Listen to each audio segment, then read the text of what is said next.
Excellencies, and you brave souls that made it here this morning. Welcome to the day 2 of the Aspen GMF Bucharest Forum. My name is Andrei Poganaru. I will be your MC for the day. I'm also a Aspen young leader from the 2009 generation and a partner in private equity in Romania. You may have seen my dad yesterday. But without further ado, I have the honor of first introducing Mr. Vasile Iuga, who amongst many titles and achievements is also the treasurer of the Aspen Institute. So please welcome Mr. Iuga.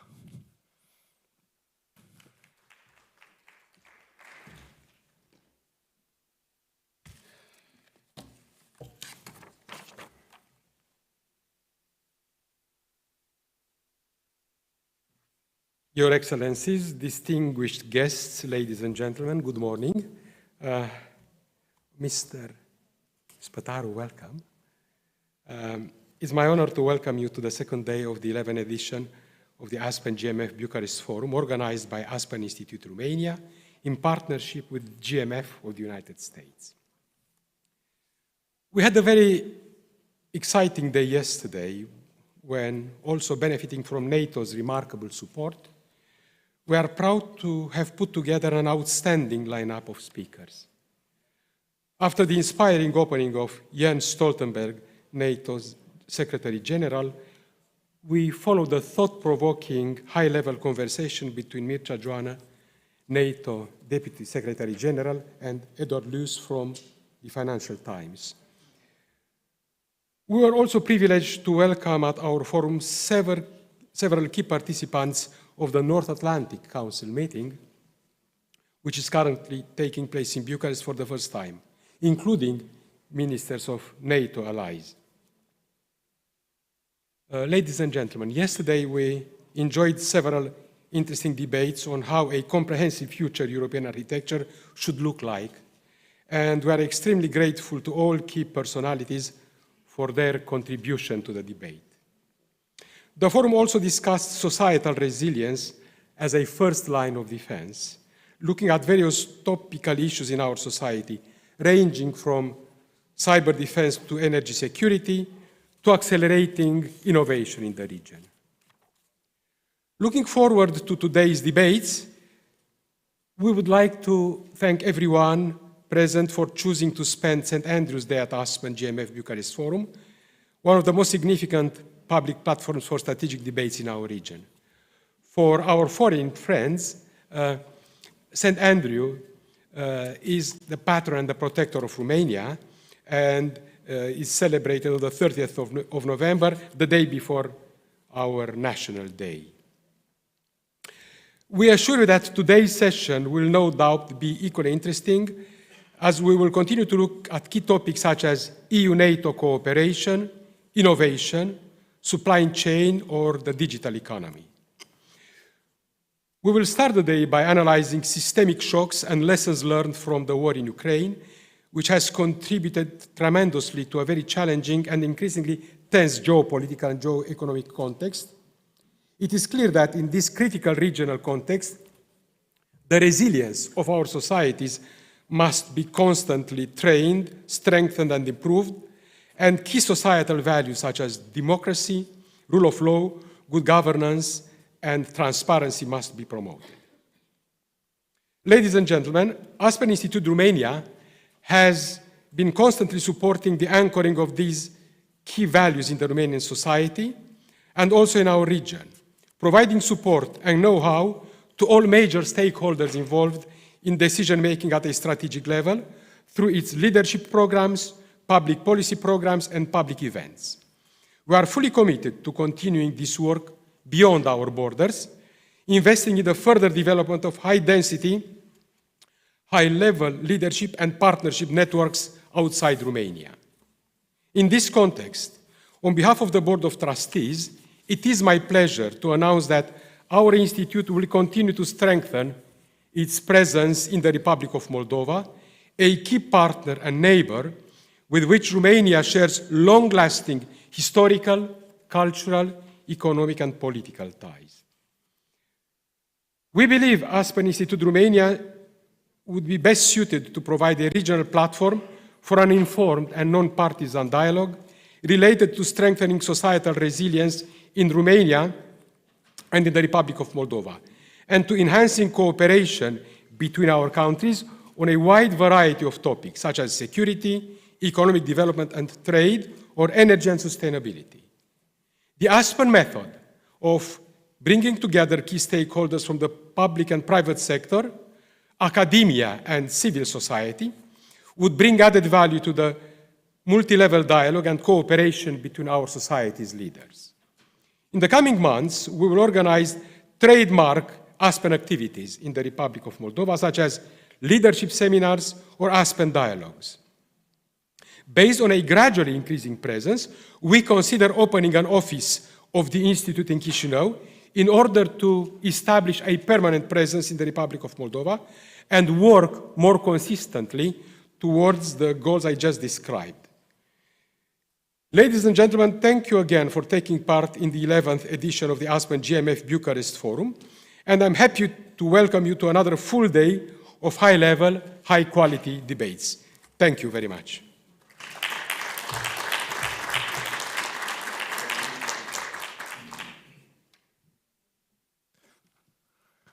Thank you for the introductory speech. It is my honor to invite to the stage Ms. Clara Voluntiru, the director of the German Marshall Fund, a political researcher, and please, thank you.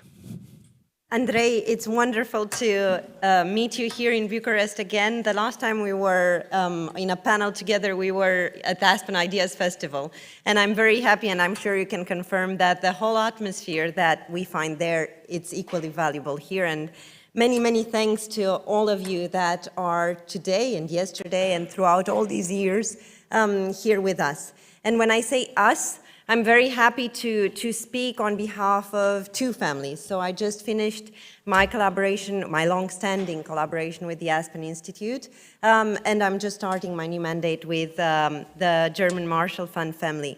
So I think it's no better place to take the stage in thanking you all, our teams, for putting this wonderful event together again, year after year, and you, our participants, our colleagues in the discussions that we have and the ideas that we shape together throughout these days of the Bucharest Forum. Now, I think I will do two things because it's very hard to follow the comprehensive presentation of what has been discussed and what will be discussed today that Mr. Yuga provided earlier. I will do two things. I will tout the horn of the Bucharest Forum and tell you why I think it is so relevant, not just this year, but also in general as a key platform of engagement. And the second idea that I want to talk to you about is my new family, the German Marshall Fund, and how this organization plays a key role in the region as well. So starting with the Bucharest Forum, I would just like to mention one more time how extremely important it is to all of you and all of us who are trying to put together ideas and meaningful actions in our society and in the broader community of the transatlantic space. A couple of years ago, during the pandemics, with the Bucharest University of Economic Studies, we've developed a new methodology of institutional resilience. We've been talking about resilience at the Bucharest Forum for many years now, since the pandemics, and in different other events. And what we came up with at the Bucharest University of Economic Studies was societal resilience is the sum of its parts. The sum of individual resilience, the sum of institutional resilience. And my proposal to you today is to see the Bucharest Forum as a key promoter of your institutional resilience, whether it is public institutions or private institutions. And I will mention why. According to our methodology, we look at 4 factors: preparedness, agility, robustness, and impact in society, the PARI methodology. Now, in terms of preparedness, why does the Bucharest Forum prepare you to have better, higher institutional resilience? Because we engage with strategic conversations, strategic vision. And while everyone wants to talk about strategic vision these days, I think having this converging dialogue that the Bucharest Forum provides actually delivers higher preparedness in a time, in a world that is in flux. Now, because the world is in flux, we need to revise our considerations. We need to coordinate with our partners. And that's why the Bucharest Forum also provides another layer of institutional resilience. It provides you and your organizations with agility. You can update your expectations. You can understand the current context. And again, you can coordinate better with relevant stakeholders in the region and beyond. Now, the last two dimensions are trickier because they follow through the crisis cycle and they move towards recovery, right? Towards the future. And that's robustness, our ability to survive, the polycrisis, future crisis, whatever may come, and impact in society. And in terms of robustness, I don't know how much the Bucharest Forum can deliver or how much you yourselves can deliver. Because in my opinion, robustness deals with our networks, with our shared commitments, with our solidarity and our actions together. And because of that, you need to pursue robustness after the days of events. And finally, in terms of impact in society, again, I think it is up to all of you, public, private, academic, civil society organizations, to pursue further the ideas that we discuss here, that we engage with here, and to pursue them further towards the public. And it is no better time to talk about the public than at this stage where the GMF, our organization, the German Marshall Fund of the United States, is really looking for new and innovative means of engaging with a broader audience, with the publics of our countries. And I say our countries because we talk about the Transatlantic Alliance when we talk about the Bucharest Forum. And to that point, I would like to move on to my second intervention, and that's a bit shorter. What does the German Marshall Fund provide to the region? What it is its distinctive trait in the region? And here I would like to posit the following idea. It can provide a feedback loop. We together here meet at different similar events. We together here discuss similar ideas. And we together here have similar understandings of what we need to do. But what happens outside these rooms is a whole world of uncertainty, challenges, difficulties, and real life struggles. And I mean struggles for democracy, but I also mean struggles for survival, for economic well-being, for basic values of humanity. And in that world of real-life struggles, the GMF organization, like many other extraordinarily courageous organizations, have engaged with the public in Romania and in the Black Sea region. They have provided personalized support to people that were in dire need. We have a long-standing activity of supporting democratic capacity building in the region, but what we have also is true partnerships, real connections with people on the ground. And because of that, our organization can provide a valuable feedback loop from the people that are at the forefront of our battle for values, ideas, and strategic commitments to us, the higher level panels of discussion and engagement. And further on, you yourselves will bring back this feedback loop to your organizations and your decision makers and your own networks.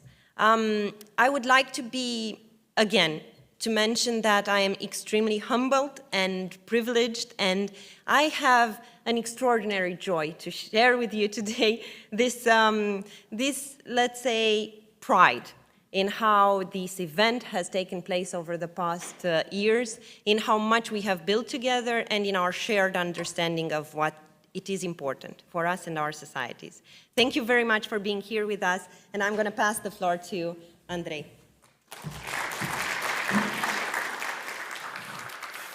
Thank you for such a very spirited speech this morning, and it's a pleasure to see you again.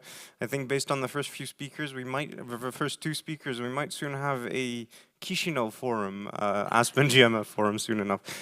Next, it is my pleasure to welcome the Minister of the Economy, Mr. Florin Spătaru. Domnul Spătaru ne se va adresa în limba română, so if you have your translators, now's the time.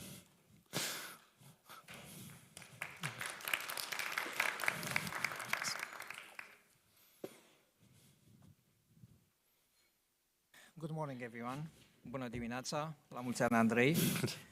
E o zi importantă pentru România, este Sfântul Andrei și vreau să le urez tuturor care își sărbătoresc numele la mulți ani.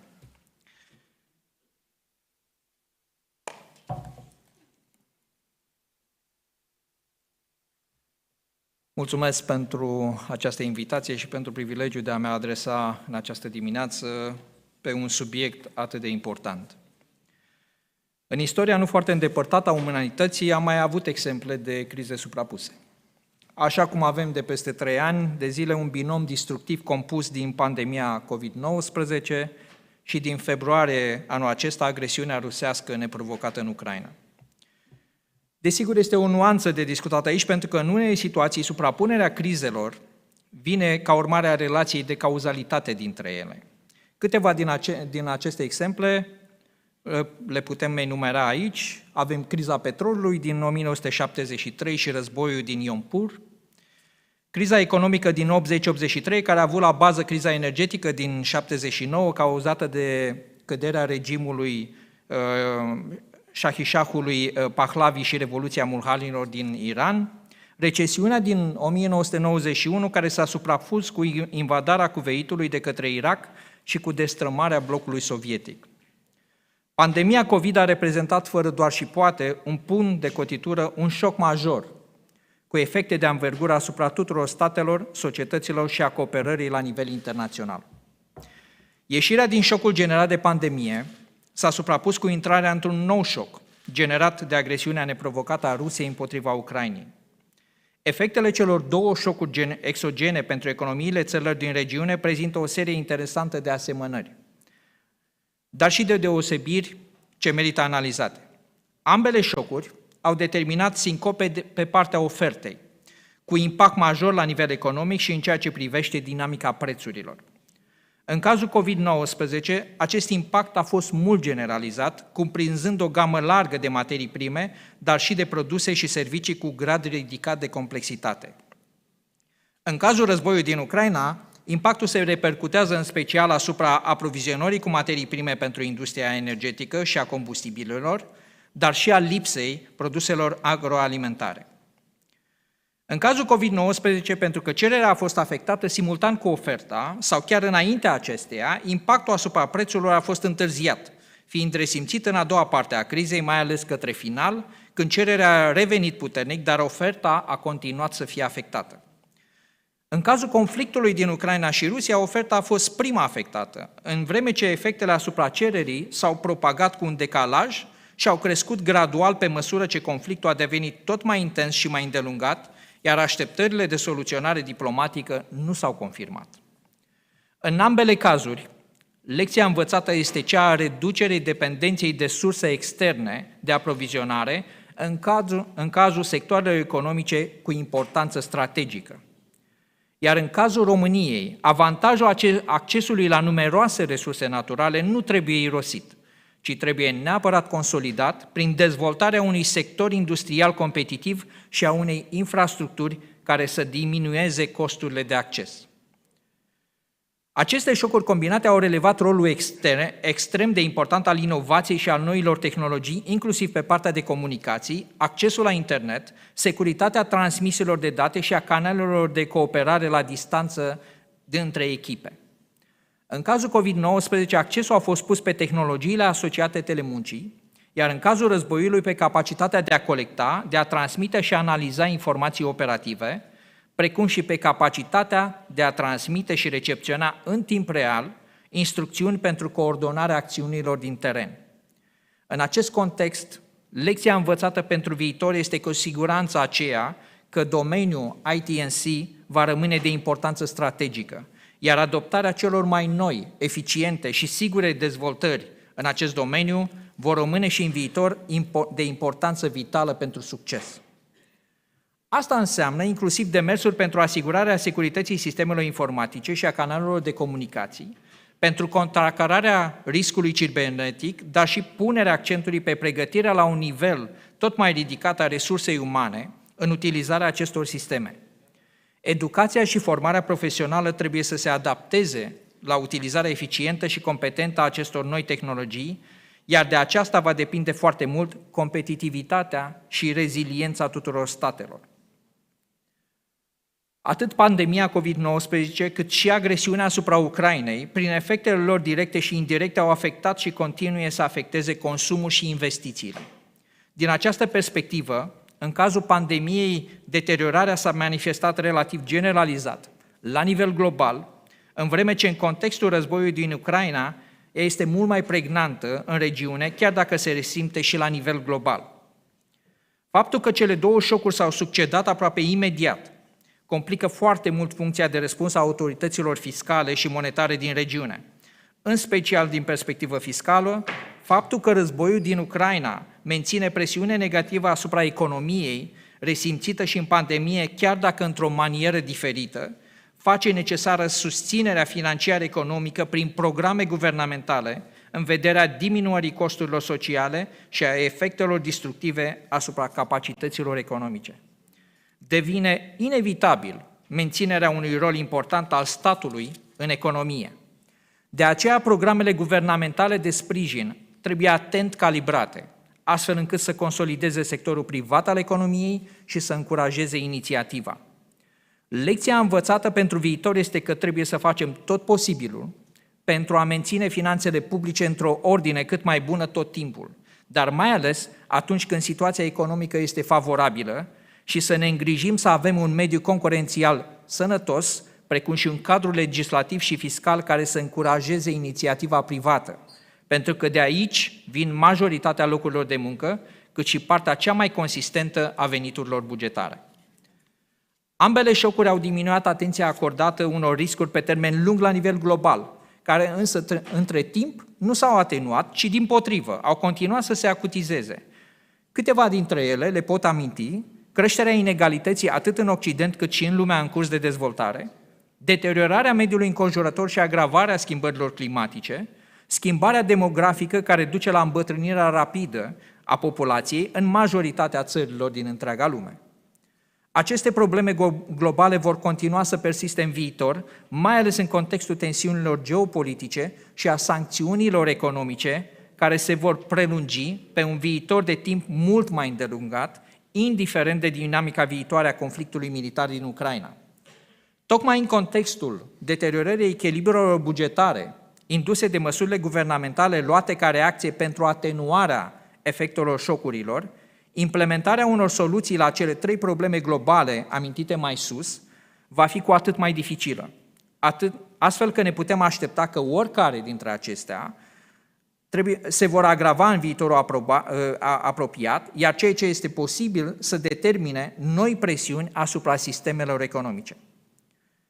Lecția învățată este aceea că robustețea economiei și a bugetului public trebuie consolidate în permanență, în contextul în care vedem că economia poate fi lovită de șocuri consecutive.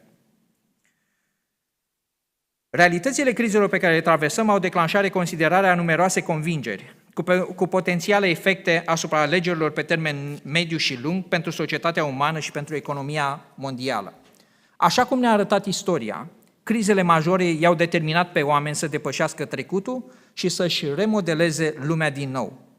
Experiențele și lecțiile învățate în ultimii ani arată că cel puțin 3 direcții de îmbunătățire a instrumentelor și mecanismelor de politică menite să contribuie la crearea unor sisteme de guvernanță mai flexibile și mai robuste, care să ne asigure că în viitor se poate reacționa mai eficient la astfel de șocuri exogene, sunt agilitatea și flexibilitatea sporită, o fiabilitate mai mare și o cooperare mai intensă între știință, politică și societate. Studiul istoriei ne arată că alegerile făcute în timpul crizelor, sau mai bine spus ca urmare a acestora, pot modela lumea pentru deceniile următoare. O provocare importantă într-un astfel de context vizează necesitatea unor abordări și acțiuni colective pentru a construi o economie globală care să asigure o creștere inclusivă, prosperitate și siguranță financiară pentru toți. Suntem mult mai puternici uniți decât divizați. Vă mulțumesc!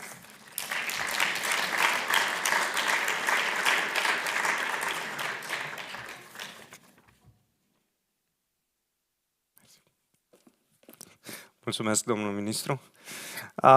We now have a keynote address from Commissioner for Agriculture from the European Commission, His Excellency Janusz Wojciechowski. I hope I've said that right, but I won't find out because this is a pre-recorded message. So. President Iohannis, ministers, honorable guests, ladies and gentlemen. I would like to thank the hosts of today's conference for inviting me to speak on these important issues. I'm sorry I cannot join you in person, although I'm happy to share my thoughts on these issues, which are both topical and timely. For too long, many of us in the European Union have taken food security for granted. The modernization of agriculture, supported by our common agriculture policy, led to striking increases in agriculture production from the middle of the 20th century. These increases were driven by new varieties of crops, new agriculture techniques, increased use of pesticides and fertilizers, and mechanization. These developments meant that a wide availability and wide variety of food became a basic part of everyday life. That is why, for many of us, one of the biggest shocks of the COVID pandemic was the risk of empty shelves in supermarkets. COVID showed us that we can keep producing food, but if our supply chains are not working effectively, we may struggle to bring this food from farm to fork. Therefore, one of the key challenges for food security is how to strengthen the weakest links of food chain so they can sustain pressure in times of crisis. The Commission's Green Lanes initiative, which was put in place during the COVID pandemic, was a good example of how to address supply chain disruptions and to keep our food systems operating. This year, the Solidarity Lanes initiative has reinforced this good example. With this initiative, we have managed to help Ukraine export 17 million tons of food, in addition to 11 million tons exported via the Black Sea Grain Initiative. I am glad to acknowledge the important role of Romania in setting up the Solidarity Lanes.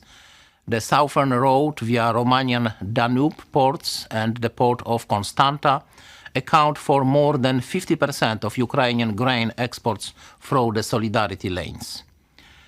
They also account for a significant share of Ukraine's imports, in particular for energy products like diesel, gasoline and chemicals. This is a perfect example of how cooperation can make food chains more resilient in a way that strengthens our food security. I am therefore pleased by the recent confirmation that the European Commission will urgently dedicate €250 million of grants to boost the Solidarity Lanes as part of a wider €1 billion support package with our international partners. This funding will go towards crucial new equipment and improved infrastructure to reduce waiting times and speed up movement. Of course, Russia's illegal war in Ukraine has tested the resilience of our supply chains in more ways than one. Most of all, the war has exposed the weaknesses stemming from our dependence on imports of energy and fertilizers. For instance, there are indications that farmers are buying less fertilizers than usual, depending on the products and their composition. Fertilizers are currently 3 to 5 times more expensive than the long-term average. What can be done to help farmers? overcome these challenges. First, the Commission adopted an extraordinary support package in March, including €500 million from the crisis reserve of the Common Agriculture Policy, more flexible state aid rules, and derogations from CAP rules to reinforce production capacity. On 9th of November, the Commission also adopted communication on ensuring the availability and affordability of fertilizers. We outlined how Member States can mobilize financial tools to mitigate the short-term economic difficulties of the fertilizer industry and of our farmers. We also proposed steps to diversify fertilizer imports and gas supplies, as well as to improve transparency through a market observatory for fertilizers. Equally important for resilience is improving the efficiency of our fertilizer use. I am therefore glad that all CAP strategy plans of the Member States address nutrient efficiency and soil fertility, for example, through support for precision farming, agroecology, and organic farming. The wider adoption of nutrient management plans and further implementation of the farm sustainability tool for nutrients. The Commission also is prioritizing the development of green ammonia produced from renewable energies, biomethane as an alternative to natural gas, and organic fertilizers such as manure and compost. Improving in these areas will also help us in our long-term challenges for food, which remain climate change, biodiversity loss, and the decline of natural resources. In the long term, the transition to sustainable agriculture, as set out in the Farm to Fork strategy, is our safest path to food security. Internationally, we should also remember our responsibility for global food security. This responsibility is more important than ever, with over 200 million people acutely affected by food insecurity this year. At the international level, we continue to work with global partners bilaterally and through the United Nations, the WTO, the OECD, as well as G7 and G20. As well as leading the emergency and humanitarian response, we are working with our partners to avoid unjustified trade restrictions and keep trade in agri-food products open. Furthermore, as part of our Global Gateway investment package, the Commission is leading initiatives on resilient food systems and sustainable agri-value chains in Africa. Through these initiatives, we aim to boost investments in African agri-value chains with a focus on research and innovation, technical assistance, and policy support to drive employment creation, sustainability, and food security. We want to encourage the development of local food systems and short supply chains of many different types, such as on-farm direct sales, farmers' markets and shops, delivery schemes, and more formal partnership between producers and consumers. By making advances in these areas, we can bring many economic, social, and environmental benefits, such as strengthening local economies, reducing carbon footprints, improving access to healthy diets, and sustaining small farms and businesses. Strong support for small farmers is especially important. According to the FAO, 5 of every 6 farms in the world consist of less than 2 hectares. These farms only operate roughly 12% of all agricultural land, but produce roughly 35% of the world's food. So it is clear, by protecting small farmers, we protect global food security. Ladies and gentlemen, I would like to end my address on a note of optimism. There is enough food in the world to feed the entire population, and the yield growth in agriculture continues to exceed population growth. In other words, food is available. Our task is to make it accessible and affordable to everybody. I have outlined how we are taking on this task by working together to support Ukrainian exports, European Union supply chains, and strong food systems in vulnerable countries. If we continue this work, I believe that we can achieve success and strengthen food security for our citizens, for the international community, and for our future. Thank you for your time and attention. I wish you a successful day of debates and discussions. Thank you. Next, on the theme of systemic shocks and the lessons we can learn from the war in Ukraine, we have a conversation between Valdis Dombrovskis, Executive Vice President responsible for an economy that works for the people from the European Commission, interviewed by Stephen Erhager, the Chief Diplomatic Correspondent from the New York Times. This is also a pre-recorded conversation, but it happened specifically for this forum, and they were both in the same room. Please enjoy. Hello, ladies and gentlemen. I'm Stephen Erlanger, the Chief Diplomatic Correspondent in Europe for the New York Times, and we're doing this interview for the Aspen GMF Forum in Bucharest, and we're very fortunate to have with us Valdis Dombrovskis, who's Executive Vice President for the European Commission in charge of the economy. He has been in charge of finance in the past, and I think for 5 years was Prime Minister of his home country, Latvia. So this war in Ukraine, I imagine, feels a bit personal, does it?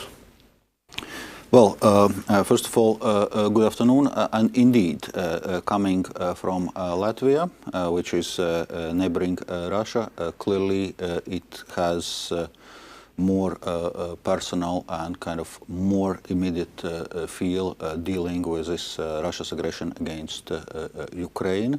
And that's why you see that in general, Latvia, Baltic states, Poland, so neighboring countries are very much focused on addressing the war, putting pressure on aggressor Russia, also supporting Ukraine, because we have our historical experience with Russia's aggression. That's why we are in strong solidarity with Ukraine now. Do you feel it's important for your countries, the Balts, the Poles, the formerly occupied countries, to lead the way in Europe? Is it important to keep pressure on everyone else, or are you finding it easier in this war because I think people realize the stakes are so high, or is it complicated? Well, it must be said that the EU has responded with determination and solidarity to Russia's aggression. But it's important to stay the course. And there, indeed, one can say that Baltic states and Poland are leading the way, not allowing this issue to slide somewhere in the background and some voices starting discussions about returning to business as usual. So the war is not over yet. So we need to stay the course for as long as it will be needed, both in terms of sanctions against Russia and in terms of providing all necessary support to Ukraine. You've also been very generous with refugees. I mean, it's a big burden, particularly Poland, but I'm sure Baltic countries too. It's a very expensive burden. But it's clear that we need to support Ukrainian refugees in this situation. One cannot exclude that we are going to see more refugees, because we see right now Russia is deliberately targeting a critical infrastructure, energy supplies, district heating facilities in Ukraine, to apparently force more hardship on civilian population in Ukraine in terms of electricity supplies, in terms of heating. Freezing. Exactly, and that's why we need to be ready to also host more refugees and help people to go through this difficult winter season. Yeah. As you think of the war so far, what have you drawn some lessons already about what it means? Well, as I was saying, the war is still ongoing, so probably it's too early to draw definitive lessons, but well, some first things are emerging. And the first one is that appeasement of the aggressor is not working. And we should have learned it from World War II.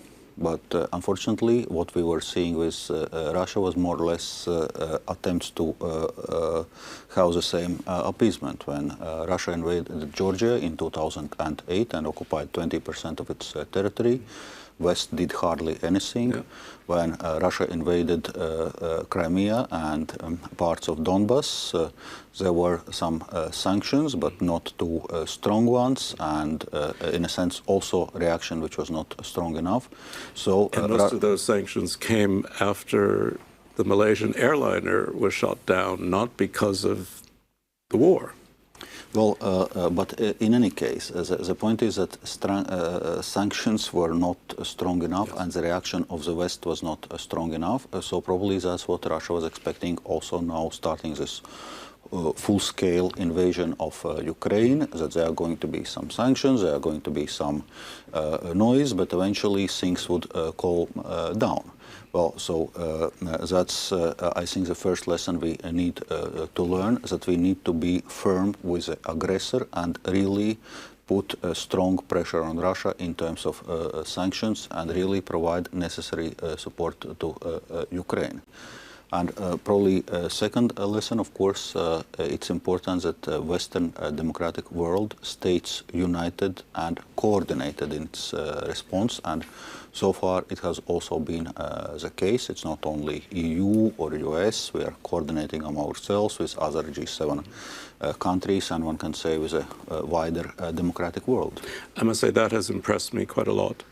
I mean, but you have in Joe Biden someone who worries about Europe and thinks about Europe. I mean, but everyone says it's really true. The Americans are thinking more about China, that in part they see Ukraine through the lens of China and Taiwan. Do you think that's unfair, or is that one lesson that the Americans are hoping the Chinese will learn from this war? Well, I think it's probably both factors that play. First and foremost, of course, we are dealing with a full-scale war in Europe with Russia's brutal and unjustified aggression, and so the response of the EU and US is a response to the current Russia's aggression. It may well be that there are also other considerations, because it's true. China is watching very closely the Western reaction to this war, and it may have certain implications also on certain China's policy choices or decisions. We see that China is quite ambiguous about the Russia's war, not really joining Western sanctions, kind of giving some ambiguous statements. But the fact is that, of course, China is watching closely what the reaction of the West is. And I think that Taiwanese are watching how the Ukrainians are fighting also. Everybody's drawing all kinds of important lessons. The GMF has also tried to work on thinking through how reconstruction can work once the war is over. Now, we don't know when the war is going to be over. Do you think it's possible to begin this work before the war ends, or is this something down the road? It's difficult now to tell with a great degree of certainty, because we do not know exactly how the war is going to end, what kind of conditions are going to be in place before the war ends or after the war ends. But in any case, it's clear that we'll have to deal with also Ukraine long-term reconstruction. So how we structure this work in the EU, we focus on three things in terms of financial support. First is kind of the short-term financial support to cover immediate Ukraine's financing needs, something which we did this year, mobilizing as Team Europe, all in all, some 19.7 billion euros. It's EU member states and European financial institutions. For the next year, we have already proposed 18 billion euros macro-financial assistance program or macro-financial assistance plus program for Ukraine, because what Ukraine is telling us that they need more kind of predictable and stable financing flow. This year, many decisions were taken on ad hoc basis. So for next year, we can provide kind of more predictability and stability. So that's one aspect. Second aspect is kind of immediate repairs which are needed for critical infrastructure to ensure some minimum functioning. Once again, it's through our short-term financing needs, and also European financial institutions are doing quite a bit in this regard. And third is indeed this long-term reconstruction where the preparation of this work is ongoing. Last month there was a major conference in Berlin dealing exactly with this issue, this Ukraine reconstruction plan. And from that point of view, this contribution also of a German Marshall Fund is very much welcome. And indeed, one can draw some inspiration from the original Marshall Plan, because for the first time since World War II, we are confronted with this kind of a full-scale war, where that kind of intervention is actually warranted. Of course, the world's very different, and it's more of a multi-power world.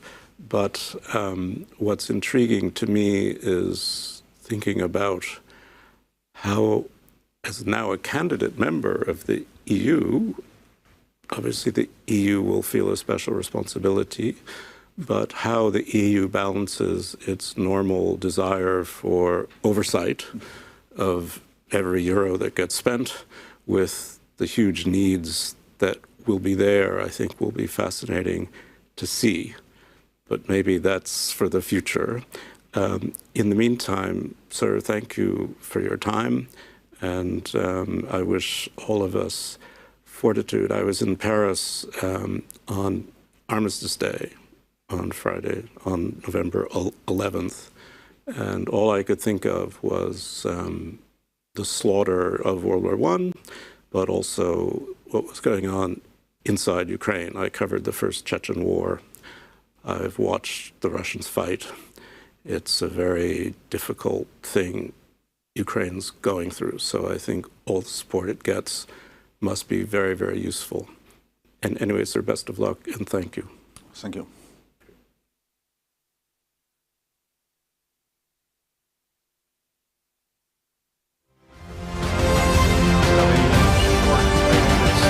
It's 12 minutes, not 26 minutes.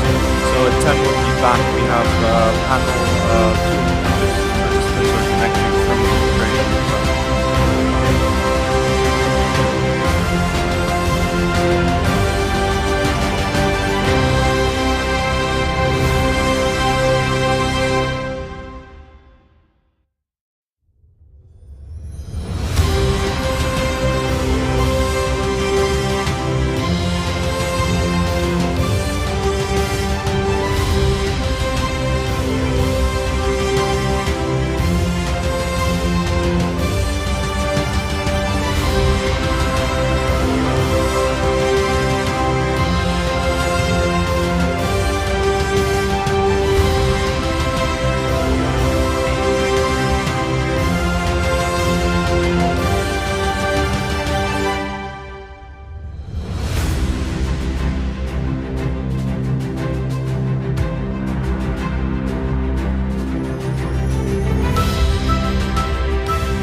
Okay, good morning, everybody.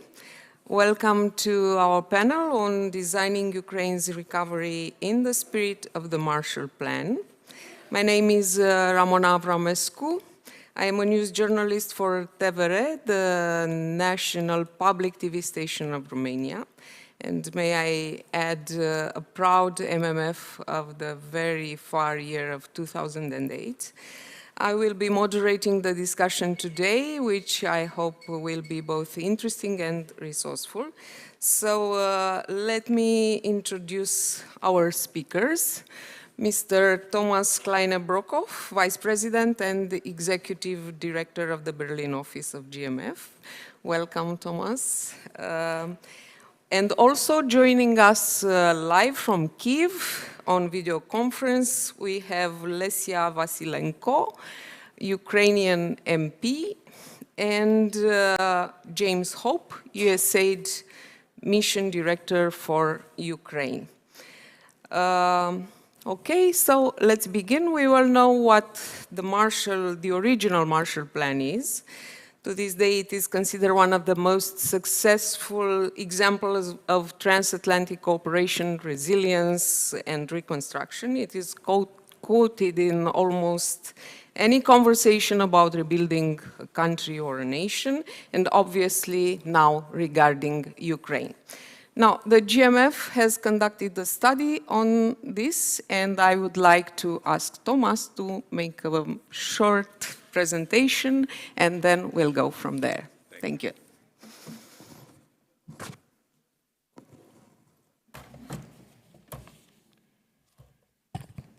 Good morning.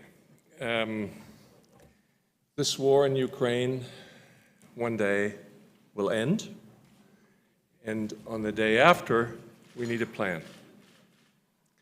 We should be thinking and mapping out this plan now. Now is the time to do that. Now, some people say, is it really the time to think about it? Don't we have a war to conduct?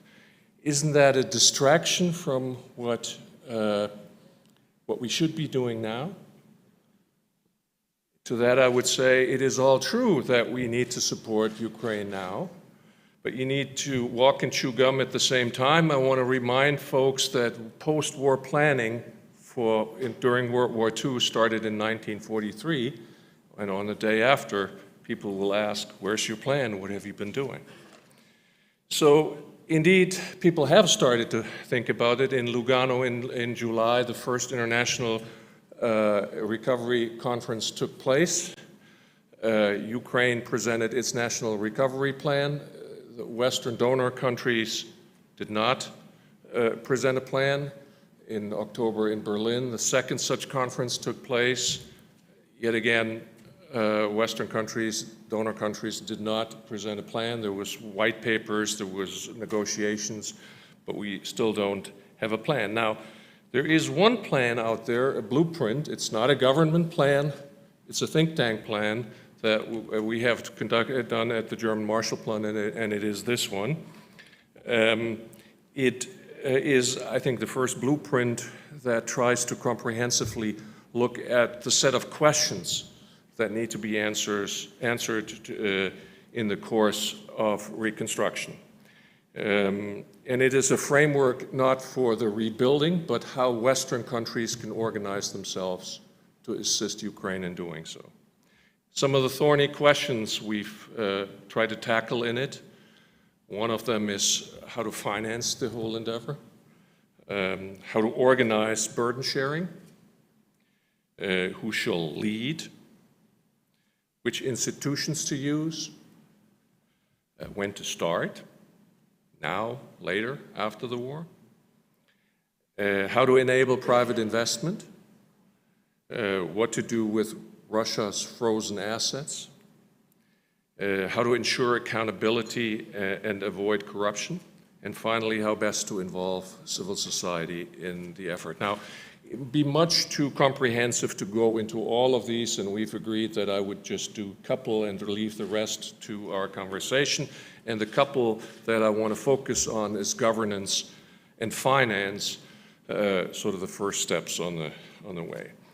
Now, we've all come to use a shorthand for the reconstruction of Ukraine. Several prime ministers have done so, and we at the German Marshall Fund have also done that, which is the term of a modern Marshall Plan for Ukraine. And indeed, the Marshall Plan is and should be an inspiration to this effort. The Marshall Plan, because of its ambition, but also, you know, the Marshall Plan was not charity, it was a strategic project. And this here is an ambitious strategic project in the spirit of enlightened self-interest. So in that sense, the Marshall Plan is a role model for the effort in front of us. But I think it's not a template. We should also think about this as an inverse Marshall Plan. At the time, 1947, one country helped many. This time, it's many countries helping one. At the time in 1947, there was no institutional landscape of aid institutions, international development banks, and the like. Today, we have a fully fledged landscape of such institutions. So coordination is going to be a key challenge, and herding cats, getting everybody on the same page is going to be one of the major challenges of this effort, which is why our first recommendation is not to reinvent the wheel. People have suggested we need a unitary trust fund. Everybody pays into the same institution, which indeed would be easier in terms of accountability, but we're going to get stuck in negotiating this, and we're going to sideline international development banks. They won't like it. So we argue that we should adapt existing institutions to the task rather than to invent new institutions. Such a task, big as it is, needs an institutional anchor. I believe the anchor of this endeavor should be the G7. Why the G7? This is so large that a big international coalition reaching far beyond the G7 plus, in fact, would need to be built. It must consist of countries beyond the transatlantic space, and the G7 is, I believe, the right institution to do so. It should have a strong support from the European Union, because European Union membership is the ultimate goal of reconstruction. And therefore, we argue in this report that one needs a coordinator. We've settled on the term coordinator. I'd suggested czar, but then I was told reconstruction czar in this case probably is not a good term to use. So we've said we're going to need Mr. or Mrs. Marshall to do that, and we think Mr. or Mrs. Marshall should hail initially from the United States, should be a person of international standing. Why the United States? Well, a couple of reasons. The United States is used to building international coalition. It has the power to do so. People need to be convinced, maybe cajoled, a lot of coordination to be done. That's a good task for the United States. And the second argument for that is, it is not self-evident that the US will want to be part of this endeavor. There are voices on Capitol Hill who argue we've done so much for security and we continue to do much for security. Why don't you let the Europeans do reconstruction? It's going to be an EU country anyway. So there's going to be, we need to make an effort to keep the United States in this game. And the argument to do so is twofold. First, if you've invested so much in security, do you want a failed country to be the result of your investment into security? There's clearly a security recovery nexus that needs to be recognized. and there needs to be an incentive for the United States to take on that task. And secondly, as a long-time Atlanticist, I can say, if we do a role division of that nature, you do this, we do that, that's a recipe for disaster. The finger-pointing, transatlantic finger-pointing will start on day one, so we want to avoid that. Actually, what we suggest is a bit of a compact, a transatlantic compact, in which we ensure each other on each side of the Atlantic that we're both committed to security and recovery, acknowledging that the commitment is asymmetric. Asymmetric in the sense that the United States will be covering the security front much more than the Europeans, who will focus on the reconstruction. Now, second point, the financials of this. The numbers are large, they're unknowable. There's multiple estimates out there ranging from 120 billion to 700 some billion and growing, depending on institution that does the estimate. These numbers are prohibitive, and I would argue, please don't let yourself be pushed away or discouraged by the size of these numbers. With reconstruction will take years. Funds will be distributed over years through multiple countries, through multiple institutions, through multiple years. When you break down the task, and we need to acknowledge that this will not be a Mercedes-Benz recovery. There's not going to be a check and a dotted line, and other countries will fully reconstruct Ukraine. So there's got to be we've got to acknowledge the limits of what other countries can do. We need to spread it over time, but then it does become doable, and it does become a political project that we do and can find majorities for in our countries. Speaking of limits, Thomas, all right. Thank you for doing that, but yeah. I work on live TV, so I'm very, very pay attention to the clock, so yeah. If you... All right. I'll come to an end and say just one thing. We need grants for this in order not to overdo debt sustainability for Ukraine. That's going to be the hardest thing in our countries. Secondly, the European Union hasn't even started to do a finance discussion. We need to identify the sources of the financing. If the EU doesn't lead, others will not follow. Certainly on the other side of the Atlantic, a burden-sharing discussion, whereas the Europeans, has already started. I'll leave it at that, the rest for the conversation. Thank you.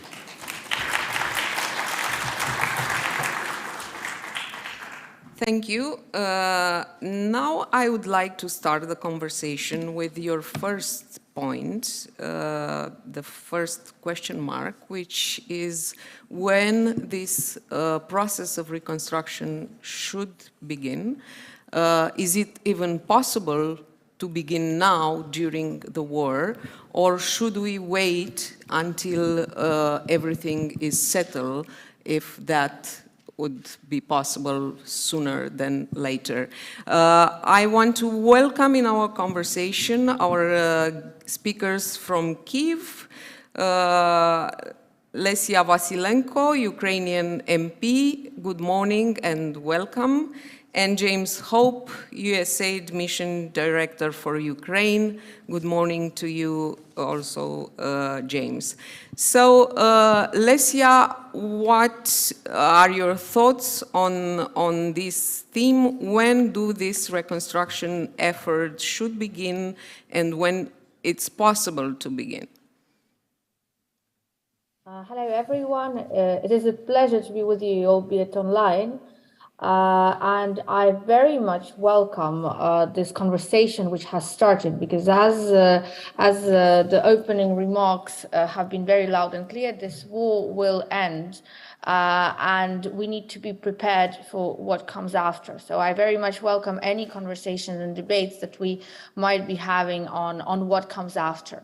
Actually, the after and the reconstruction of Ukraine is directly linked to the principle of non-repetition of aggression, especially aggression coming from Russia.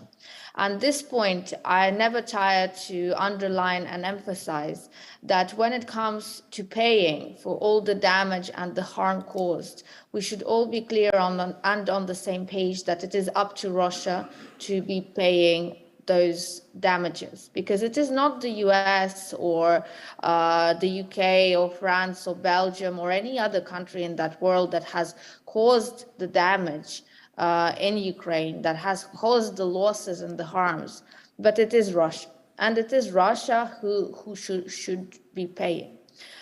It is not just the matter of justice being restored in such a way, but it is also this never again principle settling in.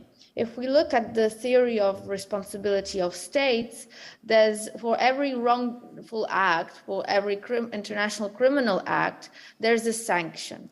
There's a punishment, if you like. And the sanction for aggression is, first of all, that the wrongful act, aggression, must stop. Then that the country committing the aggression must guarantee a non-repetition. And the third element is that reparations must be paid. So when we are talking about rebuilding, reconstruction, we must be, of course, focusing on all of these elements and making sure that it is Russia who will be paying back. Now, having said that, this opens a different discussion as to how is this going to be made possible.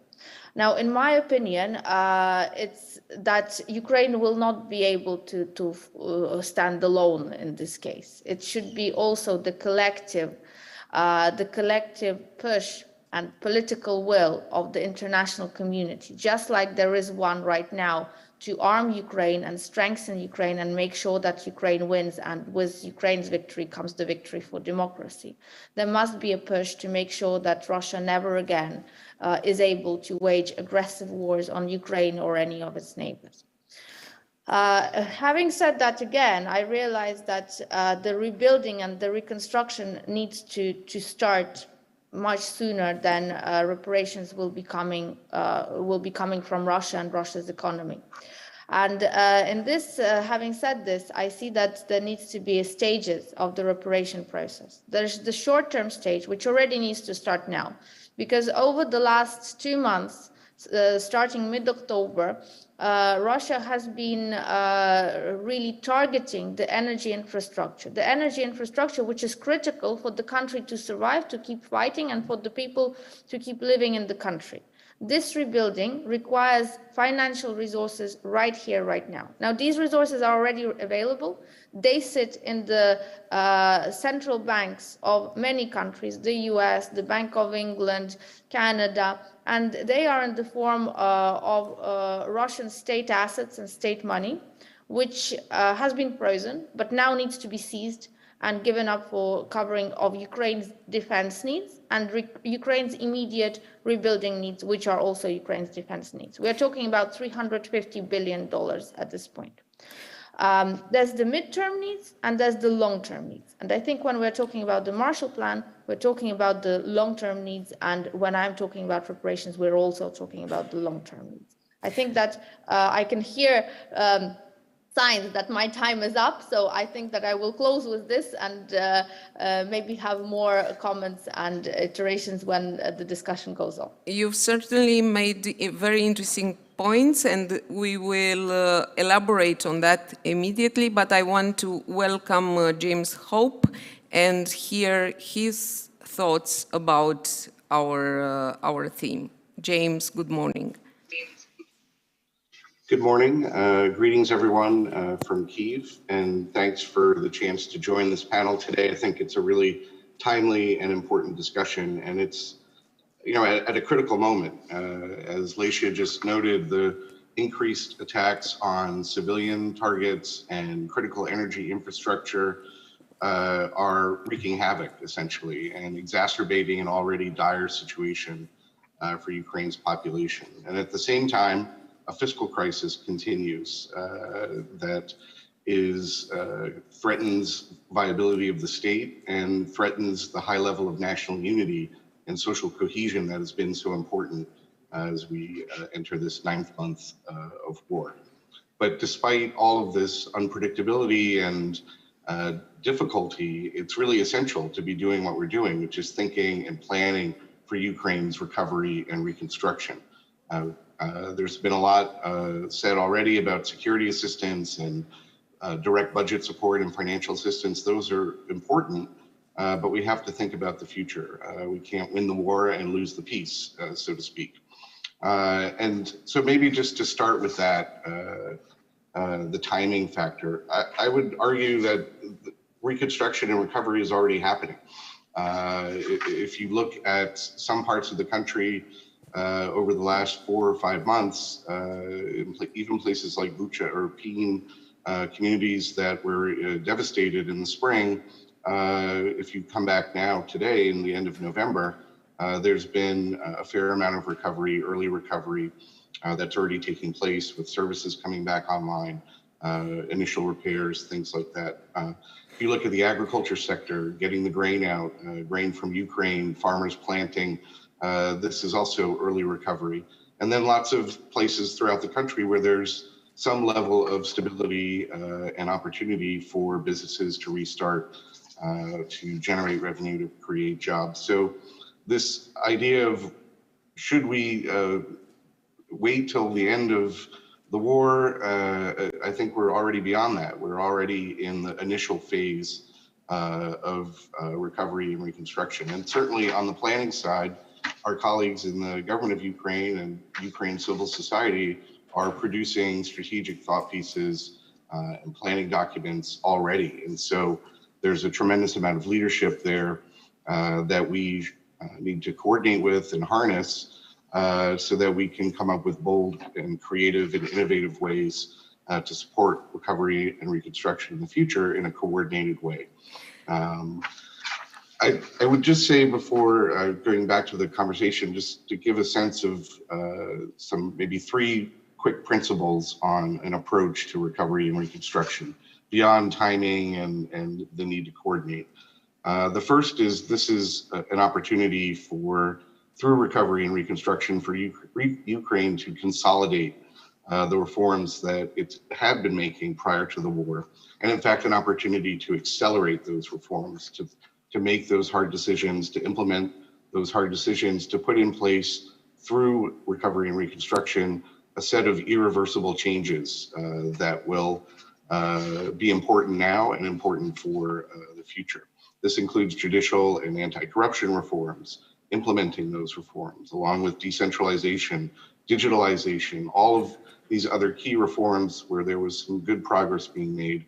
And now with the new pathway to EU candidacy open, this is the game changer and offers, I would say, a golden, albeit time-bound, opportunity to create a new Ukraine. The second principle is to use recovery and reconstruction to catalyze transformational change. This is the opportunity to modernize institutions, human capital, systems, and structures, and to use the power of this moment and the global coalition, many countries supporting one, as Thomas said, to leapfrog forward on building the prosperous and democratic Ukraine that this fight is all about. The third and final principle I would just put out there for discussion is the principle of connections, and through recovery and reconstruction to make sure that the connections between citizens and government remain strong, that sustainable recovery and reconstruction includes the voice of civil society, the voice of citizens and communities, that they have a meaningful role in setting priorities and ensuring accountability. So I guess we could call this the 3 C's: consolidating, catalyzing, and connecting. But those are certainly an approach that we're taking at USAID to looking forward Thank you, recovery. James, for your points. Thomas, going back to what Lesia said before, resources, Russia should pay. She mentioned the frozen assets in several central banks.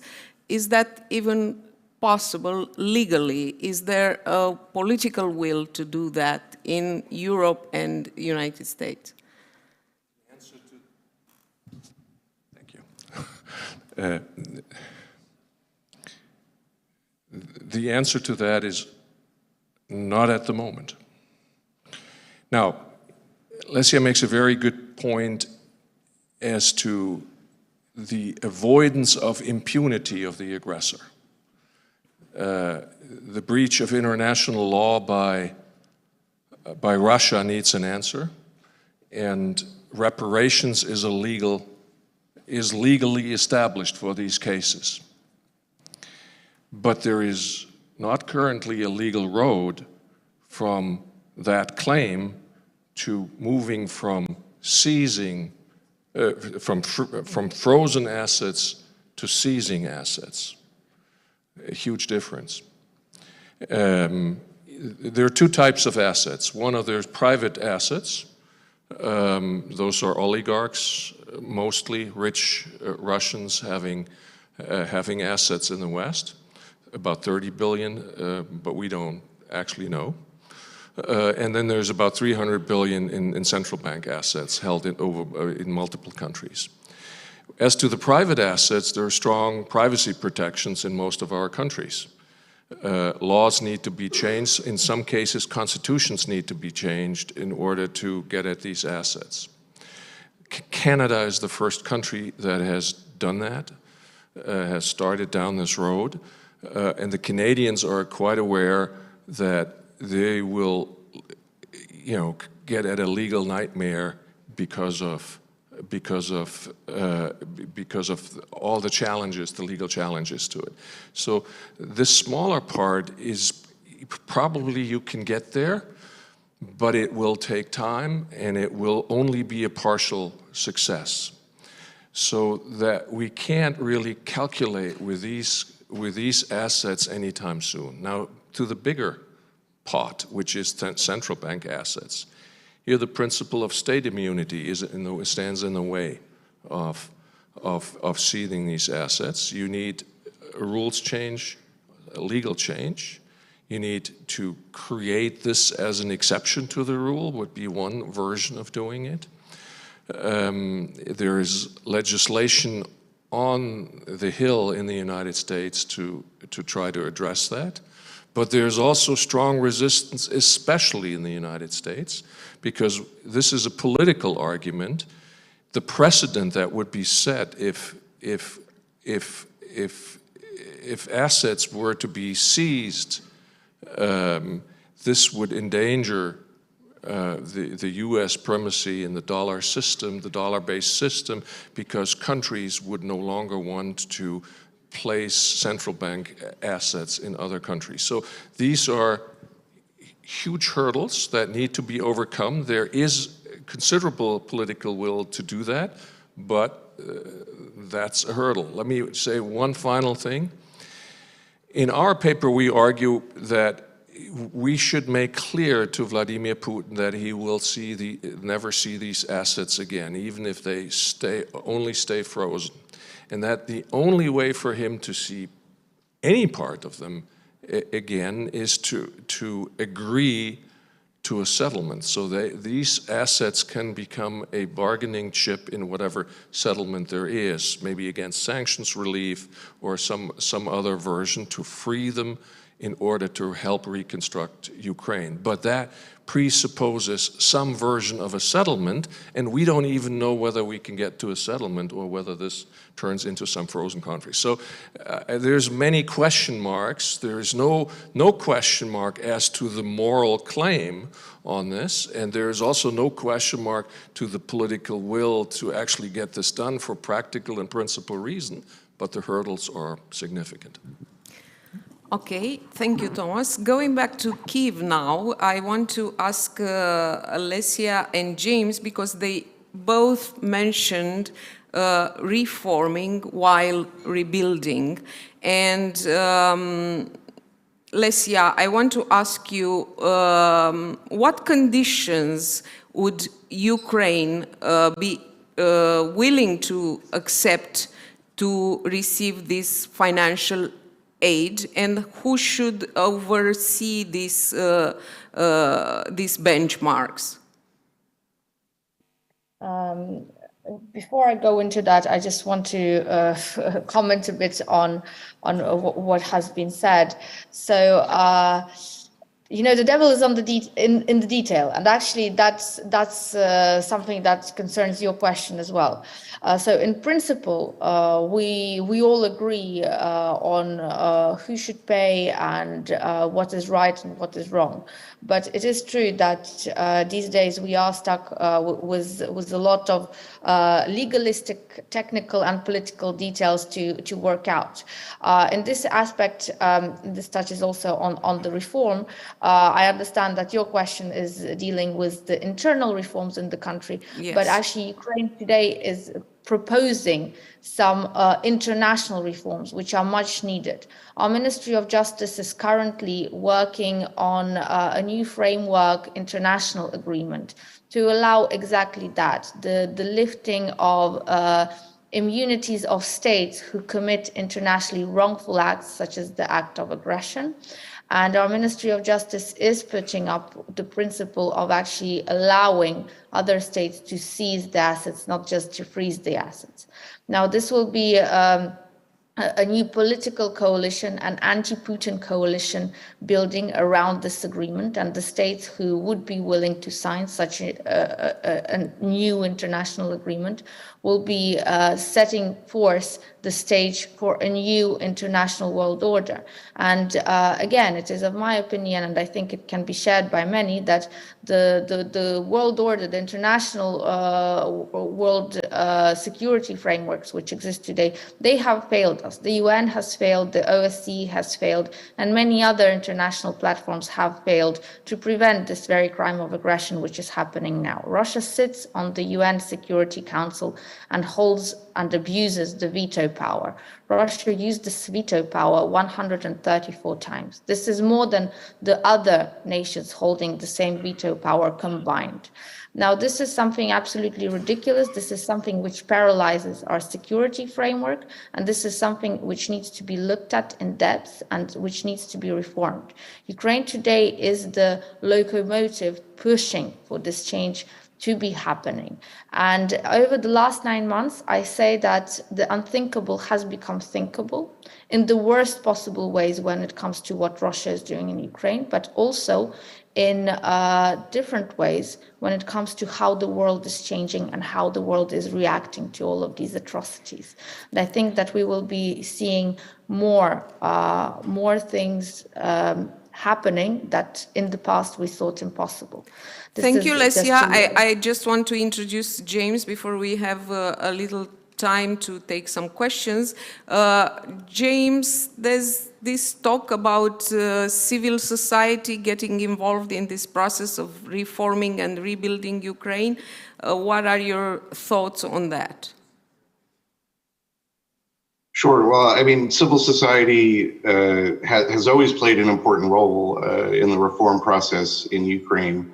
I think the recovery and reconstruction effort that's underway and will get larger and larger offers a new opportunity for the broadest definition of civil society, because not just the role of a watchdog or something like that, but really one of the interesting, unique, amazing things that's happened in Ukraine during this war is the way that communities and citizens and civil society has come together to deliver humanitarian assistance, to take care of each other, to respond to different needs across the country. And so there's an opportunity to build on that national unity, that social cohesion in the form of civil society, to make sure that those views and those perspectives are part of the prioritization of what needs to be done in recovery and reform, and reconstruction. And so, this is often civil society is seen as the monitor,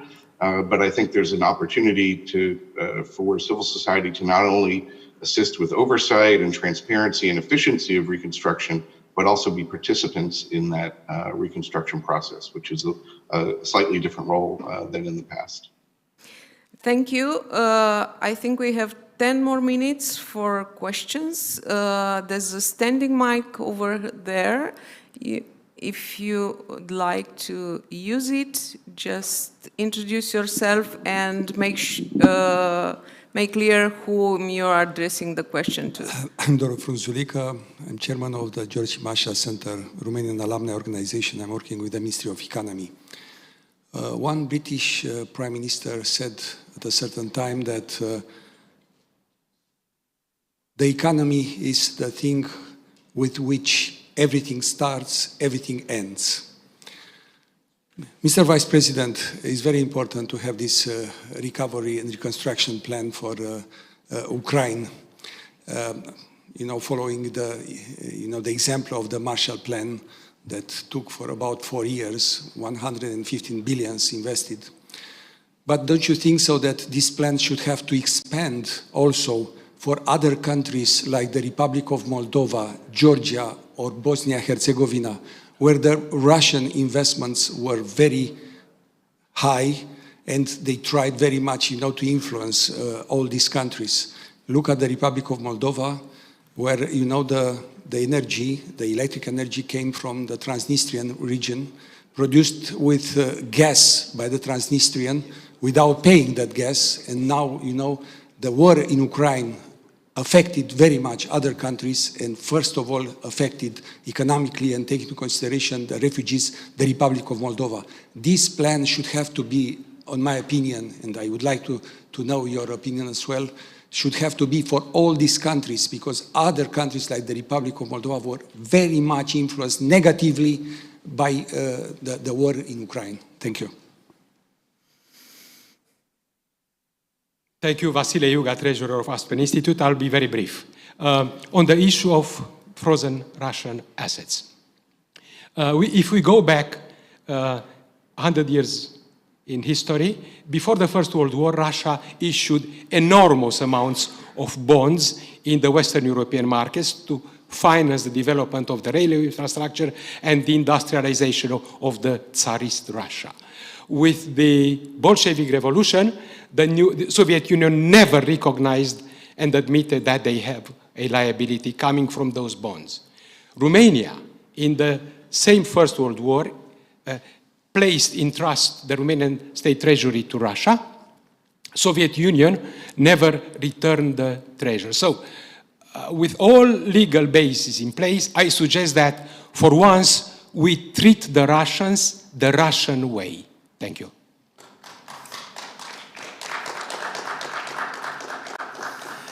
Jacek Rostowski, former Polish finance minister and former deputy prime minister. Again, I'll try to be brief. There's a principle of proportionality in international law, and seizing Russian assets, central bank assets, in response to the Russian invasion of Ukraine is extremely disproportional. But it's disproportional in the sense that it's a tiny compensation for the massive destruction and moral outrage that the Russians have committed. So the idea that one can't do this verges really on the totally absurd. But to be practical, there is, of course, a way around this. What one can do, and I think one should do at the very least, is to use the frozen assets to lend them to Ukraine at a zero interest rate, pending a proper peace settlement. And of course, a proper peace settlement would provide for reparations in the normal way. Thank you very much. I think that would be quite a legal and immensely morally justified approach. Thank you. Thank you, Thomas. If I may, just very briefly, Lucian Bondoc, Bondoc Association, I'm a lawyer. I'm very much for penalizing aggression, but just I don't want to be on the opposite side of what was said, but I think one needs to be very careful on that, because it would be disproportionate, or in the other way around, only if there was a formal war between European Union, the United States, and Russia. Without that, this could be actually seen as going against fundamental principles that were at the basis of the success of the West, which is presumption of innocence, without actually taking things that would upset us if the Russians did that. And basically, if we go that, it's also a matter of example and precedent for any other investor in the world, basically, because if their country would go in a conflict with another country that is supported without in a war by the European Union and so on, they will never put money anymore in the West for this reason. So I think it's very important to be penalizing on these type of things, but one needs to be very balanced and to understand the implications in the second step. Thank you. Thomas, the questions, we have a few minutes left. Moldova?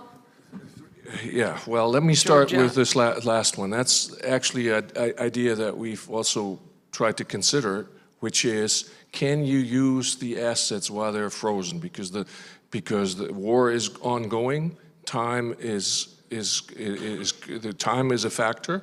The problem here is that you cannot use these funds as a collateral because you actually, since they're only frozen and not seized, don't have access to them as a collateral. So you can only actually use the investment from it. So that's in, well, you're shaking your head. That's all right.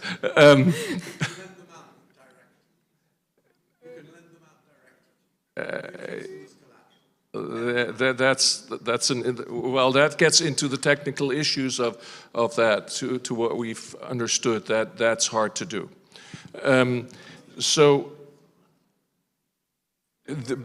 Pardon me?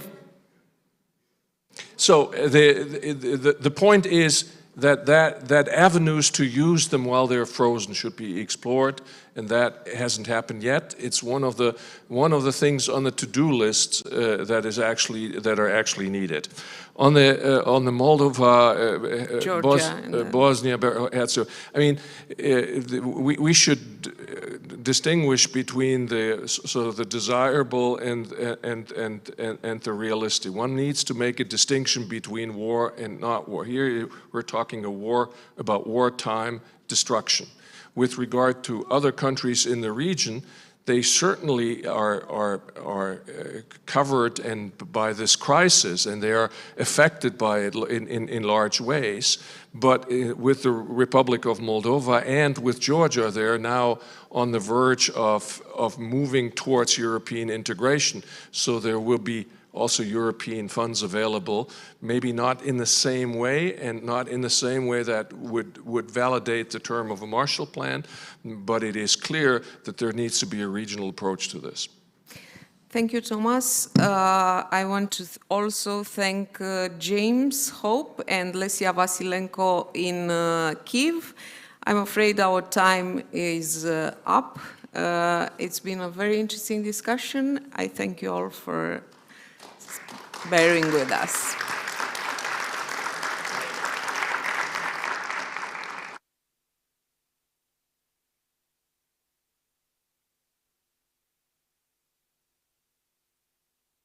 Guys, don't go anywhere yet. We have a...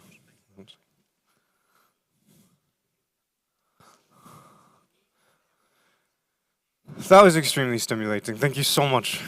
Thank you very much. Next, we have Ambassador Baiba Braje, who is the Assistant Secretary General for Public Diplomacy from NATO, giving her keynote address. Thank you very much.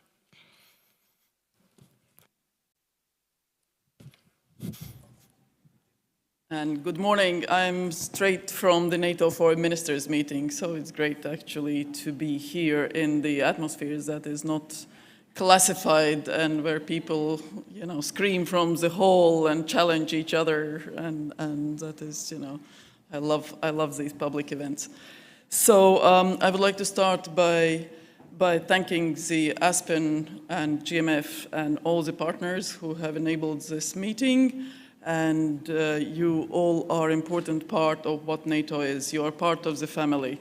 NATO is not just the ministers or leaders sitting around the table at 30 or soon to be 32, but it's our societies, it's our thinkers, it's our experts, it's our citizens, companies, everybody who is part of this wider family. And as never before, with Russia's war against Ukraine and with this big change in the perception of security, we have seen you all mobilized in support not only of Ukraine, but in the interest of security for our countries. And that is one big issue that I would like to underline, also how NATO has seen the change and what our leaders have experienced and what we see in our audience research. So the first big lesson learned is the mobilization of our audiences and societies across the board. Political unity, military unity, private sector and civil society and wider academic, religious organizations, everybody has been on it. It has galvanized interest in NATO. It has provided support to Ukraine. It has ensured that Russia doesn't succeed in its disinformation, hostile information, and it's important that this mobilization, this unity of our effort is maintained for the months and beyond to come. And why? Because Russia is not just challenging NATO. Russia is not just attacking Ukraine. It's attacking the very basis of the world as we know it. The basis where we respect rules, where we respect commitments that we have taken upon us. The basis where the countries in Africa or Asia rely on the UN Charter, which is the biggest piece of international law and the basis of their existence after the Second World War, where they perceive the violations of UN Charter as affecting their national security. So it's our own security that is challenged. That's why in the NATO strategic concept, you will see the sentence that Russia is the direct threat to Allies' security. Of course, we have to look at the wider angles of that. So the second point, the second big trend that we have seen after the beginning of the war, but it did start before, but we have now quite clearly a lot of data on it, that in terms of hostile information, disinformation, China clearly has joined Russia as a hostile actor in the information space, not only against NATO, but against the West, against the values that we hold, and has enabled Russian disinformation to reach quite a number of audiences worldwide. They have not been successful so much in our audiences, even though they keep trying, but we can't say it has been successful. But globally, in other countries, other parts of the world, we see, again, by the polling, by the information we share with the allies and partners, that the challenge is bigger for all of us. So again, for our companies, for our societies, for our civil organizations, governments, embassies, everybody, the work in the countries outside the alliance, outside the traditional partnerships that we have is currently as important, because the business interests will be affected if we don't challenge Russia and China there. The incomes, the trades, the agreements that we can conclude, everything will be affected. So we have vested interests to make sure that truth reaches societies in those countries. The third big trend is the partnerships. Partnerships among the intergovernmental organizations, with the EU, with UN, with others. You would have seen the stand that the UN Secretary General has taken, Secretary General Guterres, who has been very clear that Russia is the aggressor, that it's Russian troops on the territory of Ukraine, and he has called it out very clearly. So never before we have seen that one of the permanent members of Security Council has been called out like this. We've seen the involvement of IEA, we have seen the daily partnerships with the EU and OECD and other international organizations to make sure that what we do as the collective, again, is successful. Now, at the Foreign Ministerial, our ministers yesterday discussed at the format of 30 allies plus the 2 invitees the security environment, meaning the, not only Russia, but the overall sort of trend, what we are doing about it. And the unity is paramount. There is no difference in assessment or the commitment to continue supporting Ukraine and really do what it takes to make sure that Ukraine wins the war and that our security in our countries, that our people are safe, and that our people understand that it's Russia who is undermining the security in our countries through its energy policies, through its cuts to supply, through the challenges to everything who we are. Last night we had a very emotional but also very work-like dinner with Ukrainian Foreign Minister Dmytro Kuleba, who came straight from Ukraine. And again, I can't go into much details, but you will have seen there were also public remarks by both Ukrainian Foreign Minister, our Secretary General, and again, the fact that the ministers, together with Minister Kuleba, were able very clearly to present and to have that unity that, again, we are in it together. There were particular commitments announced by quite a number of countries, you know, to continue to support Ukraine, which is very clear now. It's not just about lethal aid per se, but everything that enables military resistance, so the fuel, the anti-drone equipment, where NATO plays an important role through its comprehensive assistance package, but also critical infrastructure. So there's a new work strand which is very clearly from the allies together with Ukraine in how to ensure that when Ukraine again regains the powers, that is not taken down by the next Russian missile attack.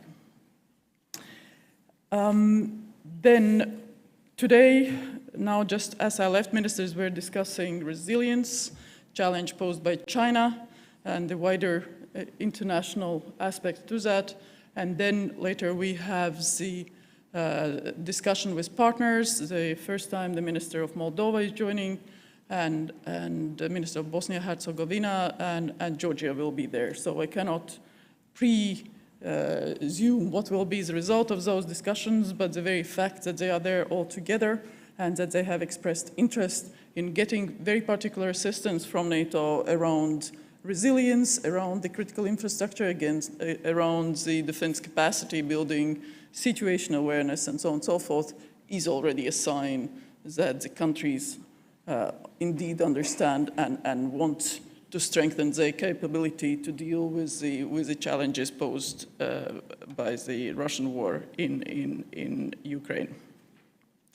A few words on the big transformations also in NATO itself.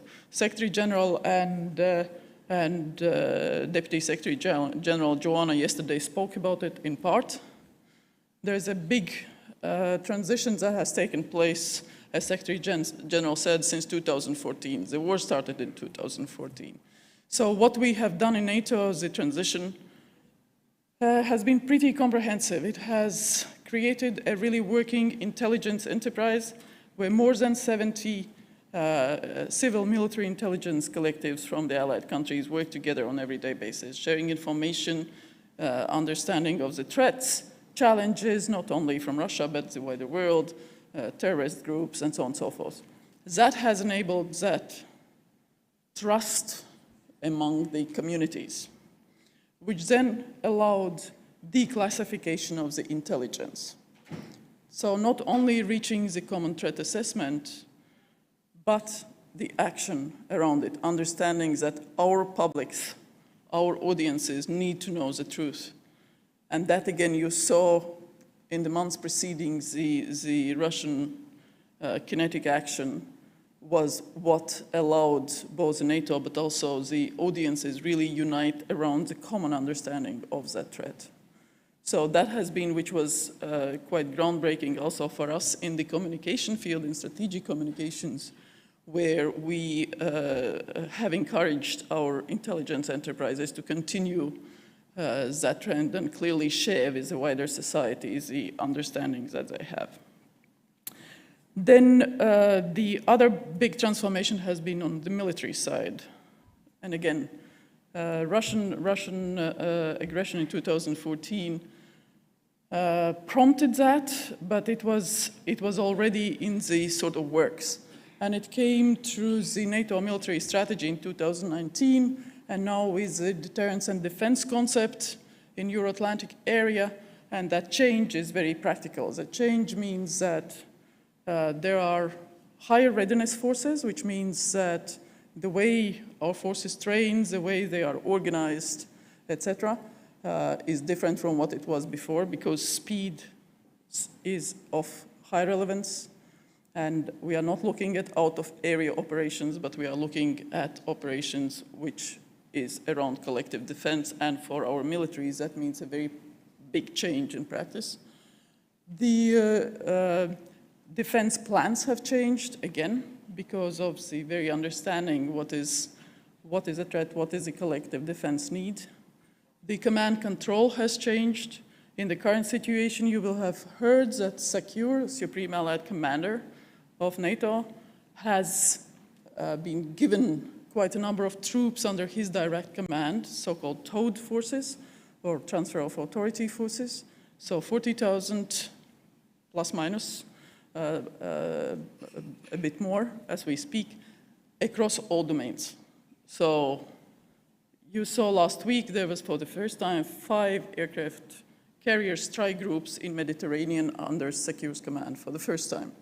It means a projection of force that is across the alliance's territory. It means speed, it means power, it means ability to identify and counter any threat. Maritime, missile defenses, the integrated air missile defense capabilities, and nuclear deterrence. You will have seen that NATO for the first time communicated on the exercise Steadfast Noon, on NATO's annual nuclear exercise, which is a comprehensive part of what NATO is.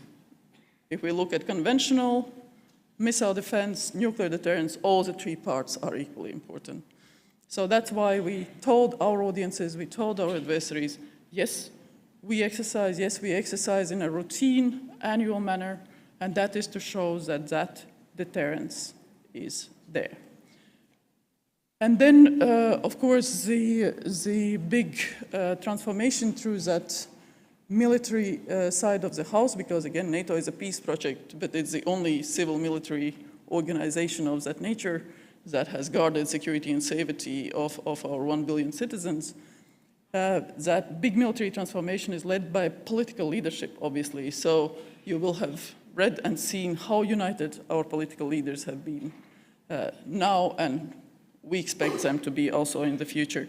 So that, again, has formed very much the transformation also for the future, where emerging disruptive technologies, where the digital transformation, both in terms of our military capabilities, but how our societies, our businesses perceive what the threats are and what they need to respond, is to the highest level in the world, because that's what our societies deserve. A few words on the communications, because I lead strategic communications for NATO, and I think we all have to pay the highest respect to our Ukrainian partners. President Zelensky, Ukrainian communicators have been exceptional in their leadership, exceptional in their endurance, in their ability to be resilient, but also to show very clearly that political leadership based on values and a clear vision for their country. So once there are political leaders like that, once there are societies that want to fight with and spare their blood for fighting for the UN Charter, that's what they are doing. They are with weapons defending United Nations Charter, the right to self-defense. We, on our side, have the obligation to support that. So it's not only our wish, it's not only our commitment, but it's actual obligation by all of us to continue supporting Ukraine, to continue supporting the political leadership of President Zelensky, and to make sure that our societies are better off, that our fundaments that we are based on are untouched, and we can continue expecting that our children will do better, that they will have the future, the education, and the reliance that what we could do, we have done. And with this, I thank you, and I'll be here to discuss with you. Thank you.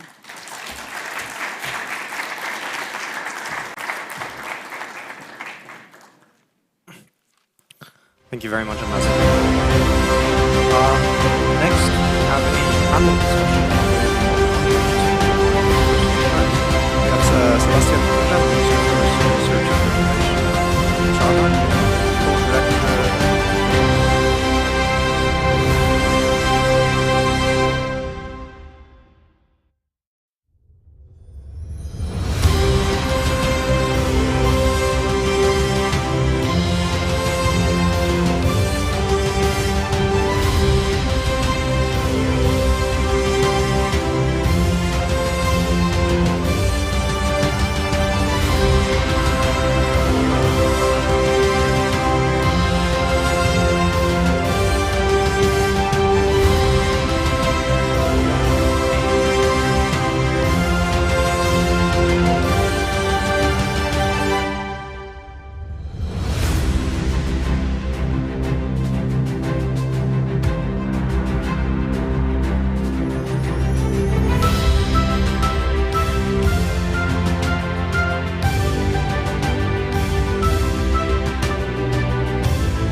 Morning, everybody, and thank you for being here.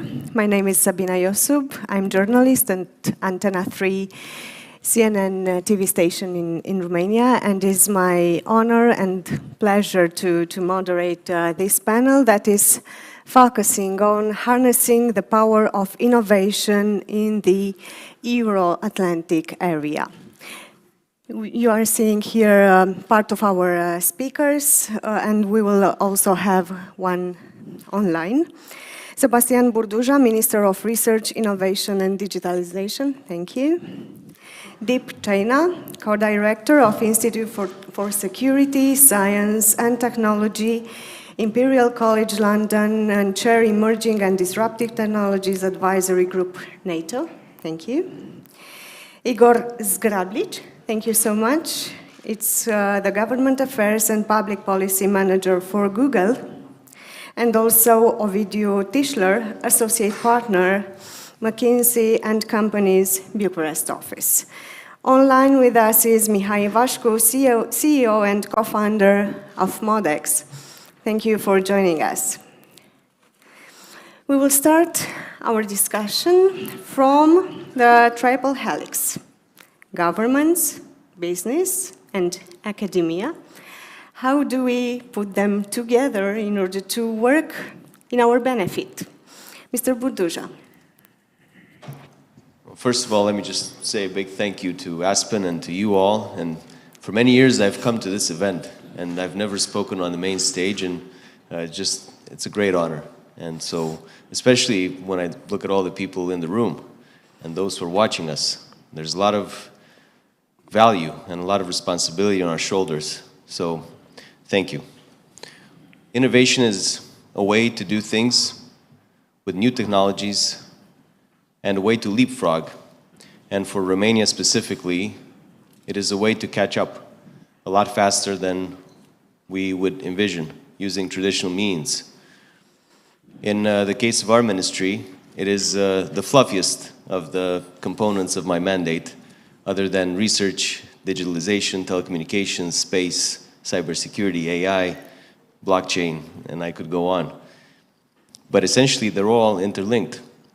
And you cannot have a proper innovation ecosystem without involving government, civil society, as well as the private sector. And so, you know, you could go beyond the triple helix, and I think you have to go beyond it. I'm an economist by training, so in my mind, there is no economic growth in the long term unless you have endogenous innovation, unless your own country can produce what is needed to essentially no longer, you know, look at others as we try to catch up, but essentially lead the world. And I hope I don't sound overly optimistic, and I know I am biased because every day, through the nature of my mandate, I deal with very smart people, be it scientists or computer scientists. But very realistically and objectively, if you look at all the data, Romania, a country of 20 million people, is top of the world in mathematics, computer science, physics, chemistry, essentially in STEM. And the value of this human talent is just exceptional, and it is recognized, believe me. I was recently in the Silicon Valley. You should hear how Americans in Silicon Valley and other nationalities talk about Romanians there. They are literally changing the world. They're building unicorns. They're creating so much value. So the bottom line is, and I don't want to go on for too long, the bottom line is that in this day and age, no country in the world has a monopoly on leadership. No country in the world has a monopoly on changing the paradigm and changing the entire world. I truly believe that a country like Romania, through its talent, which is proven, here and especially around the world, can lead the way, can create the new technologies of the future. We've seen it happen with some Romanian companies. Some of them are unicorns today, and I know we're going to keep seeing it happen. And so I have set a challenge. I've said it publicly. I think it's a challenge to all of society and our economy, which is 30 by 30, 30 unicorns by 2030. We're at 1.5 now. But the trick is, I think that oftentimes there's an accelerated pace, and one success story breeds success. And you already see it with UiPath and others, where the founders and co-founders are starting to invest in the ecosystem, and you see more and more startups emerging. So I think it's a fundamental precondition to involve everybody. That's how we have approached the mandate at this ministry, and that's going to be the approach going forward as well. So Romania's advantage is actually the people? 100%. That's our biggest asset. And again, when you talk about innovation and changing the world and startups, you have to rely on this asset. The countries around the world would do anything to have such amazing talent. And so our role in government, I think, is to, well, it's twofold, and we're working on both directions, and I think it's important to note them briefly. One is regulation, so not just cutting down bureaucracy, but enabling startups to thrive. And again, we have a problem with our legislation because we treat all startups like any other SME, and those in the room who are lawyers and specialists in the field know exactly what I'm talking about. And it's just simply not allowed to treat an innovative startup in AI like you would treat the barbershop around the corner.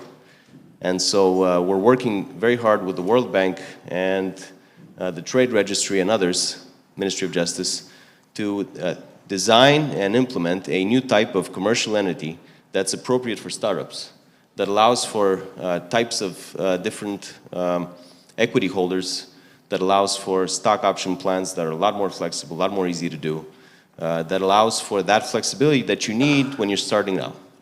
And the second direction that we need to focus on is financing, access to capital.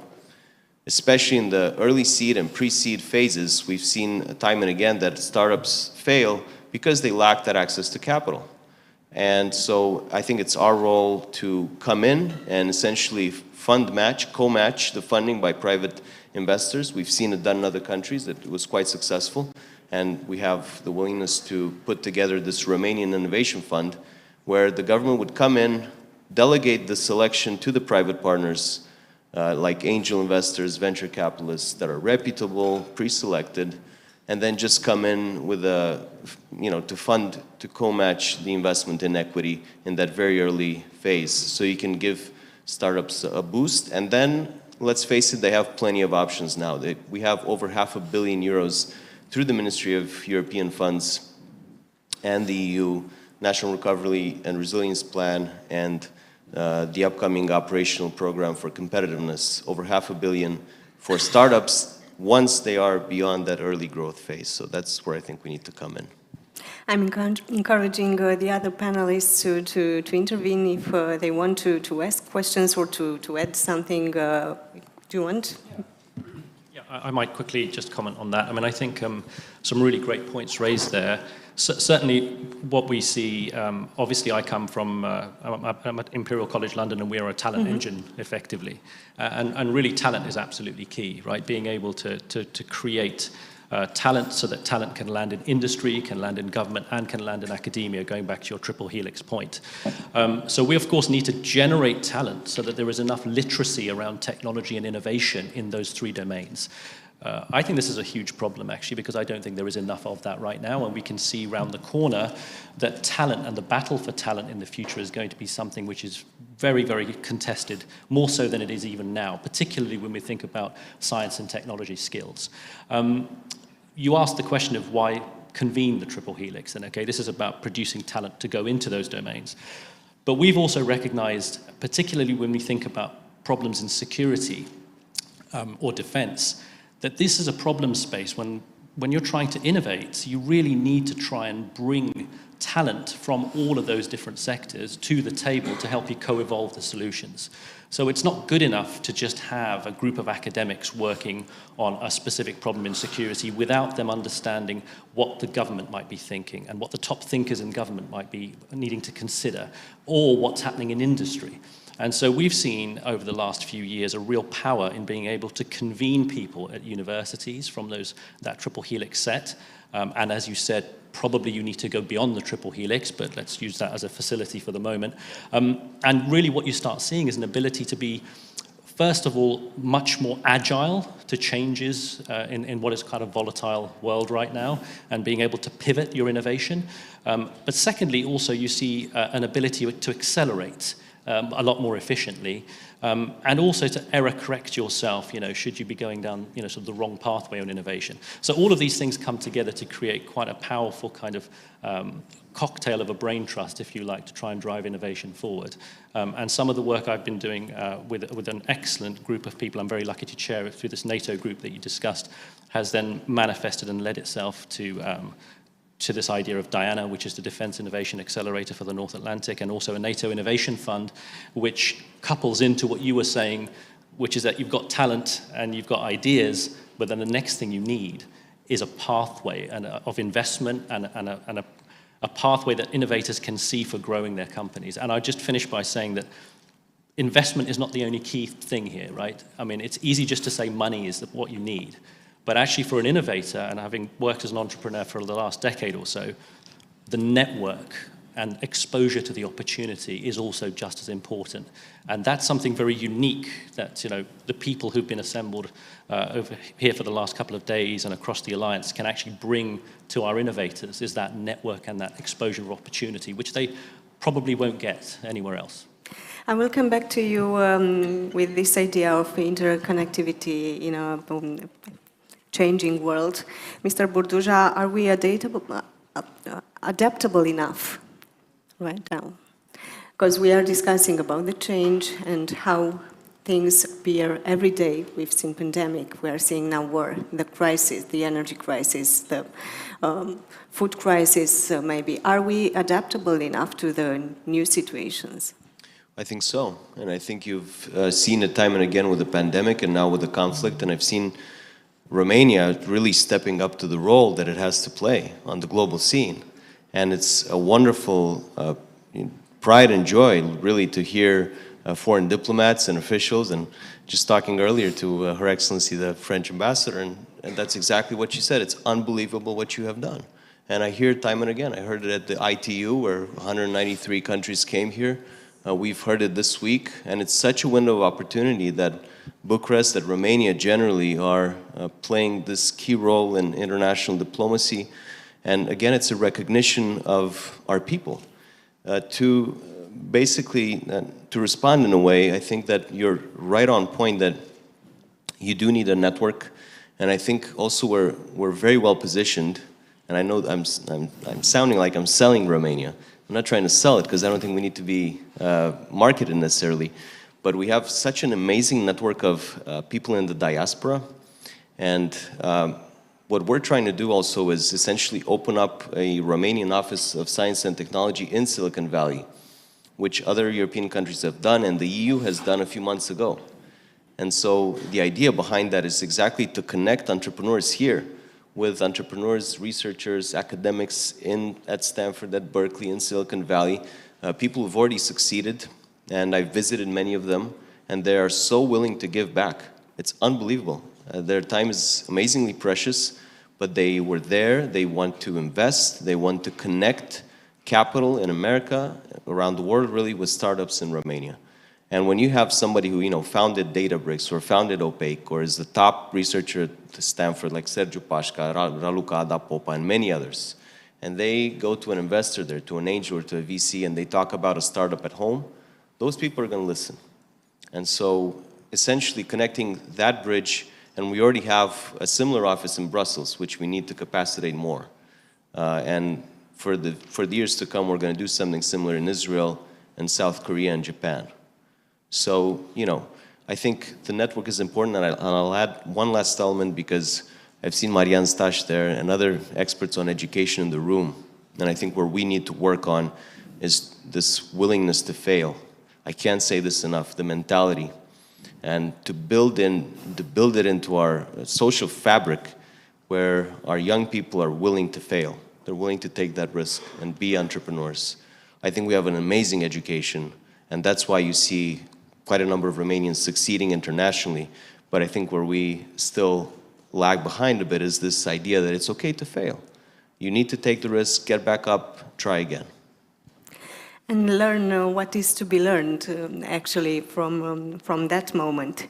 Deep China, you've mentioned Diana, and I think it's important for all of us to understand what's going to be next in this important program, and also to see that fund next year, starting 2023, 1 billion is enough, is the start, is the biggest fund, we know.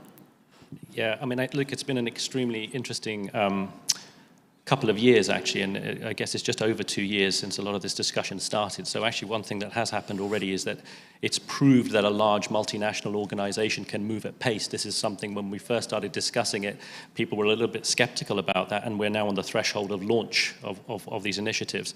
I think next year what we will see is the first projects, the first startups kind of fueled by the Diana machine, and that is a grant-giving entity, so that is not an equity-taking fund. This is helping to address that very early investment that's needed to get companies off the ground. The NATO Innovation Fund, which is what I think you're talking about when you mentioned the 1 billion figure, will of course then also launch alongside it. And there's two really major things there to have to address. First is to enable to create a fund where deep tech can actually then be picked up after, say, some initial grant funding and can be incubated for a little bit longer, right? That's one function that the NATO Innovation Fund will have. The second very important function, though, is also to crowd in the rest of the investment community around that program. Because of course, $1 billion sounds like a lot, but it's actually not really that much when you think about that whole investment landscape that will be needed. And so what you want to do is to create an investment community around it. And I would just say that the crucial part of this work is the dual use aspect that has been built in, okay? We have taken an approach here, and the team who've been building this, it's this kind of game-changing thinking really, is that science and technology investment in security and defense should be just about as much to do with avoiding conflict in the first place and investing in the science and technology that might create stability and equity in the world, as well as then the investment that might be needed in conflict situations. And we've spent a lot of time talking about conflict over the last couple of days. And you know, the best form of defense is not to get into that situation in the first place. That's a kind of thought leadership position. There's also a very practical reason to go down that route, and that is that companies need to have multiple revenue streams in order to survive. And we know that defense and security, in terms of a procurement pipeline for some of these startups and innovators, is a very challenging place to operate, particularly when you are competing with the might of a military-industrial complex. And so there's a need for that kind of pathway for startups if they can have a hope of actually, you know, entering into that whole space. Gentlemen, questions for? I just maybe one addition from my side. So the idea around access to public funding, I think one example that comes to mind is the DARPA from the US, the Defense and Advanced Research Projects Association, which I think positions around $3 billion per year to support companies basically achieve the technological disruption that is needed and also help create a competitive edge. And also I very much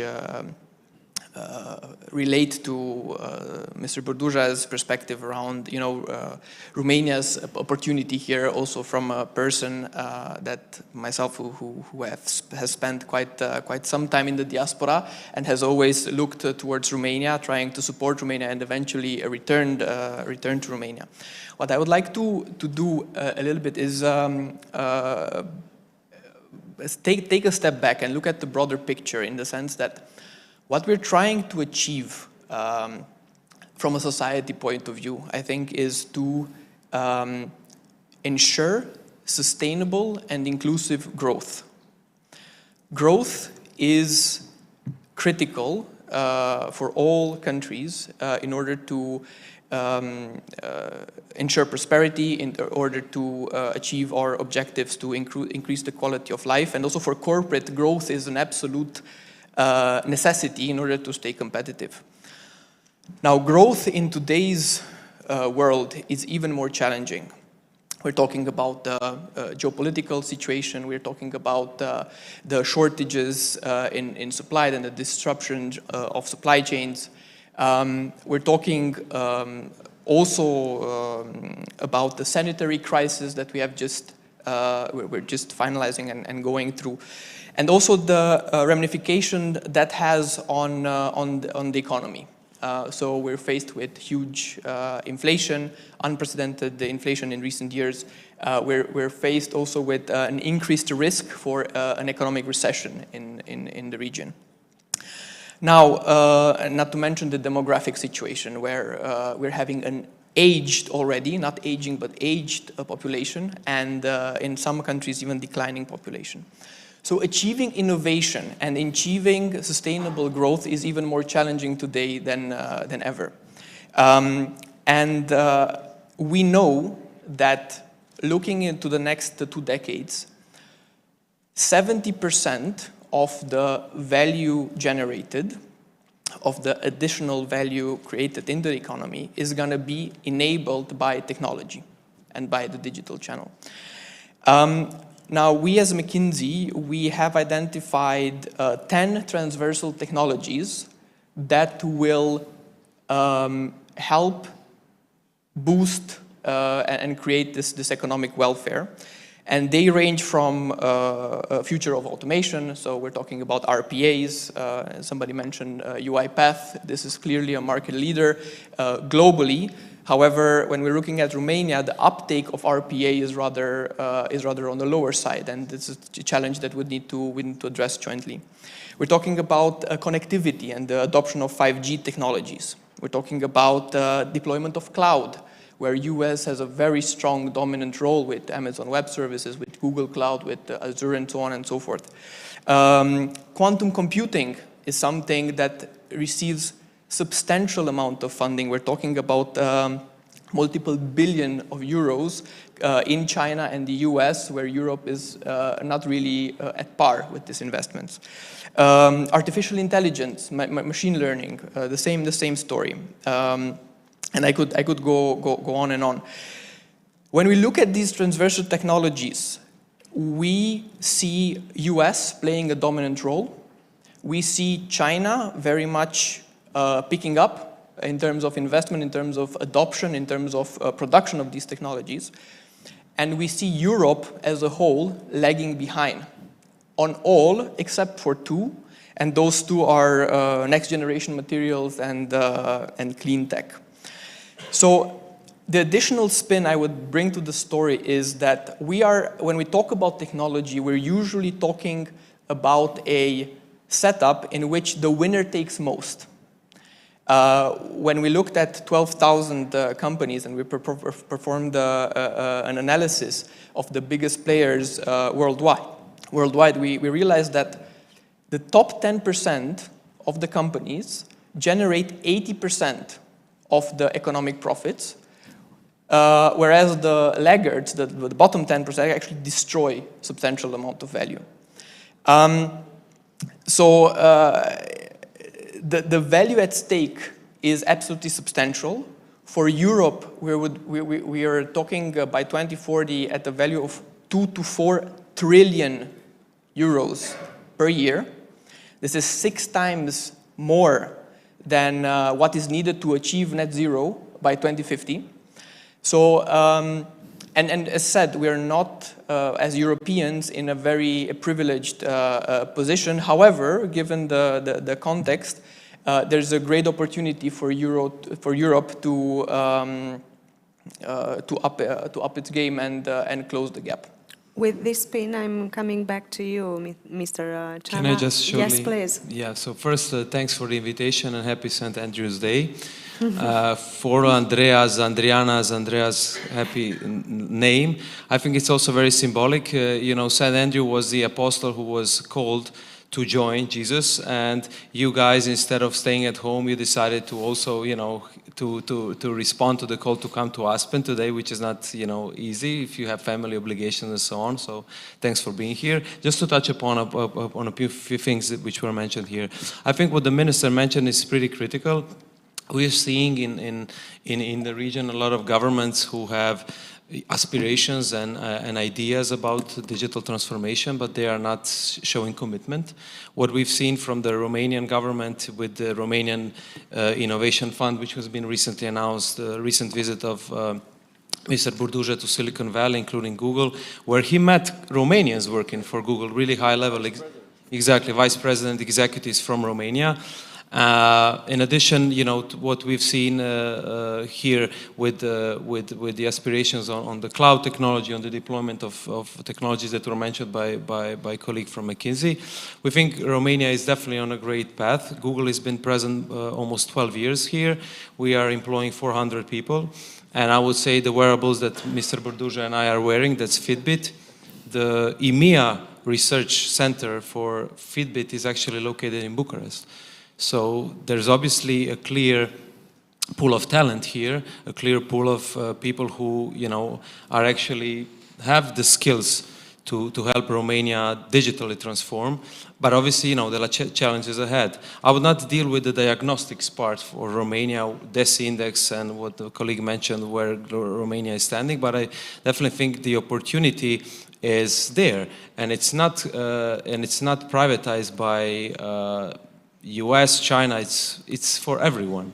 So we have as of today in Central and Eastern Europe about 50 unicorns. Most of them have been scaling were able to scale because of US technology.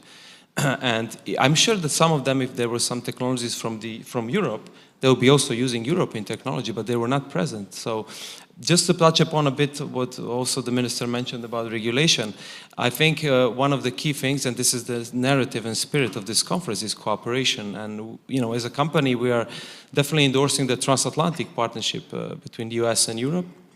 And one of the key drivers for this cooperation is the Trade and Technology Council, which is supposed to meet in a few weeks.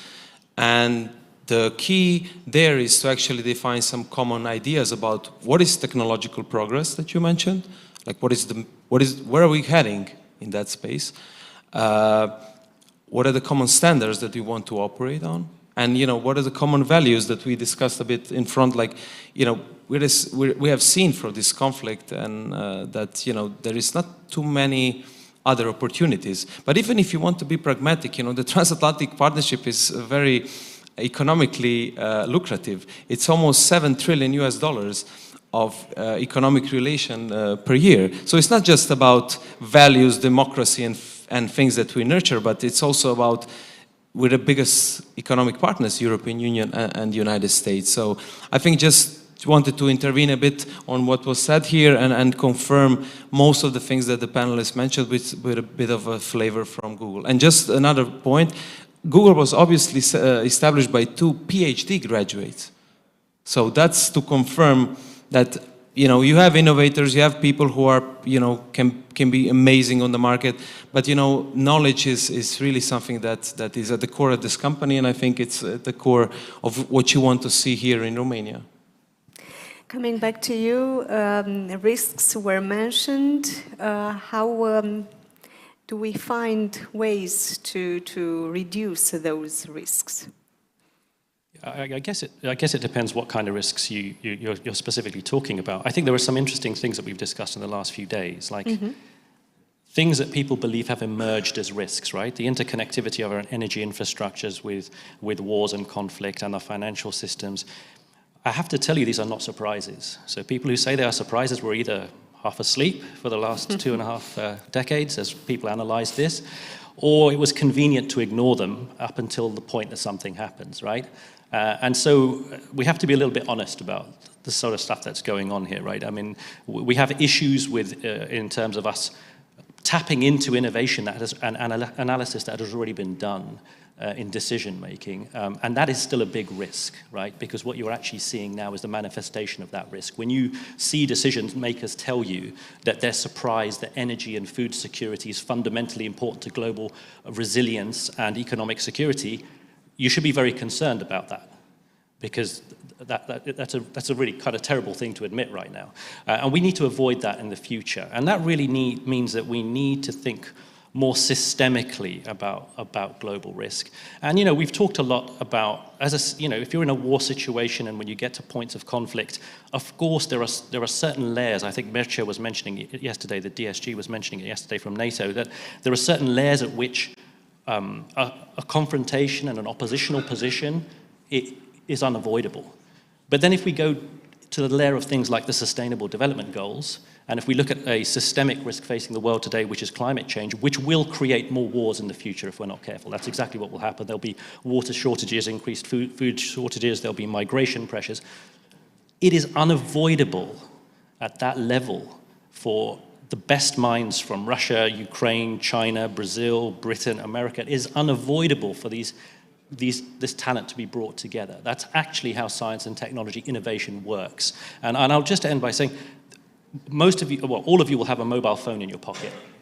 And about 25 years ago, when I was a postdoc, there was this little project called Linux, and there was this open software idea, and we had lots of commercial people come and tell us what a terrible idea this was, that this open standard software, it was going to be terrible for security, would never amount to anything. It is now the single most embedded piece of software, I would say, in the world, driving everything from your fridge to your mobile phone. It is the result of a collaboration of international scientists and technologies that you will never be able to map out, probably touching every single continent in the world, and we are availing ourselves of it. And so there is a second risk here, which is that if we believe isolationism is the pathway to resilience, we're in really big trouble, right? And we were talking about this before. it's good to be competitive. I mean, we're in the World Cup right now. I think what you want to do is you want to be picked to play on the team, but science and technology innovation is a team sport. So you can compete to get a spot, but that doesn't mean that you compete on every single level and create an isolationist system. And if we drive down that road with xenophobic postures and with isolationism in our politics, we end up with a very brittle system. And if I said this 5-6 years ago, people would say, yeah, that's very theoretical. And we've had COVID, and we've had now this war in Ukraine, and all of that brittle nature is exposed. And that's the challenge. We have to fix that. And at the moment, a lot of the narrative is about doubling down on what we've done in the past to increase that sort of vulnerability. And that, I think, is another concern. I've seen Mr. Burduja wanted to well, just a quick point on the transatlantic partnership. And I say this not just on the Aspen stage. I say it every time I have the occasion. I think that there's certain voices in Europe that position themselves in a way that I don't endorse. Essentially, as the EU as a main competitor to the US. And if you look at all the data, the only way we can succeed in the only competition that matters, which is essentially with China and with Russia, more near term, is together. There should be no competition between the EU and the US, between the EU or between European companies and big American companies. I think we've seen it here and we've seen it in other places in Europe. We've seen American companies coming in and driving innovation and bringing new technologies and leveraging the talent here. And we've seen talent here leveraging capital on the New York Stock Exchange and generally speaking in the US. And I think we should encourage these connections more than ever. But if I may very quickly, there was a point made yesterday, which is the other thing that we don't do a lot of, is talk about the people in these various countries that we see in an oppositional sense who actually hold democratic values, who actually want to see that kind of transformation. And actually, this idea is, the idea of how we use our technology to then deliver against our values is something that we should be seeking to connect with people wherever they are, whatever nationality they're in. And really, that's the draw. That should be the thing that pulls talent and global transformation. That's the thing that will actually make a difference. And we sort of, like someone on the panel said that yesterday, I think, and that was a very, very important point. It was a throwaway. I'm not sure if everybody noticed it, but I would really like to highlight that. And again, as an educational institution, that's what we're in the business of doing. I want you to come and study at our institution from wherever you are and take away the values and the systems, not just learn the physics, right, but to go away with and spread them. Precisely, absolutely right. I think to chime in on what Deep has mentioned, there is some sort of like a diagram where you see increased cooperation brings it's a linear function, I would say. Increased cooperation increases resilience, which is counterintuitive, right? Because, a lot of countries are turning inward, becoming more protectionist and thinking that, yeah, I'll be more protectionist, I'll be more sovereign by actually closing, metaphorically, borders or, not cooperating with us. But basically what we've seen, especially in the past year with the war in Ukraine, cooperation in the area of cybersecurity, fighting disinformation was not, you cannot do that alone. It's something that, it's impossible to do it. So I would say that, there are a couple, like maybe 3 things that we see are kind of worrying and should be tackled. One is this called digital protectionism. And this is actually where countries are, closing, turning inward, just not being, open even for foreign direct investments and companies from some regions. I think second is obviously this, what we've seen is increased incoherent regulation. Like we learned that G20 countries in 2020 had 1,700 different laws and regulations related to digital, which were not coordinated or negotiated. Just it's a large number of uncoordinated work. 1,700. Yeah, and then something that we also discussed in front, and I think that can be a part of our conversation here, is we call digital authoritarianism. Is actually when technology has been used by some regimes to actually manipulate and seize some freedoms from their people. And this is something that we think, it's very worrying and it's counter to what we're discussing at this panel. Let's put some solutions on the table for this. Do we I have? think just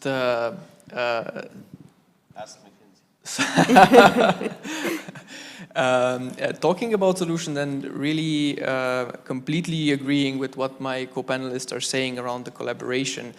I think what we should do more in Romania and also in Europe is get inspired by these best practices and further enhance collaboration. The one thing that I think is very difficult from a Romanian/European lens is achieving scale.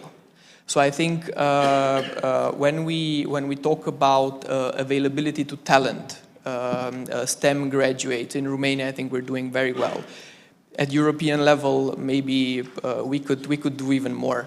When we talk about capital, yes, there was an increase of VC funding. There is increased public funding to boost technology companies.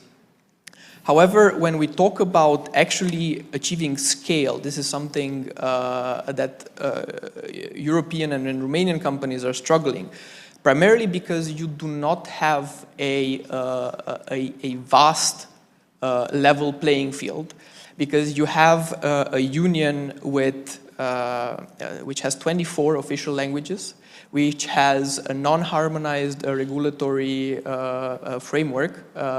So really, once you saturated your domestic market and you want to expand into the next market, this is where the whole infrastructure around the growth becomes quite challenging.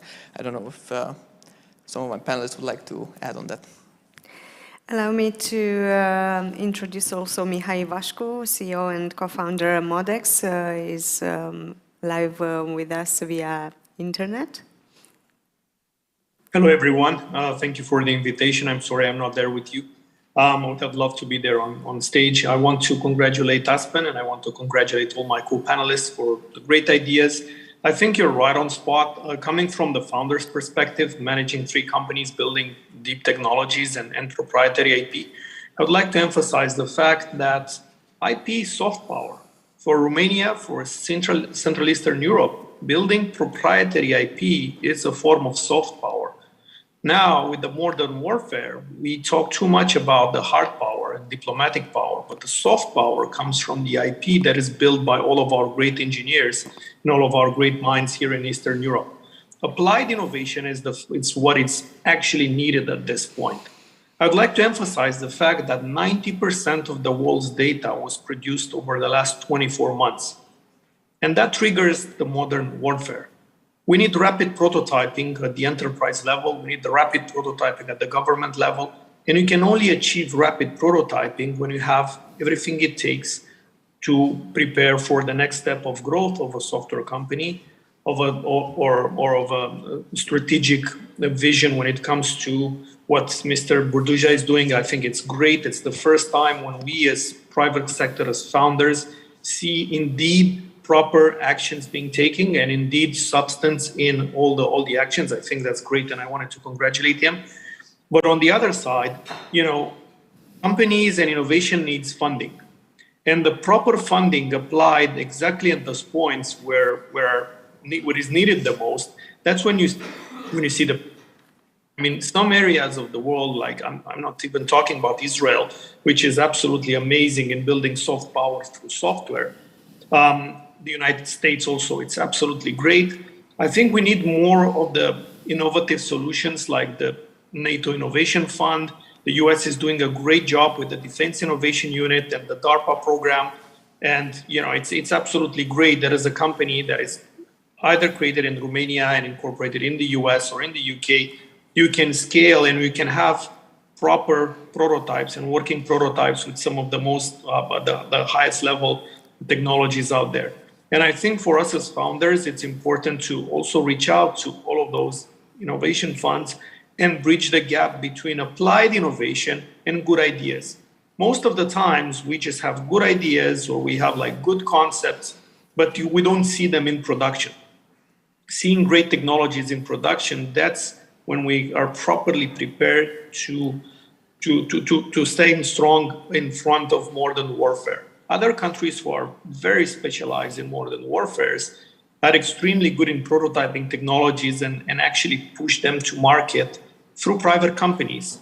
I strongly feel that in order to prepare for modern warfare, we need more applied innovation and more proprietary IP coming from the private sector.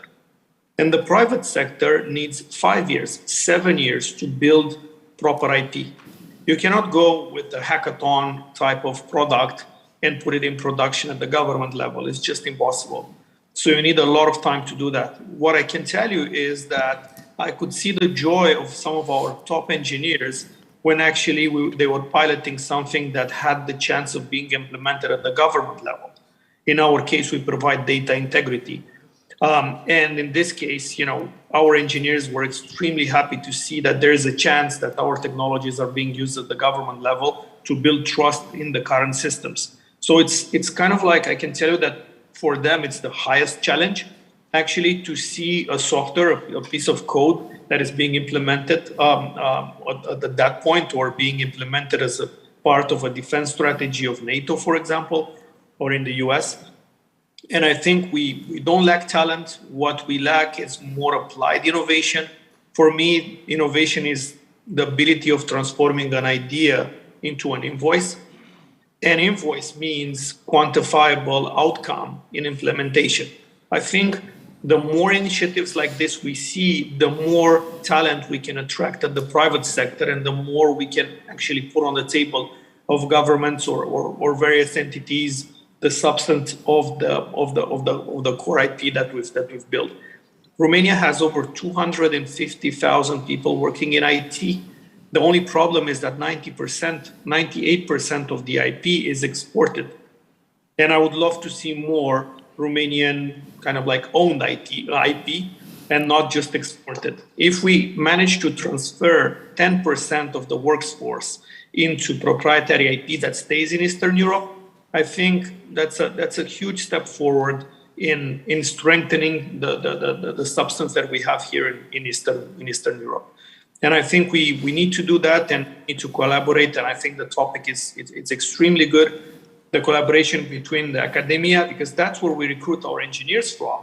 And we want to invest more also on the private sector with that. But also we want to see the result of their work being implemented really in functional projects at the government level. Thank you. If you, I'm encouraging you to ask questions. If you have some, you have a mic over there, and just give me a sign. I've seen that you were watching very, very closely that what Mr. Ivashku just told us, and I've seen a common thing in your speeches, the idea of being together, of making things together. We cannot do anything alone, actually, as people, as countries. So I think that's hopefully, Mr. China, the next step. Yeah, I think there was a really interesting point there around soft power. Mm-hmm. It is absolutely the case, I think, that in recent times, and I'm an ex-government person myself, so I'm not talking about this from a theoretical perspective. We've seen a rollback from the use and the importance placed on soft power as well as hard power, and that is a big problem. But yes, I think the point I wanted to make is that also for the talent of the future, what we need to do is to engage them to feel incentivized to be working in a space like defense and security, right? Mm-hmm. So there has to be a narrative in there that feels like your work is having a positive impact, overriding. I mean, I'm struggling to think of a scientist or a technologist I've met, actually, who never wanted to have a positive impact in the world. This is a huge, powerful draw for the talent of the future, and that's why having a defense and security narrative, wherever it may be, that affords the opportunity for that positive impact, I think is massive. And okay, you could argue that using science and technology in order to put deterrence in place is obviously very positive. It creates, for me, it creates space and time for us to solve the other problems that we haven't quite fixed. Post-Second World War, we developed nuclear weapons. So we have a pretty big big button already that we've developed in terms of the kinetic side of things. We now need to figure out how can we sort of make sure that we get enough evolution so that we never have to press it. People who think that it's inevitable that we press it are the ones that I think we need to be concerned about.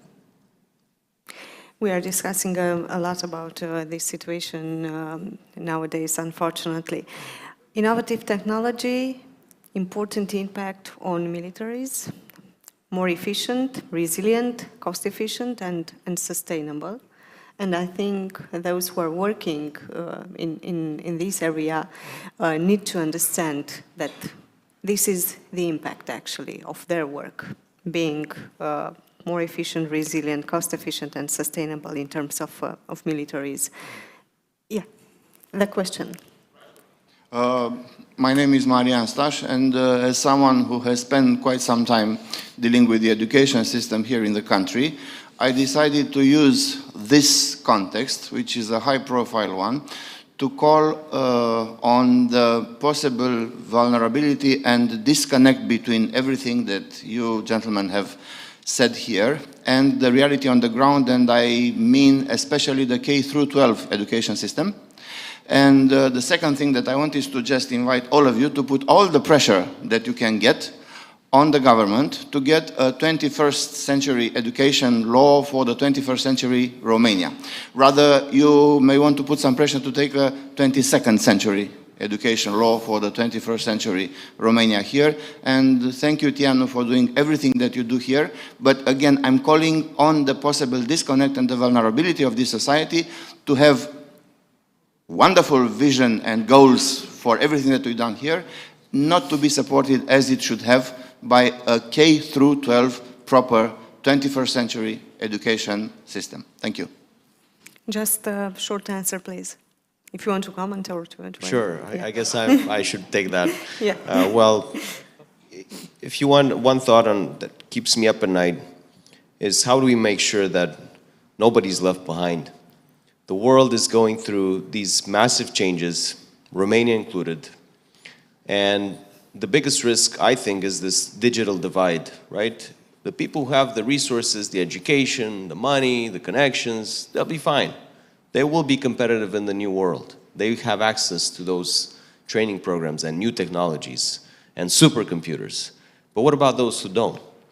And I think that and I think you made this point earlier, Ovidiu, that we have to especially focus on them and adapt our curricula and invest in access to technology and education in order not to leave anybody behind. And not to discriminate, actually. Not to discriminate. Not to discriminate, not to aggravate current biases in society. And the only way we can do that is, by the way, working together. No matter how much commitment we've had in government, and believe me, we have, just over the past 6 months since I took this mandate, I made a quick list. We have the biggest legislative changes in digital Romania, if you will, right? The cloud law, we have the interoperability law, we have a feasibility study and detailed technical design that for the first time in the history of the country were put up online and private companies could contribute and say where we're going wrong. And we have the decision by the President and a decision by the Prime Minister on an AI national strategy and the AI national hub. We've gotten back our place in the European Space Agency, and we've just contributed about 80 million euros there. So things are moving. But beyond this political commitment, there's only so much we can do. And so I'm publicly calling on civil society, on the private sector, obviously, on academia to join forces and let's help make sure that nobody's left behind. Let's promote digital skills, digital competencies at the level of all Romanians and even beyond, as well as at the level of SMEs, because that's another segment when we have a lot of catching up to do on the DESI index. Allow me to take another 30 seconds, please. Question and 1 minute answer. So I'm Mihnea Samoilă, and I'm a Marshall Memorial Fellow who just returned 1 week ago from the US. And as a background, a medical doctor and a public health expert owning a startup in digital health now. So I want just to build up on the topic of education, because I think innovation is also a matter of education and of culture. And it's a matter of long-term change, I would say. and the matter of unlocking the potential, which was mentioned by our minister, the network, which was also mentioned there, the resources, the financial resources, but how we can put this all together in a solution. And I would just give an example. We visited part of our program, Cornell Tech Institute in New York, which is actually a mix of a postdoc program with a research program and with an incubator, connecting also the startups with the investors. Thank you. And my question is for Minister Burduja, to which extent you think we could replicate such models in Romania? Thank you. Very short answer, please. Very short answer. Sky's the limit. I think really, and let's take advantage of this window of opportunity where we do have political leadership that understands the role of new technologies and research. And by the way, you're going to see it in the budget allocated for the research sector for next year. It's going to be a very pleasant surprise. I won't reveal the number yet, but you'll see what I'm talking about. So please, let's do this. You're my friend, so it's even easier. If I might just, Thank you. Just for 10 seconds here, I think that the gentleman who's just asked the question is in the health tech sector. Again, I'm going to go back to COVID. I think one point I really want to make is it is in our collectively in our self-interest to make sure that we promote innovation activities and innovation competence in regions far beyond the Alliance or the European Union or things that we've talked about today. I was born in East Africa myself. If you look at what's happening on the whole continent, often the continent is treated like a single country by people. This is a real problem. We need to see innovation and connection to innovation in that entire region, as well as places like South America, I think that was mentioned yesterday as well. We've not really touched enough on all of this sort of stuff, right? And these conversations just end up becoming, if you think about it, quite parochial. And when we're talking about a global set of problems. So exactly. I would just just 10 seconds for you also. Well, I think we all discuss cooperation, but I think, you know, as a company, we supported trainings in digital skills in Romania for almost 500,000 people. And I think that's the soil for what you want to achieve here. And at the same time, we should be open and honest to ourselves, saying that CE as a region and Romania has a strong potential.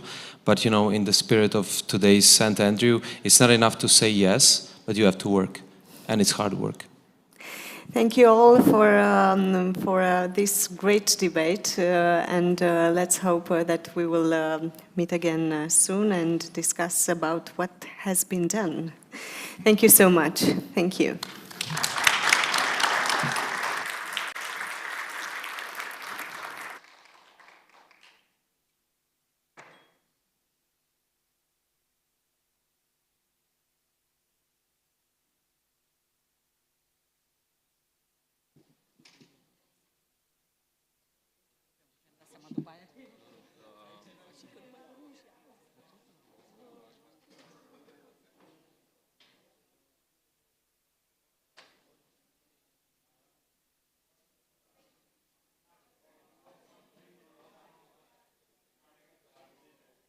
And I'd like to introduce to the stage the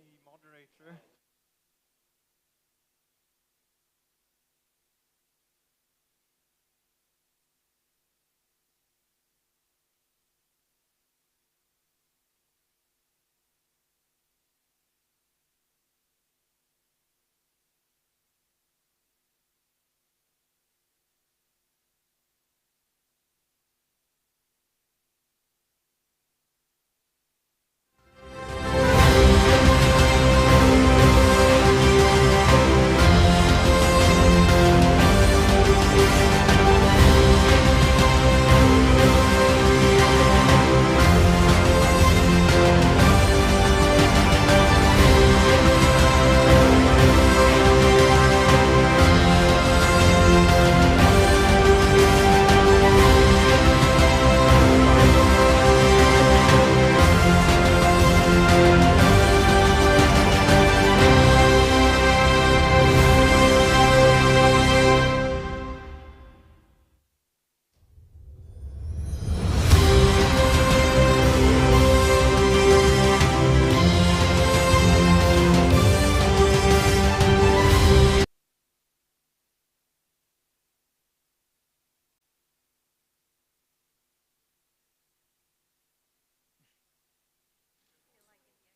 All right, good afternoon, almost good afternoon. It's 1 minute to noon, so still good morning.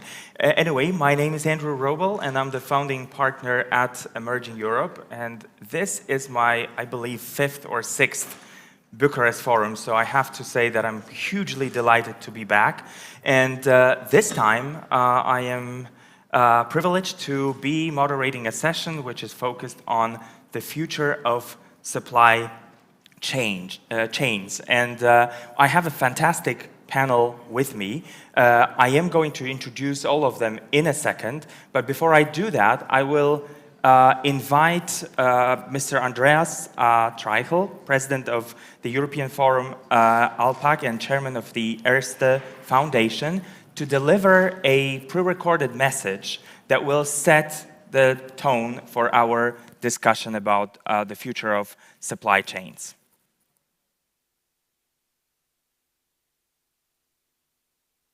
Ladies and gentlemen, thank you very much for inviting me to speak at the Bucharest Forum. I'm very sorry that I couldn't make it in person, and I'm very thankful that you allow me to address you via video. So many greetings here from Vienna. I have a very strong view as it concerns the future of globalization. And given my position in Erste Foundation and at the European Forum ALPAC, of course, I see it very much from a European perspective. But first of all, let me tell you what my view is on what happened in the past. We have seen a tremendous development of globalization during the last 30 years. And particularly if we look back into the 90s, we have seen a strong coordination between business and politics in order to allow for the form of globalization and internationalization of supply chains. However, about 10 to 15 years ago, we have seen that the views of business and politics started to diverge from each other. And we have seen many trends, and of course the most important one based on the more difficult relation between the United States of America and China. We've seen a separation of business and politics. So during the last decade, where business was still in the mood to continue globalization, politics tended towards localization. We have felt that in Europe. We felt that all over the world.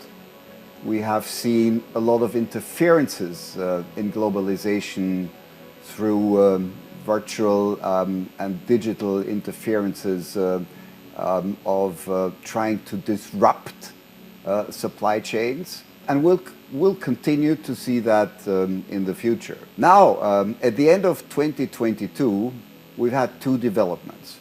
One, the growing conflict between the USA and China, and as of February 24th this year, the attack of Russia on Ukraine. That has a tremendous effect on the future. It has a tremendous effect on how business will develop over the next decades. And I have very firm opinion that the globalization that we saw during the last 30 years will not continue anymore. I do not think that globalization will stop. I do not believe that the internationalization of supply chains will stop. But they will be very different from how they were in the past. And one thing we have to accept from the business side is very simply that the role of politics is becoming increasingly important, and that Europe in particular now is in a very, very difficult situation, as we have benefited tremendously from the internationalization of supply chains, and Europe has during the past 30 years gained a substantial amount of wealth very simply through the fact that we have relied in terms of energy supply very much on outside sources, and as we all know, mainly on Russian sources, as it concerns fuel and gas. And now we are in a situation that we suffer from the fact that these supply chains, due to political reasons, have been interrupted. The second very, very important issue for us in Europe is that alongside the energy dependency that we have on international supply chains, we also have done relatively well in accumulating wealth by relying on, if you can say it in that way, international supply chains on our defense. So we have not been able to take care of our own energy supply within Europe. We have not been taking care on our defense supply within Europe, and we depend very much on globalization. And that's a problem for us right now. And that is not a problem that we will be able to solve during the next couple of years. That is a problem that we need to solve over the next 20 to 30 years. And that will require a dramatic change in the way Europe looks into its own future. If you talk about a different form of globalization, and if you talk about the fact that we will have a form of regionalization or localization, it is very, very clear in which direction the United States of America will go. It is very, very clear in which direction China will go. It is not so clear in which direction Europe will go. And we have two choices. One choice is that we offer, as Europe, 27, 28 or 40, however you look at Europe, different markets that play a role in a more local, globalized world. Or we have a chance to say, if we would like to go back to the 90s, a time in which Europe was really strong, a time when Europe had the leading companies in almost any industry, and where Europe had developed into the largest consumer market in the world. It had developed in the largest export market in the world. And we have to realize that we have lost that position in both instances. And now we need to think about, in this new form of globalization that's coming up in the conflict between the United States and China, in maybe a situation where alongside a more localized view of the economy, we will have a divided world, an Eastern world and a Western world. Do we, as Europe, want to play a role with 27 states in the Union, plus all the other countries within Europe that are not part of the European Union? Or do we make a strong effort in creating a localized Europe that regains its strengths as a partner in a more divided, globalized world than we ever had?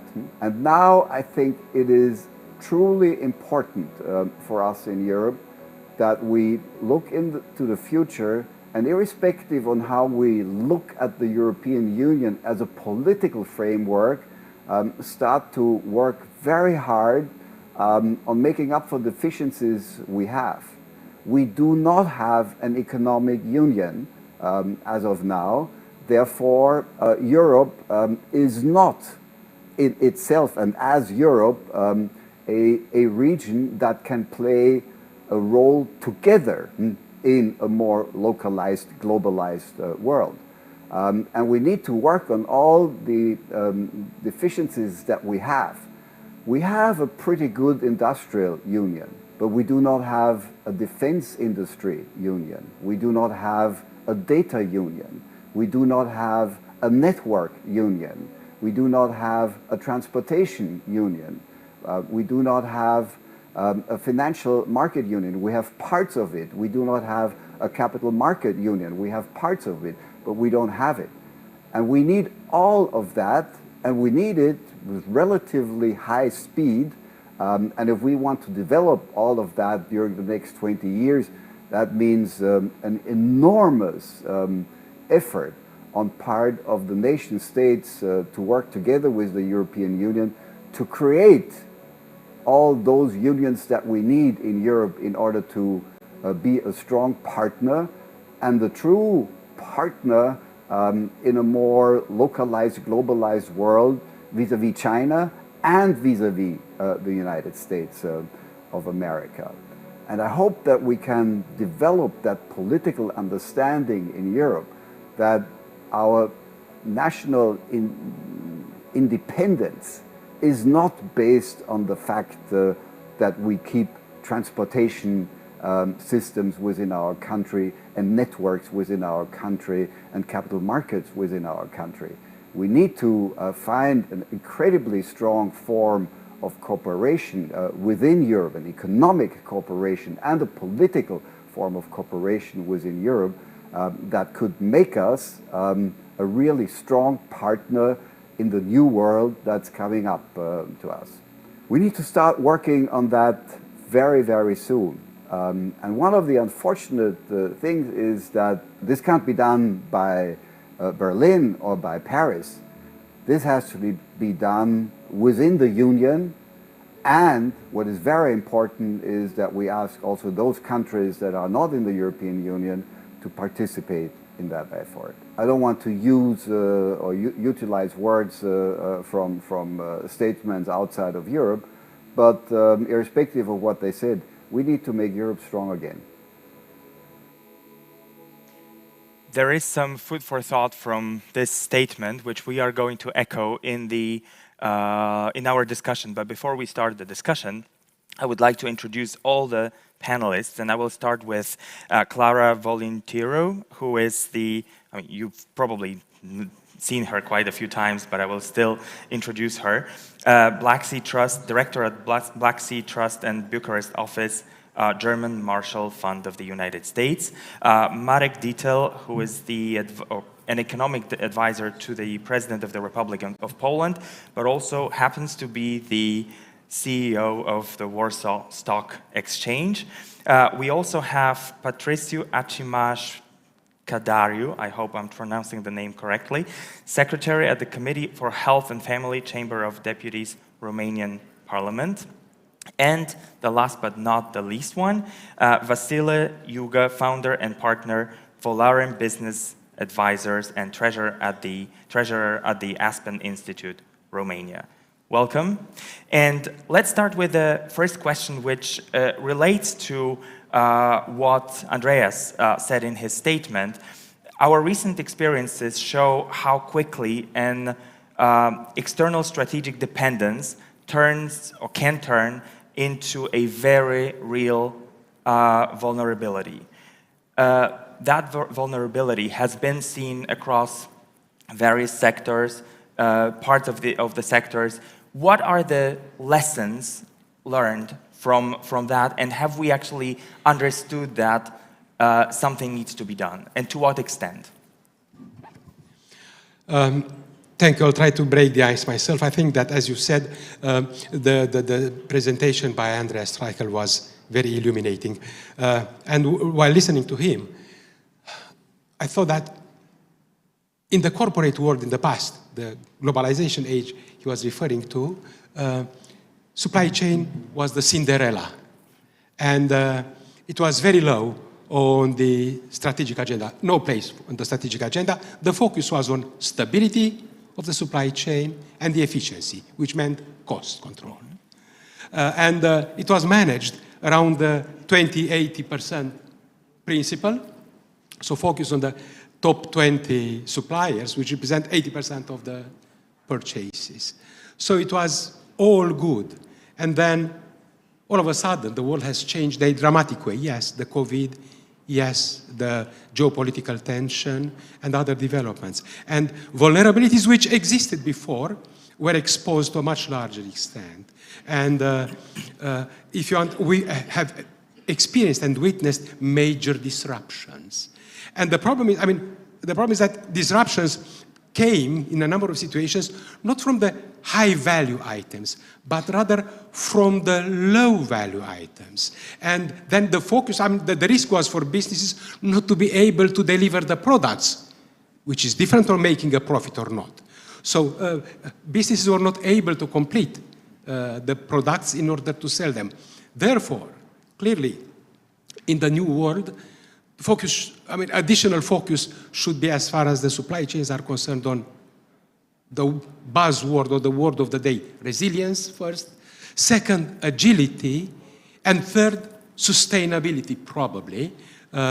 So just to finish my introductory remarks, the supply chain has now a seat at the table, and is very high on the strategic agenda, I would say, to the point that, for instance, we see the appointment of, I'll try to remember, Chief Supply Chain Officer, which shows that businesses realize the importance of this ignored aspect and facet of the business in what was a growing world.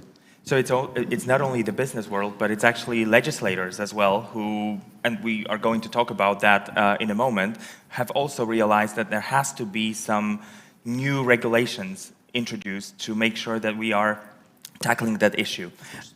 Clara, what is your opinion about the lessons learned here? Well, I fully subscribe to what Mr. Yuga already mentioned, in the sense that it was a vastly underestimated risk regarding global value chains. And I think there is a trade-off or a tension in our shared understanding, in the sense that we all aspire for higher value-added production, countries that already have it, countries that want to have it, and then higher value-added production means that we have to outsource and expose ourselves. For example, in the pandemics, we didn't have basic equipments like personal protection masks and so on and so forth. So I think there is this question of ensuring the safety and health of our societies before we analyze the whole, let's say, business corporate values type of profit margins, right? But coming back to the point of EU's role as a regulator, we need to heal very long-lasting dividing lines of access and equity to different sorts of services and innovation, because we had that panel before. And these dividing lines are between member states and within member states, and EU's actorness potential that Mr. Treichel mentioned as well. EU's actorness potential in a global crisis depends on internal cohesion and internal coordination of actions. And I think that the health crisis has been an extraordinary example of how much we rely on each other in times of crisis and in regional supply chains. Marek? So first of all, thank you very much. It's my first time at this lovely event, very well organized and full of content. The facts are that until 2010, the export was growing faster than the GDP. So obviously we're enjoying times of globalization. But the problems were also noticeable. One of the problem was nicely dealt with in Harvard Business Review paper article from, I think, 1994, How Much is Flexibility Worth, when the authors were dealing with the problem, economies of scale versus flexibility of, for example, supply. And simply businesses were taking the globalization for granted. So, and also transportation costs were very, very low. Inexpensive environment, by the way. They were struggling to get the economies of scale and moving vast production to China and so on, resulted at the end in the networked economy. If there's a disruption in the network, it's transport of the whole network. And now we have some major disruptions, and they are even magnified in this network. So actually, the flexibility was worth more than we thought. And we have to live now in the world where we have to take into account this flexibility issue, because disruptions in networks can be very harmful for us. And I'm not that nostalgic to as Andras Steichel to the 90s. We are in Romania, where and I'm from Poland, and generally in so-called Free Seas region, we were actually going through some major reforms in the 90s, where actually there was extreme pressure on the free trade, which was resulted as an end game of a relatively high share of the global corporations in our GDP. For Poland, is over 1/3 of the GDP is produced by the foreignly controlled companies. 50% of our export is multinational companies' export, what is of course good for employment, but it was not good for the wealth creation. So when we look at the stock of wealth in this region here, it's even 4 to 5 times lower on per capita basis than in Greece, what is not a star compared to Austria, where Mr. Steichel comes from, is factor of 15. So the accumulation of wealth was not there, but somehow there was a turnaround in the economy, and now I believe our region, including Romania and Poland, are very well positioned in the new setup. This deglobalization thing and looking for other options than in production of the large-scale factories in China can benefit the region enormously. And also there is a process, I would call it reglobalization. What I mean by that, there's a new wave of globalization in the digital space, and the previous panel showed a little bit of that, and UiPath, Romanian company, is a brilliant example of this reglobalization. And we have on our venue on Warsaw Stock Exchange the largest number of game developers, so video game producers in the world from all the exchanges, over 70 of them compared to 60 in Tokyo or 40 plus in in Seoul. And we see those companies around 2010 started to sell their video games globally, and they are extreme beneficiary of the reglobalization. So I would not subscribe to the second part of the statement of Mr. Steichel that we as Europe, as a whole Europe, are somehow losing the competitive edge. I'm sure that Washington Consensus was very good for the Western Europe, but for the Eastern Europe or Free Seas region, actually the face of deglobalization and reglobalization can be extremely beneficial from the supply chain perspective. Thank you. Thank you, Marek. And Patricio, could you also share your thoughts about the lessons that I asked about? Maybe I'll change a little bit the tone.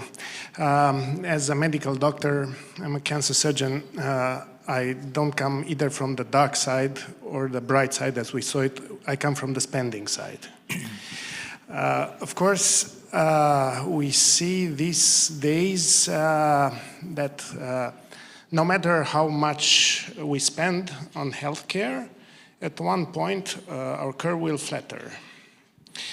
So again, from the taming side, as a member of the parliament, I feel that we have to make reforms, and of course we have to invest more. That's obviously because we invest far less than in other Western European countries. But we have here the crisis, and we saw the refugees, cancer patients from Ukraine. And under these circumstances, we have to find solutions. And hopefully, thanks to IQVIA, we have a white paper with experts from Ukraine, of course, Poland, Romania, Slovakia, Hungary. And we have an assessment of the Ukrainian healthcare and some solutions. And here I think we have to think also for our own healthcare system. And of course we have effectiveness and efficiency, and this brings value for money. But we have to think also of equity and responsiveness, and this brings value for many. So it's a much complicated subject, I guess, but I think we might find a solution in trying to build healthcare system based on a value-based healthcare system. And we should somehow forget our traditional way of doing it. We were talking about, Vasily, you wanted to add this. I forgot to tell you something in introduction. We're going to discuss today and lament and complain about the supply chain and the challenges that we're facing in Europe.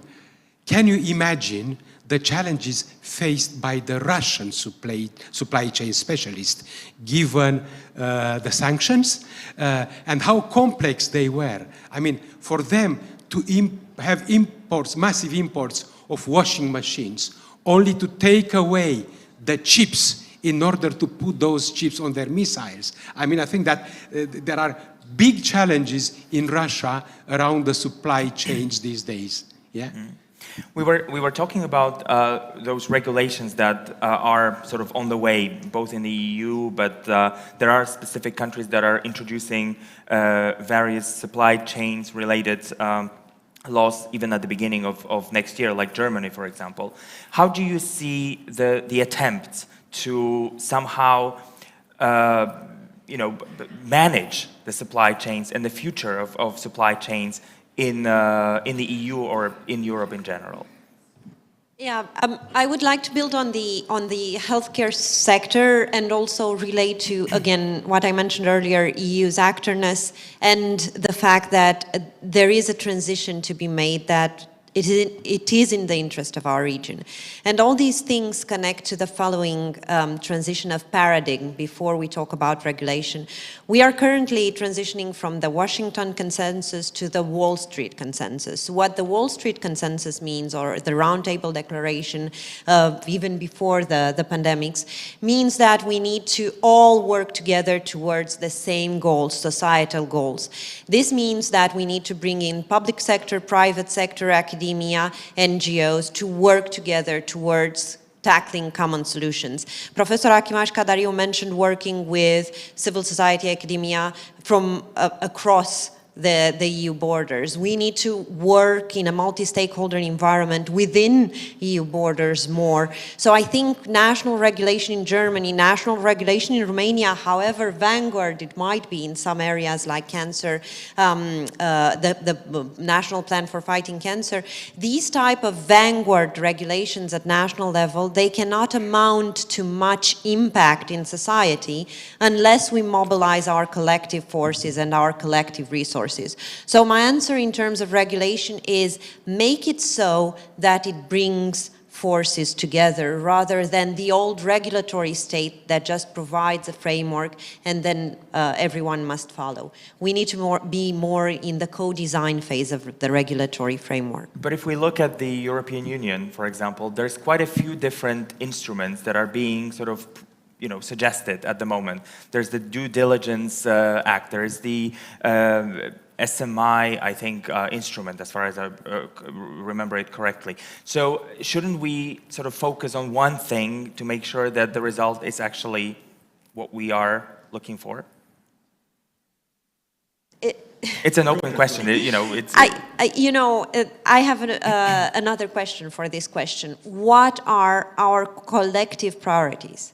Once we understand what are our collective priorities, we can devise collective regulations for the single market or the European community of countries.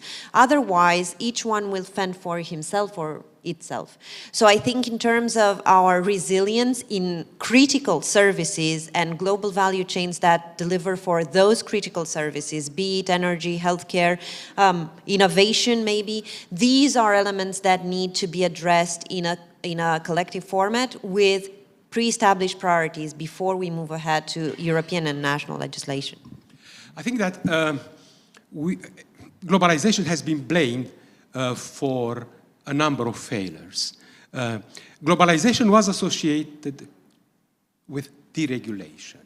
And probably the deregulation pendulum went too far. The risk is that now we are going to over-regulate and move the pendulum too far in the other direction, and we risk destroying value. And we risk failing on providing the public goods which are needed. Therefore, I would advocate, I mean, we must not stifle the market forces by excessive regulation. And let's be honest, Europe has a tendency to over-regulate. And this is, in my opinion, a competitive disadvantage for Europe. And we have to be careful and not to react hastily to some of the challenges. And if we take, for instance, take the healthcare sector. I'm not an expert, but I can have a look. We see, for instance, in Europe, we have seen, even before the pandemic, shortage of medicine in a number of EU countries. Frightening numbers and increasing exponentially. And based on surveys carried out in Western Europe, for instance, we see that at least in 50% of the cases, medical treatment and medical care is postponed or is cancelled.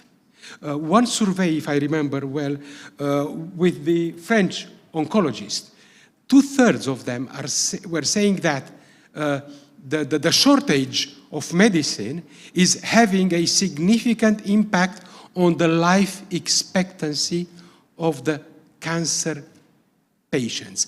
And the situation is only going to get worse. Now, what are the root causes?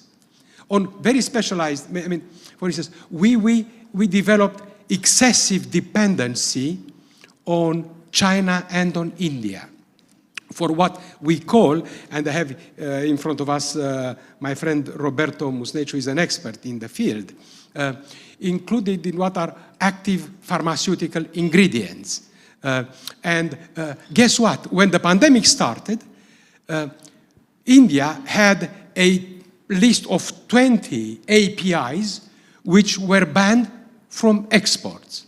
So this we struggled to get paracetamol in Europe because some of the APIs were sourced from India and from China. China played the same game, which was to limit or to ban in order to increase influence or to derive economic benefits from them. So the question is, should we do nearshoring or should we diversify? Do we need, for instance, legislation passed in Europe in order to have better prices, for instance, for the generic drugs? So I would advocate for smart regulation, not excessive regulation. Sometimes we see Europe, I love Europe, the European project, I feel myself deeply European.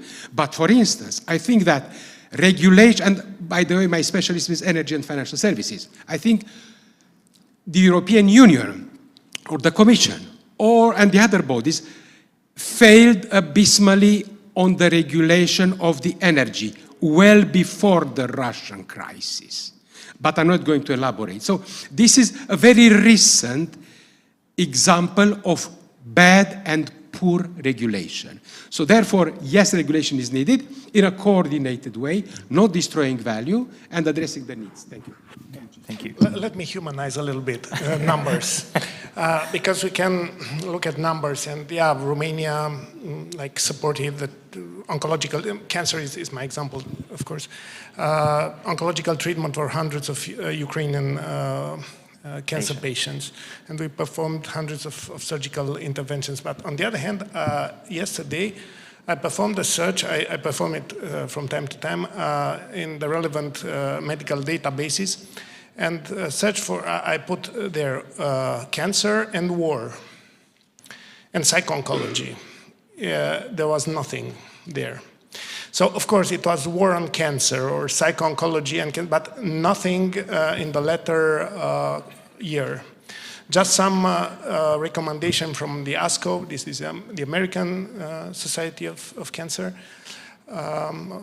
and that's that. Can you imagine, I mean, yeah, it's numbers, we've treated them, but can you imagine a lady, a 70-year-old lady, mother of 3, with no papers on her disease, speaking no foreign language but Ukrainian, sitting in a hospital bed and asking for a surgical procedure for breast cancer, but no information on the neoadjuvant treatment whatsoever. So these are problems we have to tackle as well, and it's not only about numbers and medicines. Marek. Can I dehumanize again? Okay, well, first of all, on the meta level, I would fully agree that we are on the way to over-regulating the economy.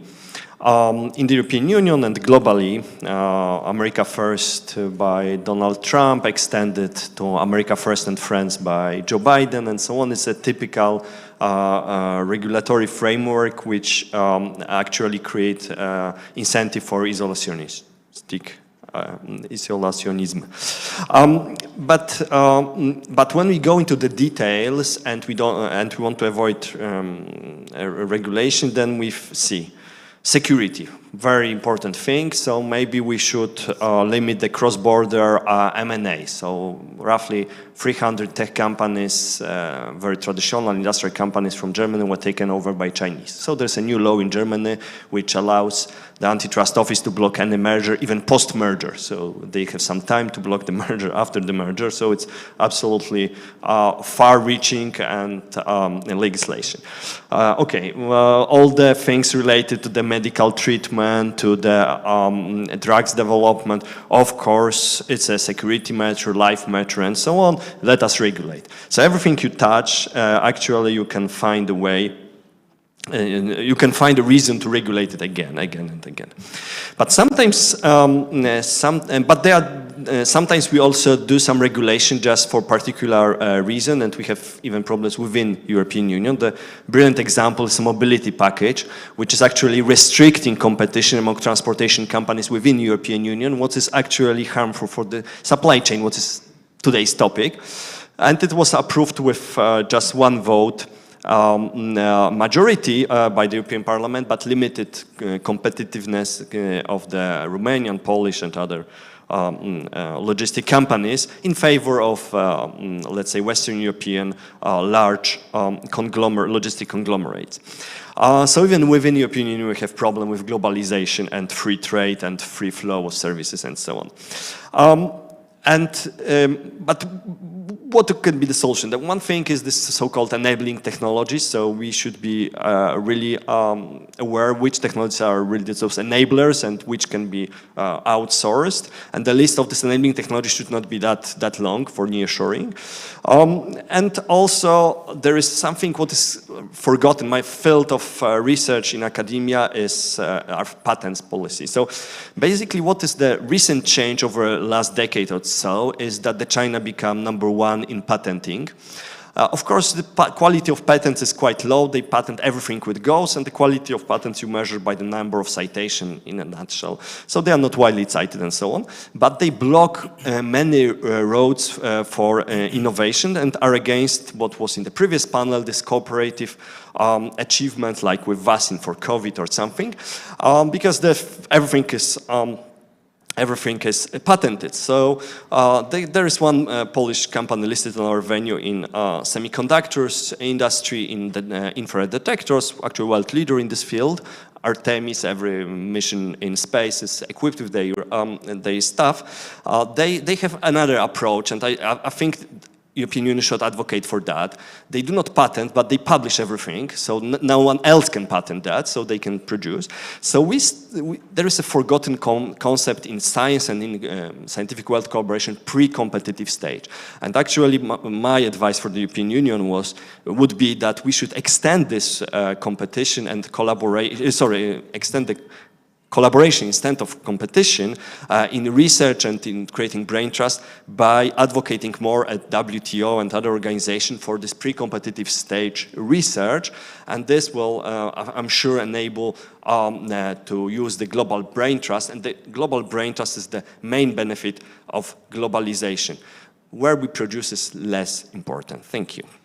Thank you very much. I have two more questions. Hopefully we will manage to answer both. I mean, over the last few years, we've seen an increase in interest in sustainability, climate change, and obviously, you know, we're talking about the we're talking about Russia's invasion in Ukraine, we're talking about COVID, but I think we need to also relate to that aspect. I'm talking about, you know, the supply chain issue. How do you see the future of, you know, of those supply chains in the sustainability or ESG context? Very briefly. First of all, we have to deal with the customers, with the consumers. And consumers are changing, and we see this, the younger generation, the younger cohorts, and this has been accelerated, for instance, by COVID and post-COVID developments. And people are increasingly, we are talking about informed people who are conscious consumers or customers. And increasingly, they want to know more about the products they are consuming. They want to know the volume of resources consumed in order to produce, how many emissions were generated. Sometimes this information, they want to be certified by an independent third party. So I think that sustainability is very much on the increase on the agenda of the consumers and of the customers. And this is going to add complexity to the entire process. Because in the past, it was easy and simple to manage the supply chain. But now, for instance, one of the leading global electronic goods manufacturer, in the past they used to manage 100 suppliers based by spend. Now they are using complex algorithms, artificial intelligence, in order to manage not only the efficiency and the stability, but also the other more strategic aspects. And as a result, they manage 7,500 suppliers in complex interactions. So yes, ESG are important, increasingly important for the public. Therefore, they need to be incorporated in the management of the supply chain. Clara, Marek? Yeah, I'll try to be brief. Sustainability is two-layered concept. It is about the process and it is about the label, the statement, the shared values that it upholds. And in terms of process, obviously we need a lot of innovation to devise new ways of purchasing and production and consumption and really tying them together into similar values systems in our global value chains. But in terms of this second layer, the label, I think it reinforces actually the security dimension where we already talk about friendly shoring. We need to make sure that our global value chains are a reflection of our alliances. And so having the sustainability dimension in this discussion, it is about the process, which has been going on long since the current war and division lines. But I think it can reinforce this idea of friendly shoring, of a community of values that delivers from security to prosperity to wellness and end results for our population. Just two examples how difficult it is. Part of my family lives in diaspora since the end of the Second World War. And in the mid-90s, some of them living in the North America told me that they are moving away from any food which was produced more than 100 miles away, so 150 roughly kilometers, from the place they are living. I treated them as a complete freaks. Then I realized that 12 to 16% of the CO2 output is related to the food logistics in the supply chains. I also learned that if we put all the cows we grow on the earth into one country, it would be fourth largest CO2 emitter in the world. And I've seen in a German supermarket a multi-use bag, which was advertised as a very ecological, and there was an advertisement what you can buy in this shop on this bag. And first was the beef from Argentina. Obviously, it makes literally no sense if you take it. So first of all, we have to change the attitude of the consumers. And it's so difficult. If you think that actually German tourists before the pandemic produced more CO2 by the flights and so on than all the Polish coal power plants, professional coal power plants, then you think it might be easier to have holidays somewhere closer to your location than to close down all the coal plants in Poland. So basically we have to start with a huge educational thing that people start to realize that they should go more sustainable. And I'm really convinced by the statement of Professor Hermann Simon, who said, sustainability is new digital. I'm sure people step by step will be more aware, but it requires a generation, so 25 years. Thank you. Can I just briefly comment on that? Because Marek mentioned the local dimension, yes, sustainability means localized economies, but localized economies require much more comprehensive distribution of foreign direct investments. We really need to build up the local capacities for production and consumption, and that delivers on other aspects of inequity and inequality across our regions in Europe. So I think a special attention, if we want to commit collectively as a priority for sustainable production and consumption, we really need to figure out ways to get to the capillaries, to the local communities that are supposed to ultimately implement that process. And change of pathology, because climate change is here actually, and it's not about the melting of the permafrost. It's about changing, about the movement of animals. It's about different infectious disease. It's not about, I mean, the old viruses that will come out like in a sci-fi movie. It's about new infectious diseases. It's about new parasites that we'll have to face. So completely different pathology. So completely different challenges in healthcare and influencing, obviously, the chain supply. So the very last question from me. We are here in this transatlantic context discussing the United States and Europe. And if we look at the perhaps vision of the supply chain of the future, the US is probably looking through the prism of China and China's tech rise. The EU is looking at becoming a bit more competitive, boosting resilience and autonomy. How do you think these two slightly different approaches will make sure that we will have, sustainable supply chains going forward?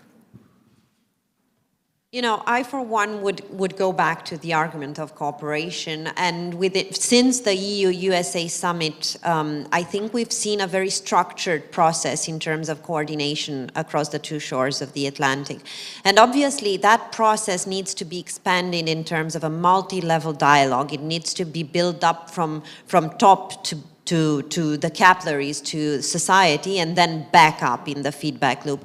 So I think in terms of really making headways in our collective stance to really deploy friendly shoring, to really deploy new innovative solutions for our emerging threats in healthcare, in energy crisis, and so on and so forth, we need to understand that the process of cooperation needs to be nurtured with continuous and multi-level engagement across the two shores of the Atlantic. I would say that in the light of value-based healthcare, innovation and technology is just a mean, it's not the purpose. If we will not purchase vaccines, for instance, but solutions to have a significant proportion of the population vaccinated, then we will ask for complex solutions to companies and actually bring them, force them to move the way of thinking and actually improving also our healthcare in the end. I think that I also support the idea of collaboration and cooperation combined with healthy competition. And in this respect, Europe has some way to go because the innovation rate in Europe is low. And in the previous panel, it was said a few times that innovation and competitiveness in Europe is suffering, and Europe has been for far too long identified with the social model. We are afraid of failure. We are afraid of exploring. and we penalize those who failed following a legitimate process. And I think that in order to have meaningful dialogue between the two shores, Europe needs to improve on competitiveness and must create an enabling environment to strengthen the competitiveness of Europe in general. Thank you. It's a major change, and we see US companies, also EU companies, moving away from China, and one of the beneficiaries is Vietnam, actually. So we have to ask ourselves the question, like in our panel, what is the future and how we can position our region, Three Seas region, in this respect. And the second thing, but still Chinese are buying semiconductors from Taiwan, so it's not necessary that you have very great political ties to still keep on trading. But there is one other thing which scares me, just briefly, is the approach of Biden administration to new industrial policy. First time in the history of the US there will be an industrial policy. And I'm not sure what would gonna come out of this, but it looks like heavy subsidies for many industries and so on. And we should not forget that still US is the greatest importer of goods and the greatest exporter of dollars, printed dollars. So this poses the risk for the European Union, was mentioned by Andreas at the beginning, that actually we lift out of exporting high-tech goods from Europe to the US, especially in the B2B space. And now it is a question what will be the next industrial policy of US, and maybe it can result in limiting of this demand for imported goods and technologies. And we, as a regional manufacturer for Western countries, so we can be hit as well. So I'm more scared about what will come out of the industrial policy than from the clash between China and US. I think this clash is actually an opportunity for us. Thank you.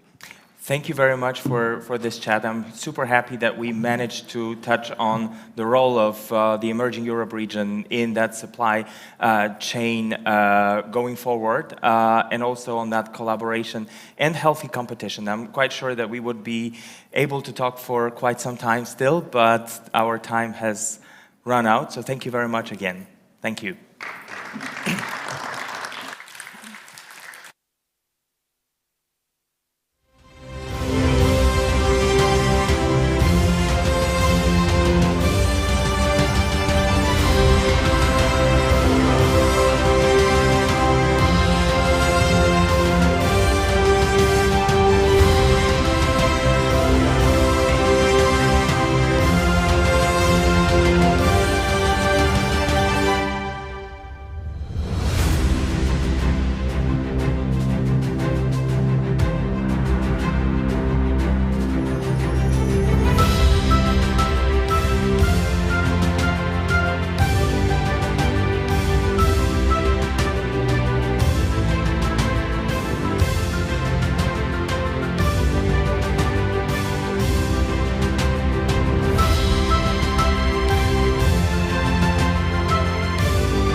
Guys, thank you for your patience. Next up, we have a panel on the collaborative digital economy in Romania. It is my absolute pleasure to invite Veronica Ștefan to the stage. She is the founder of Digital Citizens Romania, an expert on AI and human rights, and I know her as a young leader from the 2021 cohort. Veronica. Thank you, Andrei. Well, we cannot have a session without speakers and experts contributing to the discussion, so I'm very happy to welcome on the stage Mr. George Cristian Tuță, Questor, Chamber of Deputies, Romanian Parliament. Next to us will be Margareta Mucibabic from UiPath, our unicorn here, Public Affairs and Social Impact Director. What a wonderful position to be in.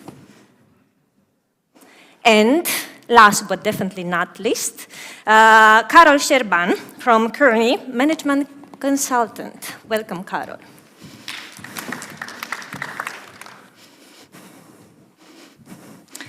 Good. So what is there to still say? We have had already a discussion on innovation earlier today.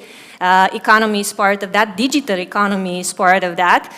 Probably it's no surprise that we discussed this today, and I think I've heard Mr. Joanna mentioning in, I don't know, 1 or 2 days ago, that you cannot really speak just about peace and security if you don't already have an economic dimension. People cannot relate to one without the other. And here we are in an all-stars Romanian panel talking about digital economy.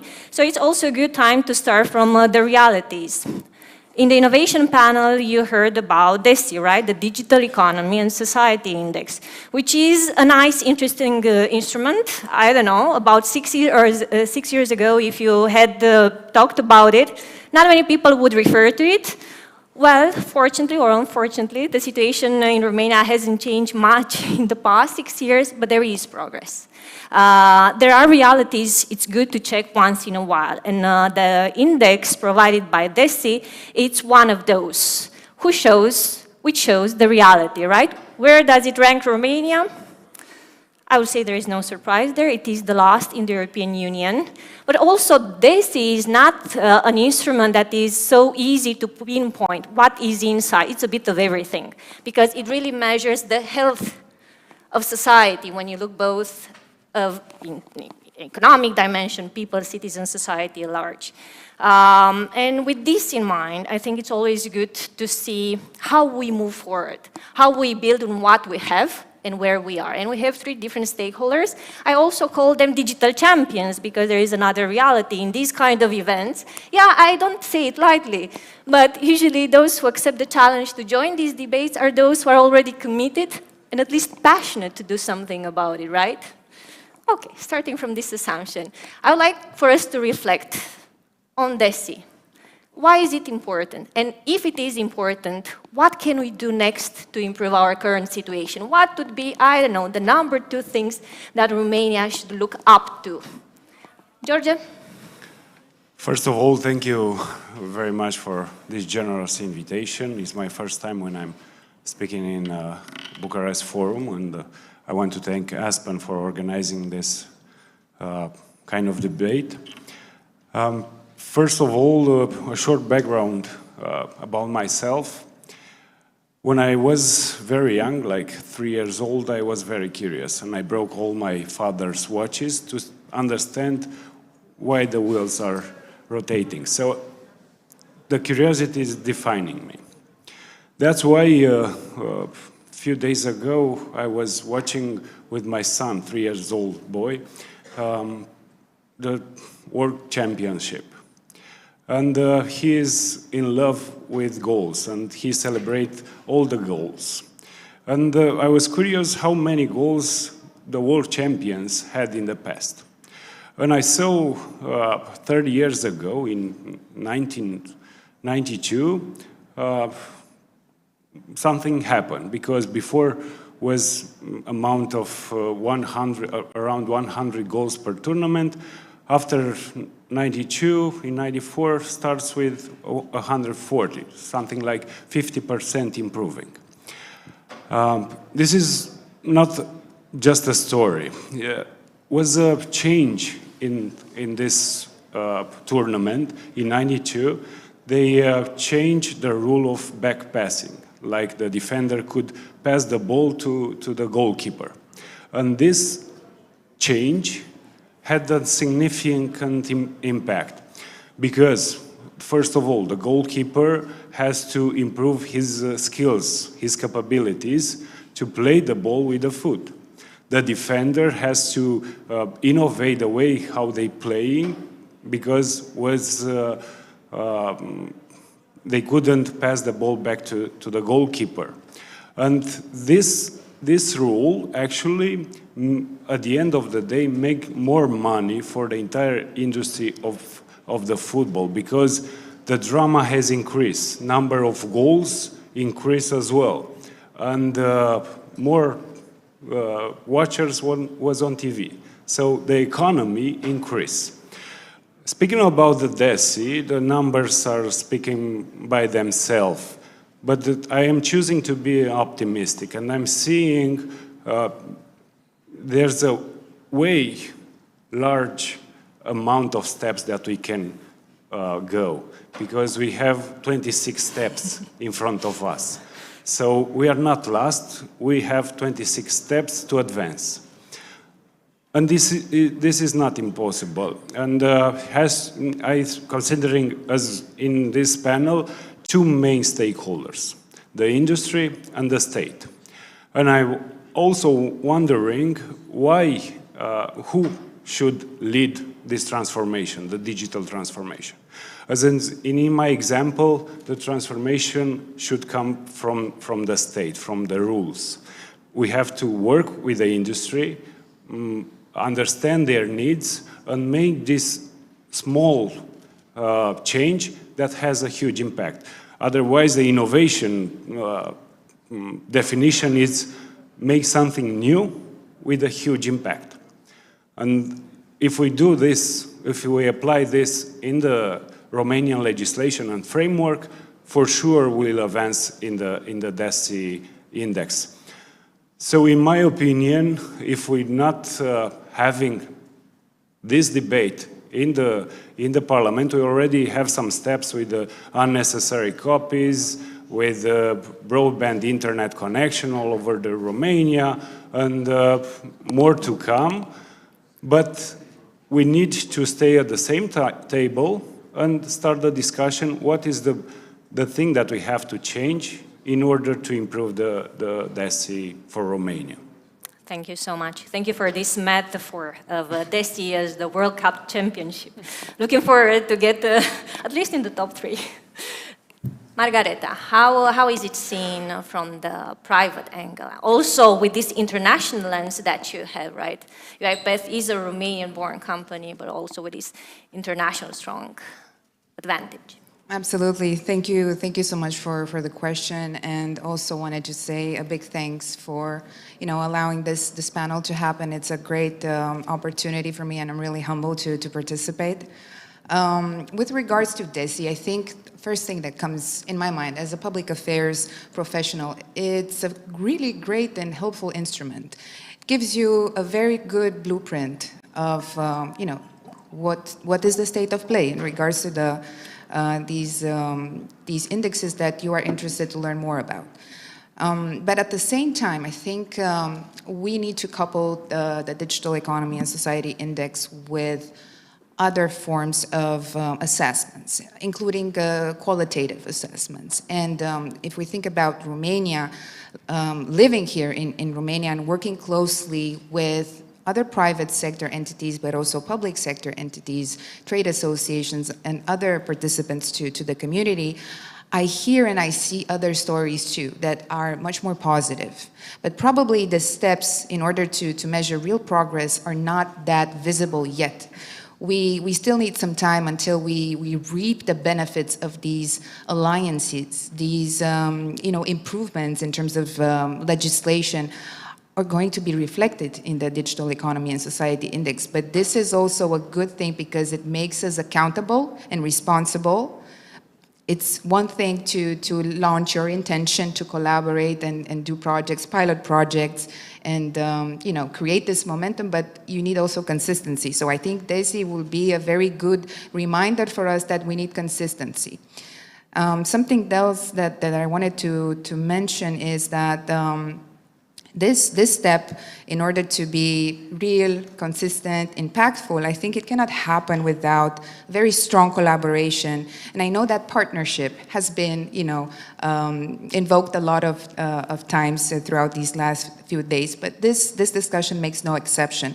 It has to be a close collaboration, a close partnership between multiple stakeholders. And as part of an exercise that we did at UiPath under the Automation for Good program, which I'm leading, connected to the social impact component you mentioned, is that we need to build ecosystems of excellence. It's not that one part or one stakeholder can do the entire project on its own, because it cannot. This cannot happen, and we need to be real about what are the roles and responsibilities of each stakeholder that wants to work towards these important objectives, like skills development, like upskilling and reskilling, or just bringing technology closer to employees and citizens in terms of adoption. It always has to be a close partnership with other entities.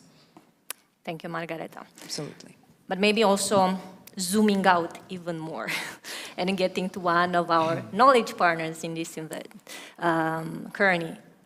You work more on the strategic dimension, right, of digital transformation. I think we're already getting there. Digital transformation is not one thing. It's not just for the public. It's not just for the private.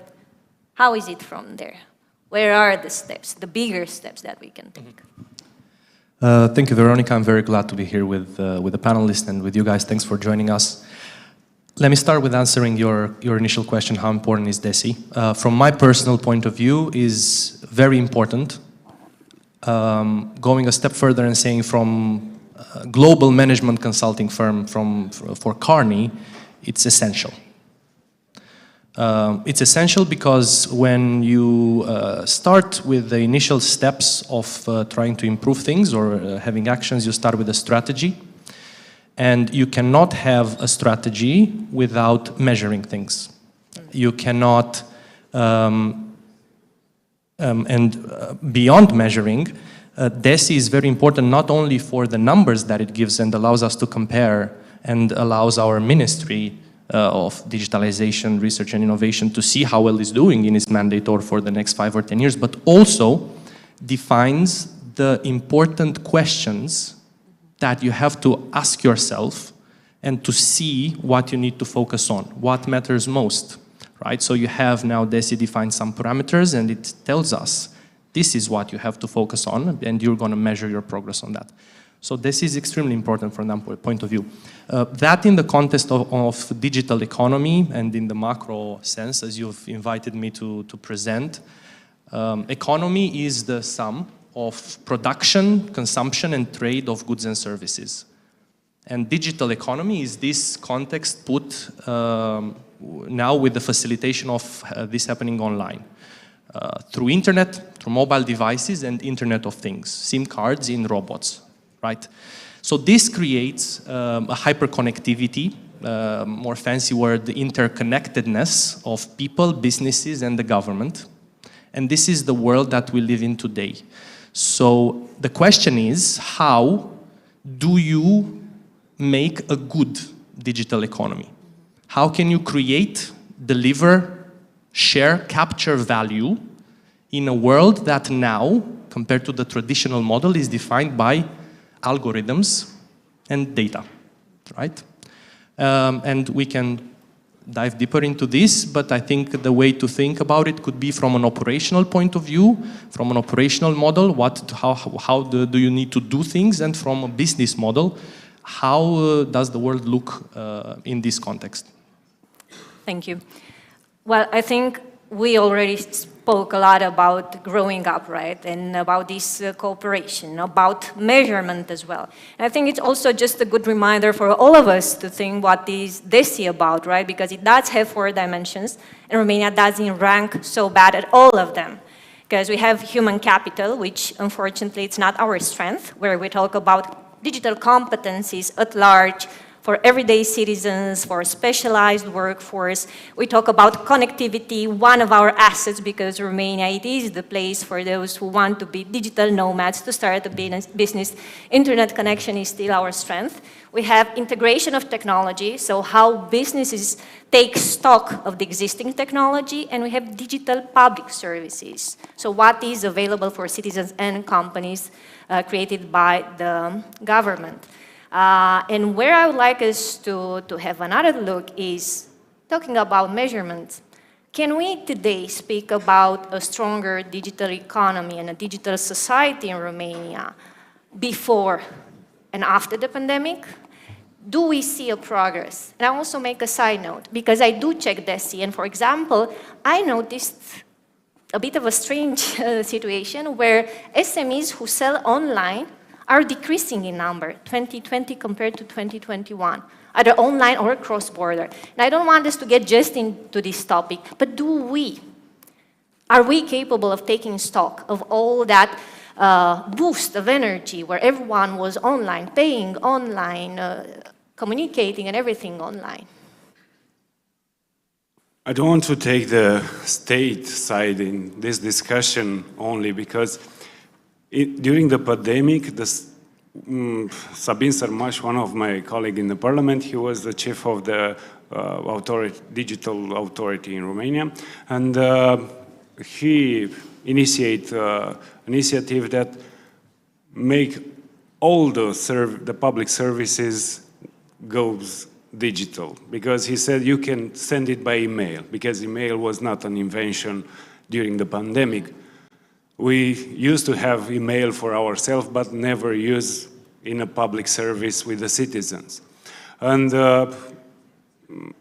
after the pandemic, the other crisis that we have, or how experts are calling the perma-crisis, the permanent crisis that we'll have with multiple layers of crisis, security crisis, energy crisis, inflation, all this make the SMEs in special to go back before the pandemic and behaving like in the past.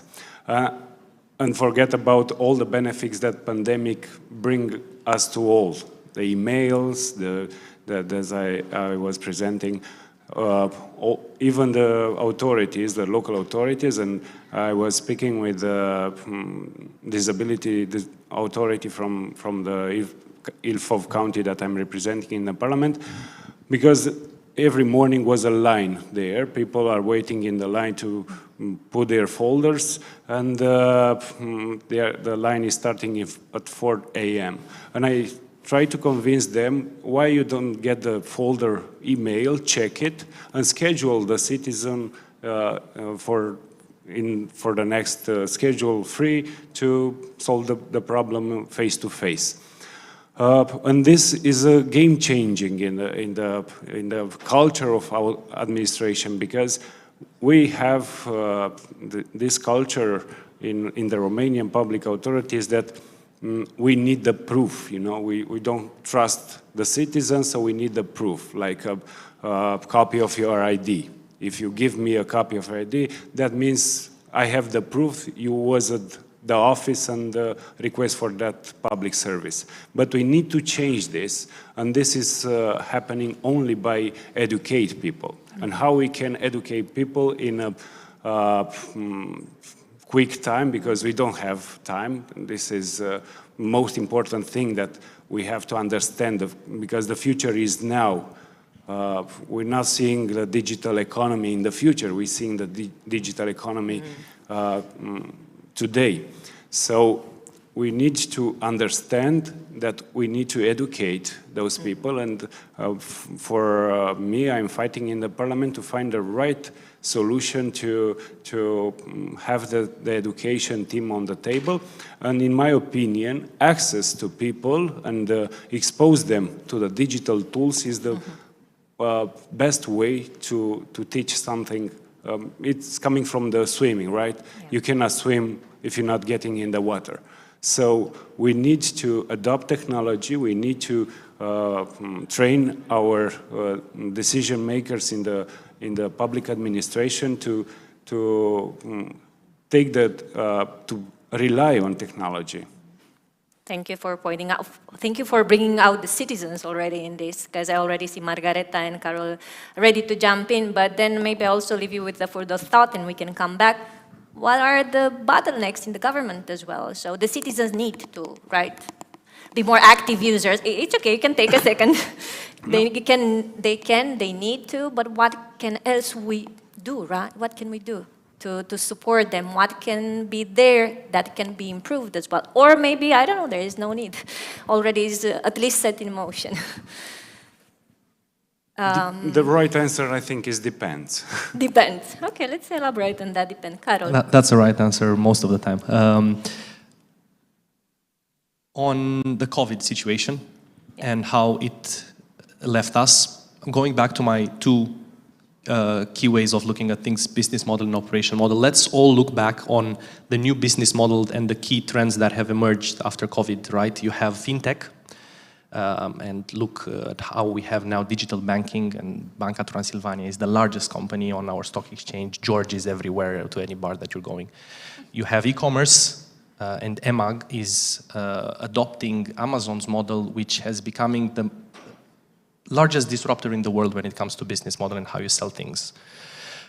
You have cloud kitchens, and we are all starting to use Glovo. The way you travel is changed, and how Lime and Bolt and Uber, the way you go to take a holiday, and Airbnb, you're at home, online streaming. These are all business models which are here to stay that changed from COVID. And I would want to highlight something that is important for us to understand, that this business model in the new digital world has an essential difference compared to the traditional model when you compare value delivered to scale. In the traditional model, you have a logarithmic development, because at the beginning you can deliver a lot of value when you have few customers, you know exactly what you do, and you have an inverse effect when you scale. The scale effects you have to spread. In the digital era is exponential, so is totally different.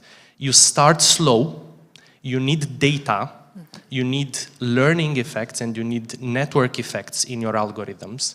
And at the beginning, you don't have the critical mass of users. So all these digital platforms and the digital economy relies on a slow start and then a snowballing effect.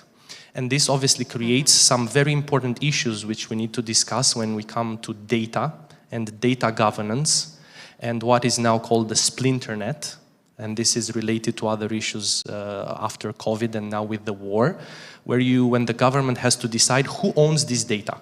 You have two opposite driving forces that are now facing both the business and the public sector. One, towards supporting global businesses use their data and leverage those synergies. And the second one is to localize and control the data.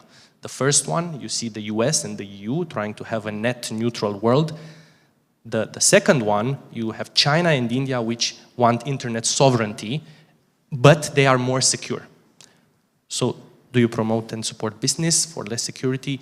It's a tough question. And personal, my view is that the incentives of the resilience and reconstruction of Romania from the support from the EU puts us in a position to really now implement this data governance and data policies that are aligned with the EU and support businesses in our country. Thank you. So it's a different business model that it's here to stay and still for us to see its effect, right? But also the ethical dimension that businesses, the new businesses should be built on. Well, talking about ethical and new type of businesses, Margareta, UiPath is also one of the companies who jumped in during the pandemic to support the government as well to get more digital, but also as a mission, you are in the business of supporting those kind of services.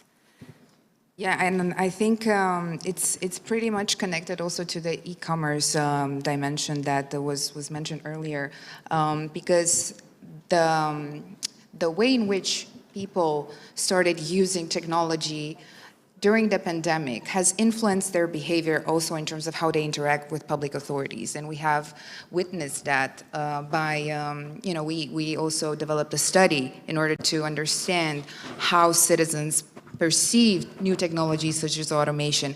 Where do they think such technologies can, lean on helping hand? Where do they see the improvements that need to be made in terms of interaction with public authorities?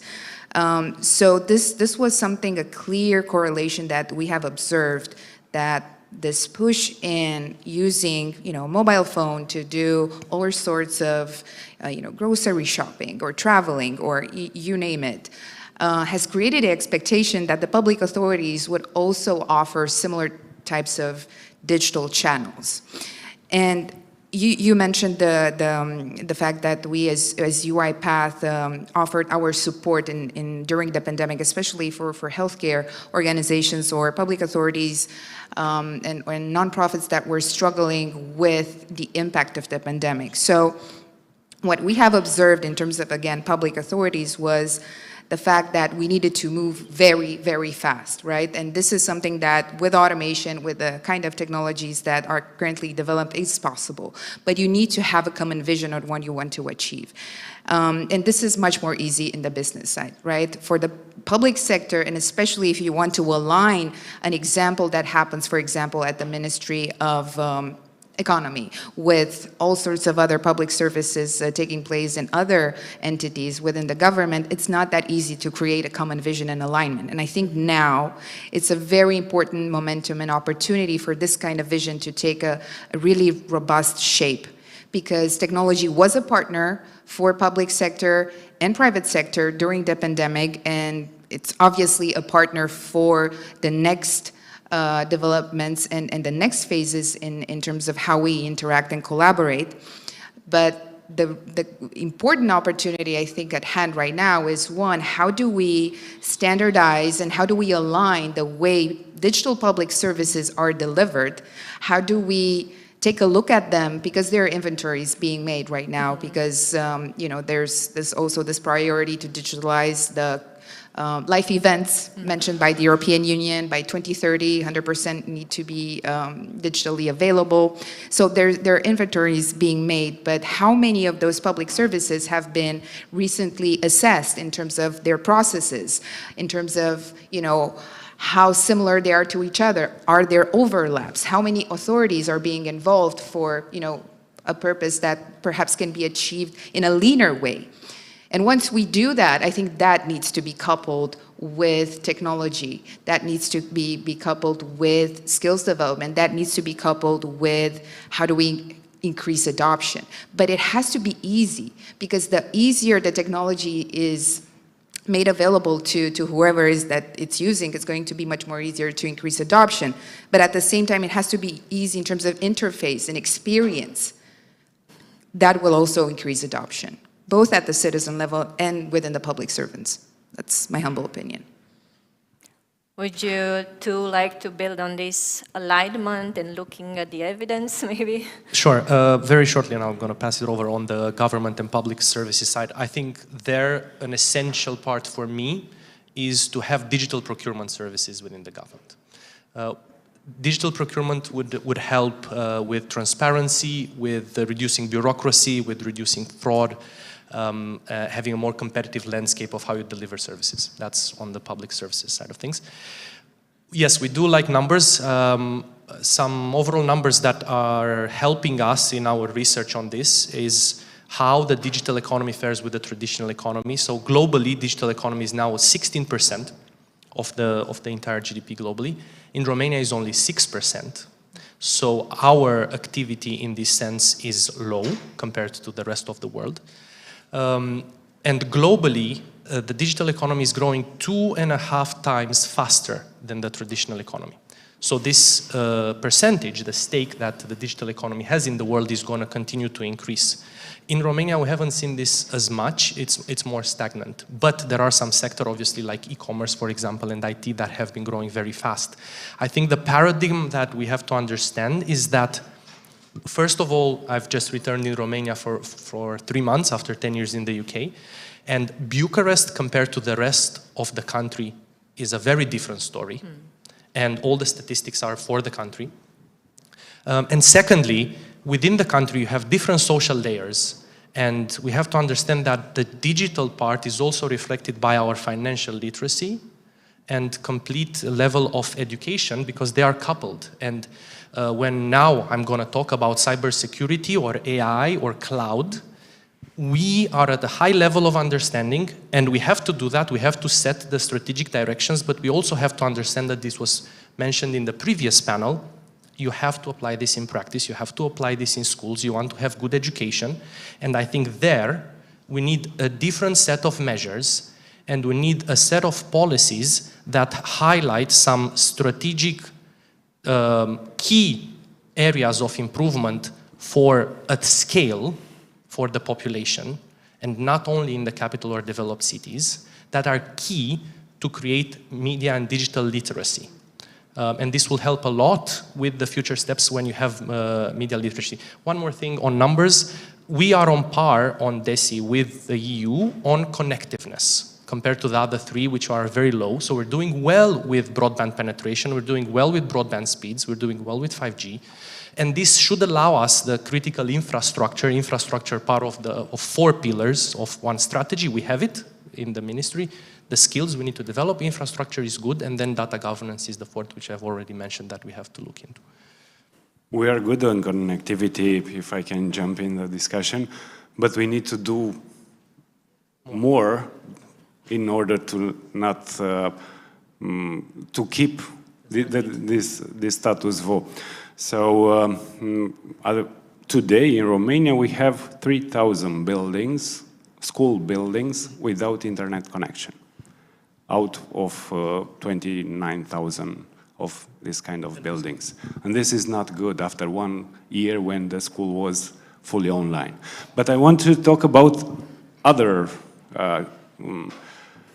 numbers here, because everybody needs an income, right? Everybody works with money and works for money or for pension and stuff like that.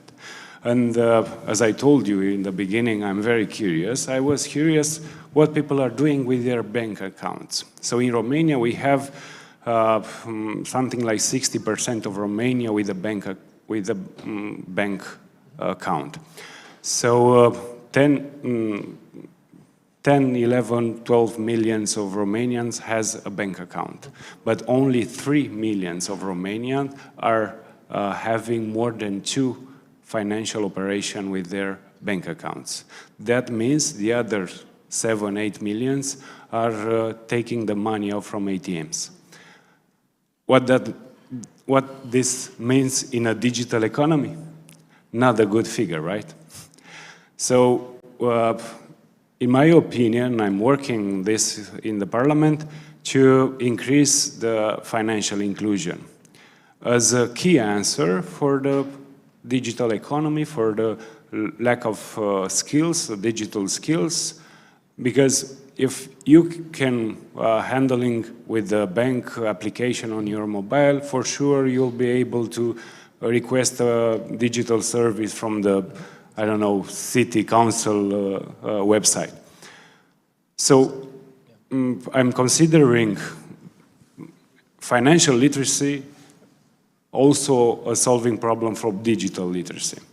And in the digital economy, it's another very important thing that we cannot permit to keep somebody outside the digital economy, because that means they cannot access public services, they cannot access financial services, which are already nowadays full digital.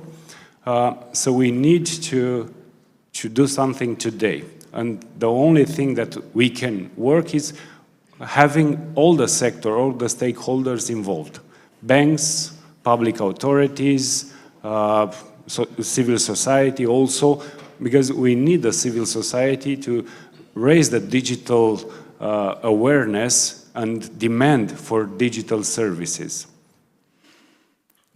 Yeah, and can I jump in quickly? Because it's a topic that I'm really passionate about. So I would add that for nonprofits and community organizations, it's also very important to involve them because they work closely with people that are left behind. So they know exactly what is needed in order to make those services more accessible, and I think it's really key to involve them.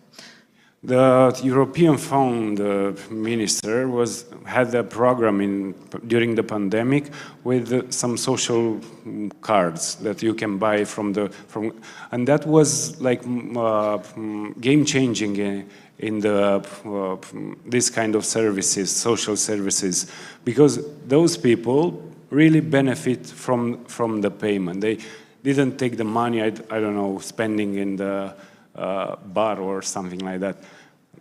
They didn't buy alcohol because the card didn't let them to buy something else than groceries and food. And the average transaction was something like 20 lei. That means they really spent the money on the food.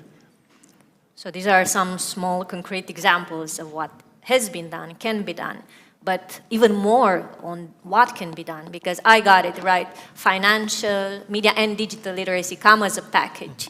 But what can we still do? This is really a percentage that we are not necessarily improving. I mean, Romania still is at 30% basic digital skills, right? So I'm highlight is basic, which is quite advanced in our everyday understanding. It's not just about opening the computer, it's also about something more. Is there something we can look at to increase this? Because we speak about competencies for everyday citizens. We speak about retraining workforce that is active but not necessarily tech. And we also speak about specialized ICT workforce. Are there any new measures that we can think of, new tools that we can use to upgrade the current situation? I'll have a short answer. I think we have to make the rule of backpassing that I said in the beginning. If we can change the rule and make available technology for the people, but by making them to choose technology and have the incentive to choose technology, and the opposite term is to force them, to enforce them to use technology. And I think this is not the right path to force people to use technology, because there will be trust here. And you need trust to make people rely on technology. And presenting the good examples, I think, is the best way to have more people integrated in the digital economy. And I'll give you another example with a small community. Maybe you have heard about Chugud. It's in Alba County. The authorities there decide to break the walls of the office the cashier, and close the cashier in the city hall. So all the people from this small village, they don't have the cashier in the public administration. So they are using ATMs for paying their bills. If they have a smart application in their phones, and they have technology as a part of their daily life. And I think this is the right way to do things. That's a great example, but also a bit of a side note when we say that we want more literate people. It's also a bit of a difference of using internet and technology and how we use it. Because Romania ranks very well in using social media, not so well when we use it for more meaningful purposes. And I think this is also the clash with the digital skills component, right? We rank so low because we do not expand the possibilities of internet and technology. Margareta? Happy to. So I will go back to a previous statement of mine regarding the ecosystem of excellences. So if we think about what we want to achieve, we want to increase the level of digital competences within Romania. As you said, do we want to look at basic digital skills? I think everyone needs to have access to that. So for that, I think you need a dedicated plan. And if you want to increase the advanced digital skills, I think the tactics might be a bit different. So I will focus on, let's say, the basic digital skills, but with the caveat that some of these new emerging technologies will become basic digital knowledge in the near future, because as employees work in digital transform companies, they need to have those skills. And they don't need to be necessarily developers or solution architects or these kinds of technical profiles. They will simply be business owners that need to have a layer of strong digital skills.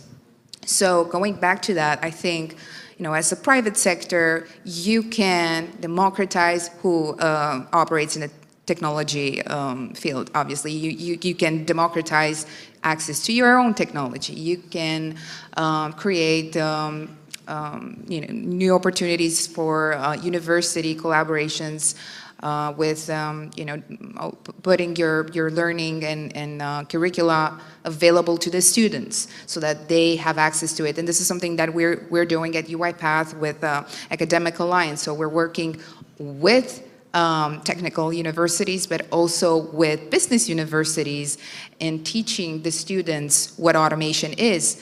And depending on who is teaching and the profile, obviously the lecture will be slightly different. But what I'm trying to say is that you need to educate in these areas also the business users, so people that normally at this moment in time don't have access to this skill set, in order to increase the competitiveness of the small and medium-sized company or a larger company.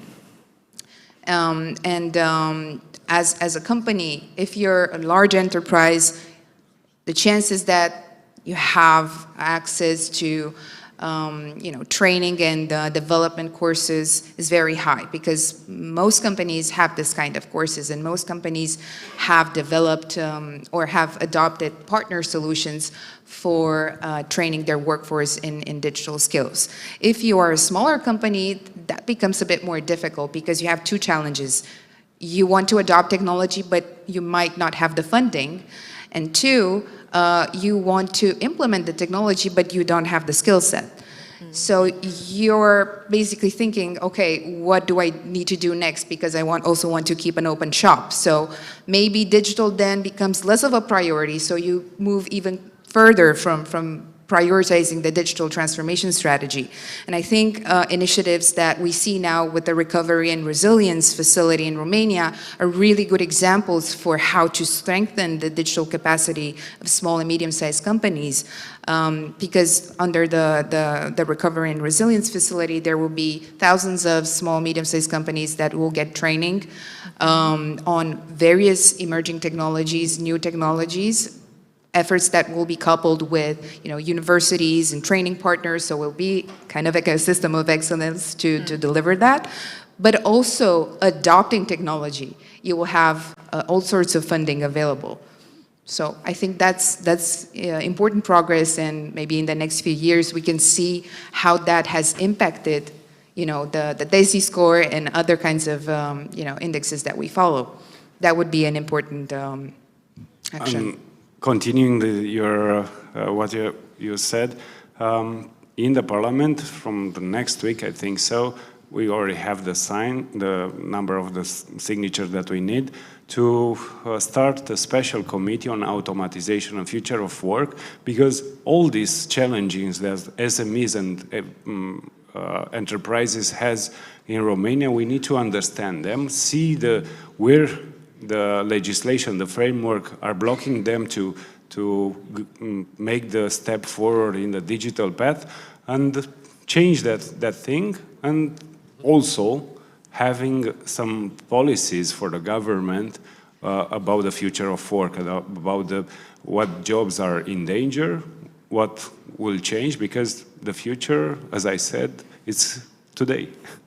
So this is a concrete step again, coming from the Parliament, which shows that it's open to discuss with the stakeholders, also in more formal setups, not just on this stage. It's the only way to do things, to stay together, work together, and find the right solution. Otherwise, we'll be, I think, the champions of wasting time. You see, that's why I called you guys the digital champions, because this is also a matter of mindset, and digital transformation is more about mindset, sometimes more than the skills as well. Sure. concrete steps, 3 concrete steps. Number 1, we need collaborative innovation, and we can make that happen in the business world through incubators and accelerators. We are working with companies, we don't have to give names, but there are companies in Romania that do that, that will promote that higher level of knowledge in the digital space. Number 2, we need more investment. Sebastian Burduja has mentioned this already. I fully agree with this. We need more venture capital investment. We need more investment from private entities, more angel investor ecosystem to bring money into this. And number 3, a digital literacy program for the more basic digital skills at scale in schools. Thank you. Not only schools. Lifelong learning, I think. Absolutely, everywhere. And this is maybe a call to action for everyone in the entrepreneurship or startup world. There needs to be a platform, there can easily be a platform that matches a requirement from the government, for example, with some skills, with how you teach that in schools. And I think first we need to train the trainers. You're a business consultant, right? Just opening mind for new businesses. A business that we all need. Another call for action from Margareta and George, just to close this session. What would be your call for action? I was thinking now about this massive digital literacy program. I think it's something that we really need, and we've been talking about this for a few years now. So I know we're thinking about improving some of the rules, or overcoming the status quo that was mentioning with the parallel to football and everything. But I think there are also very good lessons learned from the past and from the recent past, and I think we need consistency. So if we're thinking about creating this, massive type of initiative that would involve developing basic digital skills at scale, I think it has to be, clearly adopted at the vision level from the stakeholders' perspective, and I think it needs to have a very precise calendar with clear KPIs. It has to be something that can be measured. It has to be something that has data behind it. There are a lot of great instruments that can do this kind of horizon scan or blueprint of what is the current situation.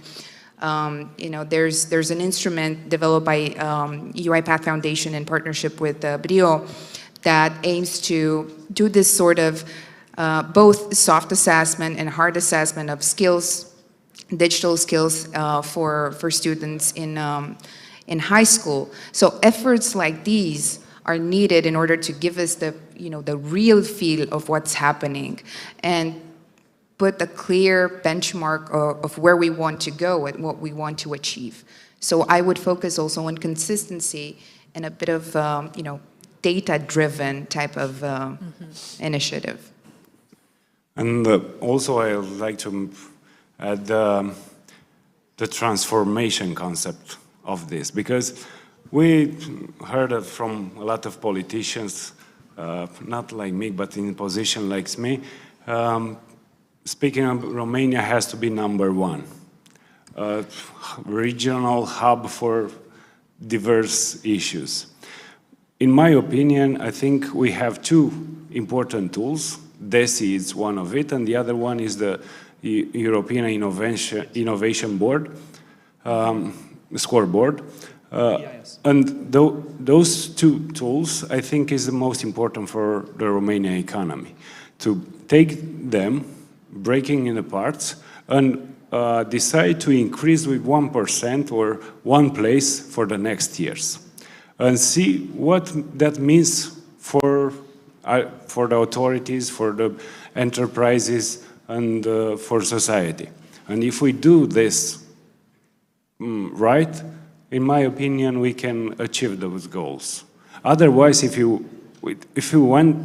we want to change the entire world in a second, we'll not be able, because there's resistance of change. Last point, yeah. Sure, and our advice with this is, let's be agile. Let's be not afraid to fail. Strategy is not a position anymore. It's a process. So we have the strategy, we have KPIs, we have strategic objectives. let's allow ourselves to adjust those on the go and on the fly, and let's adjust the business and the operation model on how we actually do it and learn from it, but let's get it going. Personally, I'm using a method. Ask anything and answer with data. Thank you so much. I think this also leads us to the very final part of our session. Thank you for the patience. It's funny how discussions about digital economy end up so often in literacy, in citizen-centered discussions, and this is great. At the end, this is all what society is about. But I take this, right? We have DESI and we have all these instruments that can be used as tools for evidence-based policymaking. I see this need of reflection, but also patience for change, for seeing the results, the snowball effect. But I also take that point from Margareta, that system of excellence, which is not even necessarily for the top tier, but for all levels. And for that, we need the strategic direction. Thank you for all the work you do, and I really hope we can see all of us together in other initiatives. Thank you.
Thank you to everyone still in the room. As you probably know, the Bucharest Forum is a marathon, not a sprint. And we've gone from security to supply chain to digital inclusion, and now we're back up at the high level, which is the beauty of mixing these topics.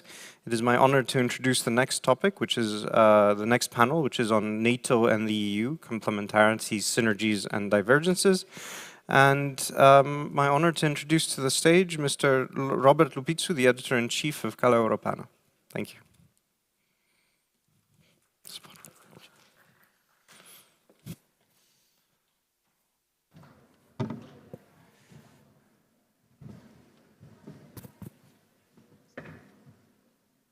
Now, Zim? Yeah. So good afternoon, everyone. Indeed, the Bucharest Forum, it's not a sprint, it's a marathon. It's a marathon of strategic ideas, of strategic conversations, and we would like also to ask the people that are out for coffee that we can have a coffee after the formal session, and we can have also an informal coffee on strategic thoughts, issues, and so on.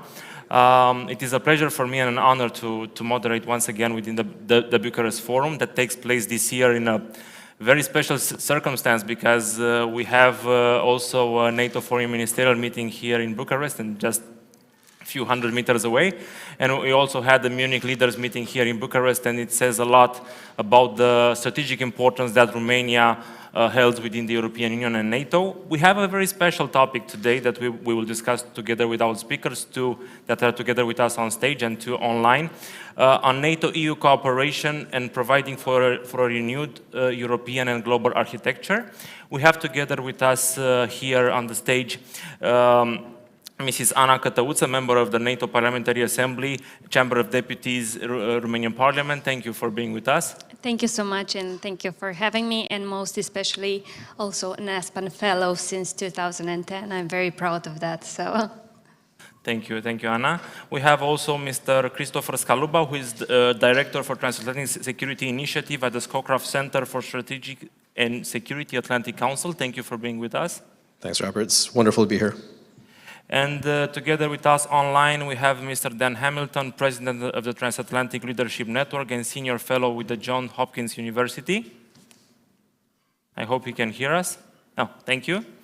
And last but not least, Mrs. Judith Opholzer, Head of Geopolitical Security within Vodafone. Thank you for being with us. It's a great pleasure to be here today. Thank you.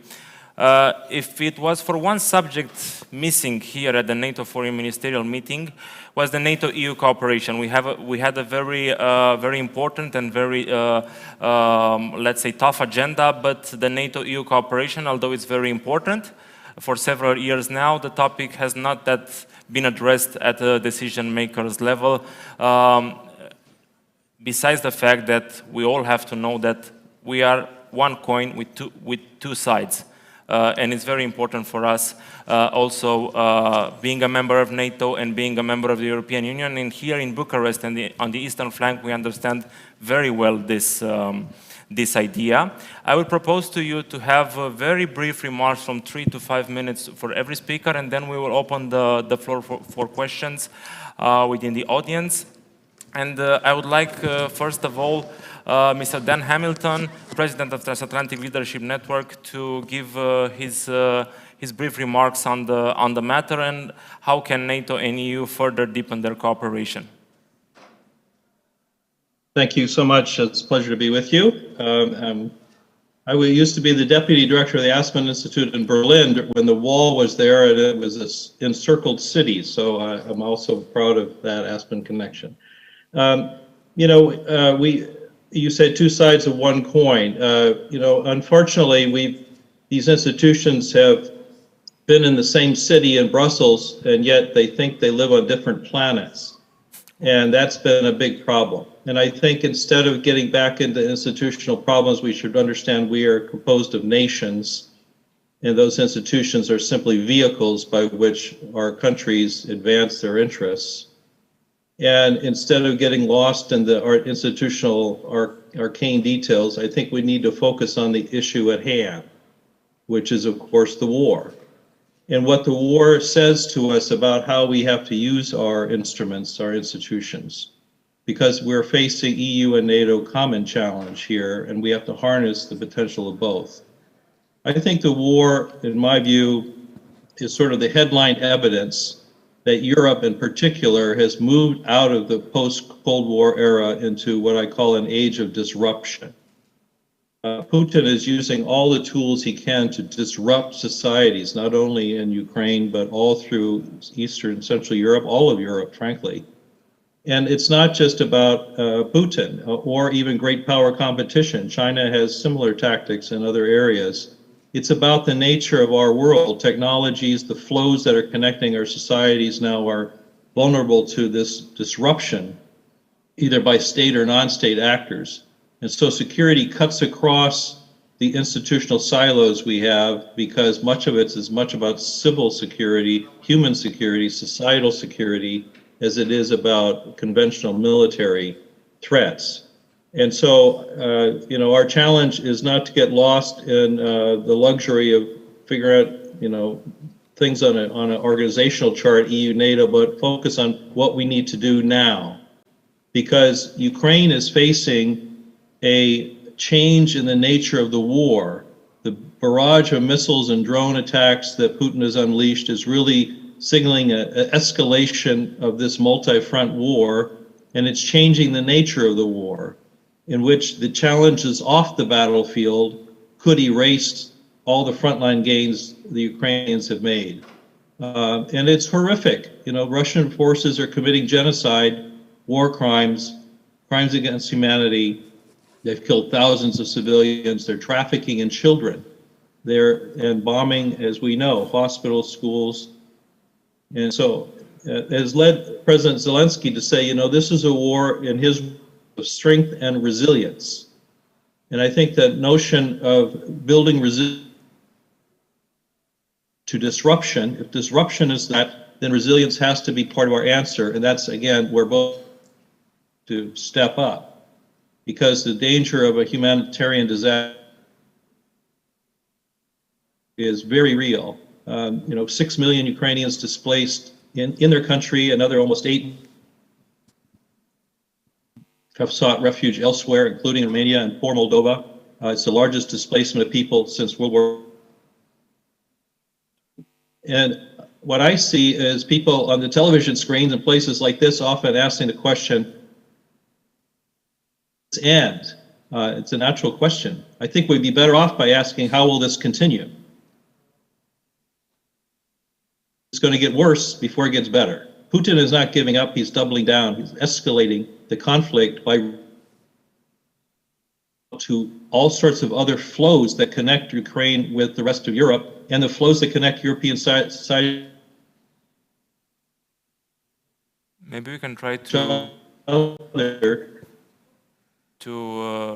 reconnect with Mr. Hamilton. We cannot hear you entirely with your speech. Can we try to make the connection once again?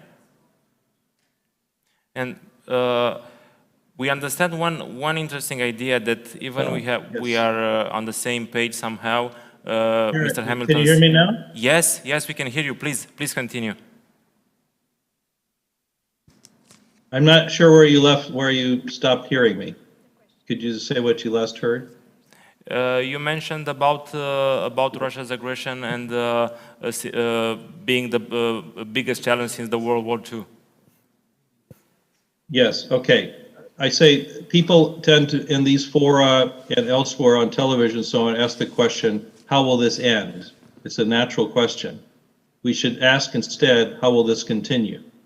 Because it's going to get worse before it gets better. We have to be prepared to engage in this as a long-term challenge of building resilience as much as building battlefield capability. And we have to understand that this is going to go on for some time.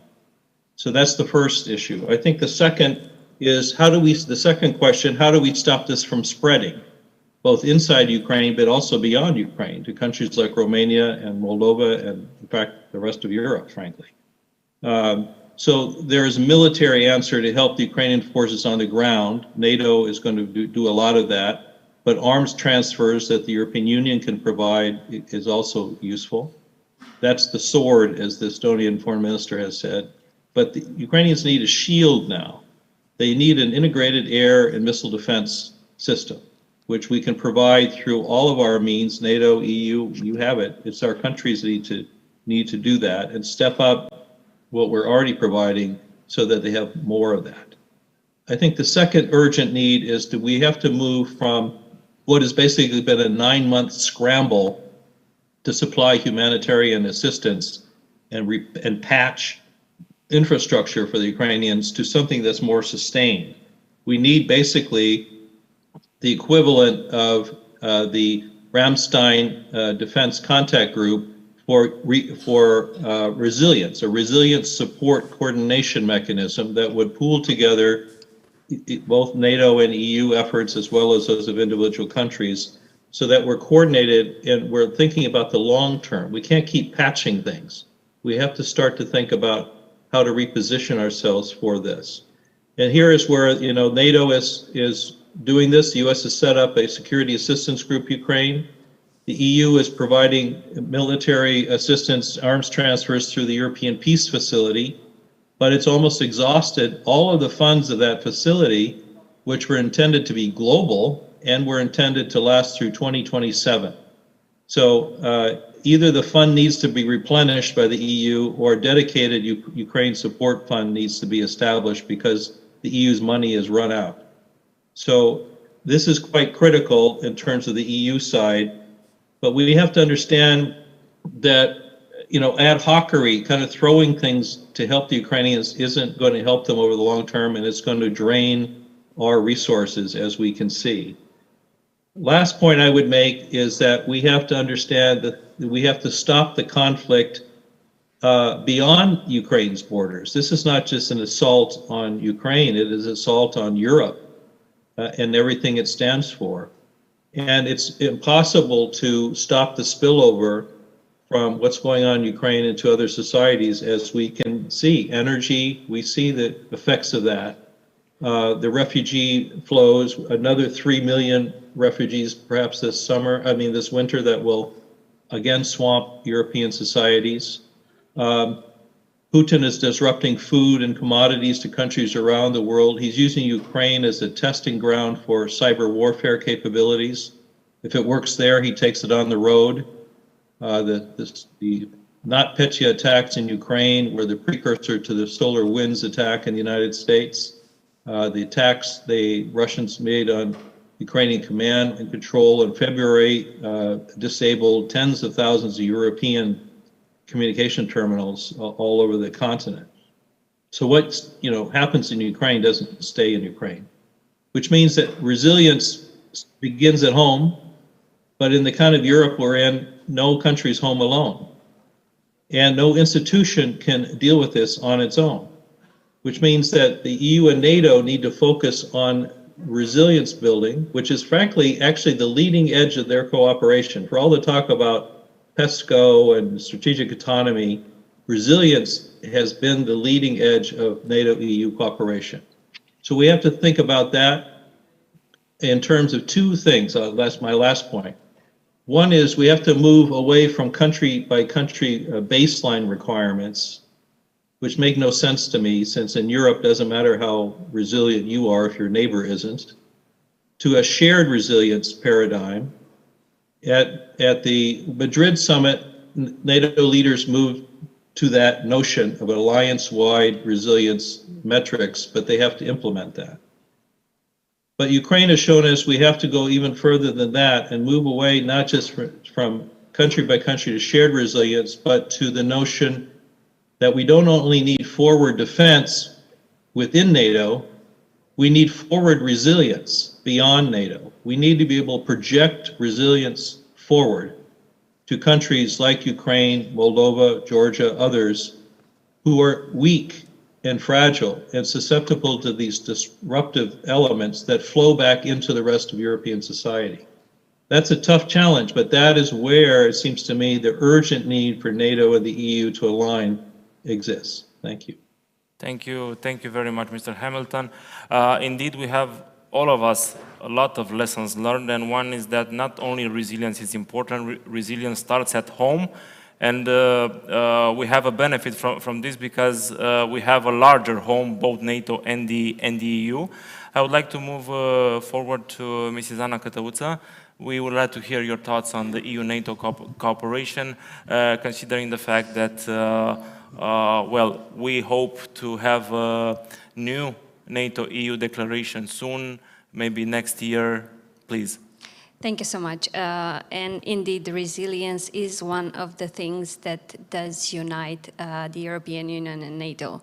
Unfortunately, as Mr. Hamilton was mentioning earlier, prior to the illegal invasion of Ukraine by the Russian Federation, there were some different opinions on how the EU and NATO would cooperate on mid and long term. But unfortunately, we needed this very cold shower to understand that together we are stronger. And we also needed this cold shower, well, not us, but us as the European Union and NATO, to understand the strategic importance of the Black Sea.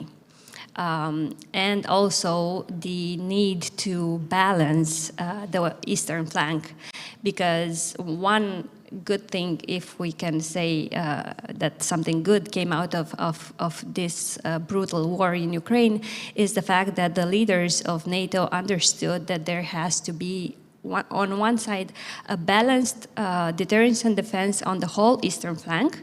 And this was done through the NATO battle groups that were founded, including in Romania, but also by understanding better that you need this multi-domain approach. It's not only about what happens in the field, but it's also about cyber attacks, it's also about countering propaganda and fake news, and it's also about sharing information, including satellite information and other issue. So one thing the Madrid summit did was to put forward and recognize the importance of Black Sea. If I may have one addition to this, and also the importance of Romania, because if we look around today, Romania is probably the most stable pillar of security in the transatlantic relationship today. Starting from February 24th, but even before and after, irrespective of who was governing in Romania, we were very committed to our European and transatlantic involvement, and we have been steady on our European and transatlantic path without negotiating. Maybe sometimes our citizens might have wanted us to negotiate more, and without questioning the core values that we share with European Union countries and NATO countries. Another thing that the Madrid Summit did was to recognize the Russian Federation as something that we in Romania and in this side of Europe knew that they are a threat to our security and stability.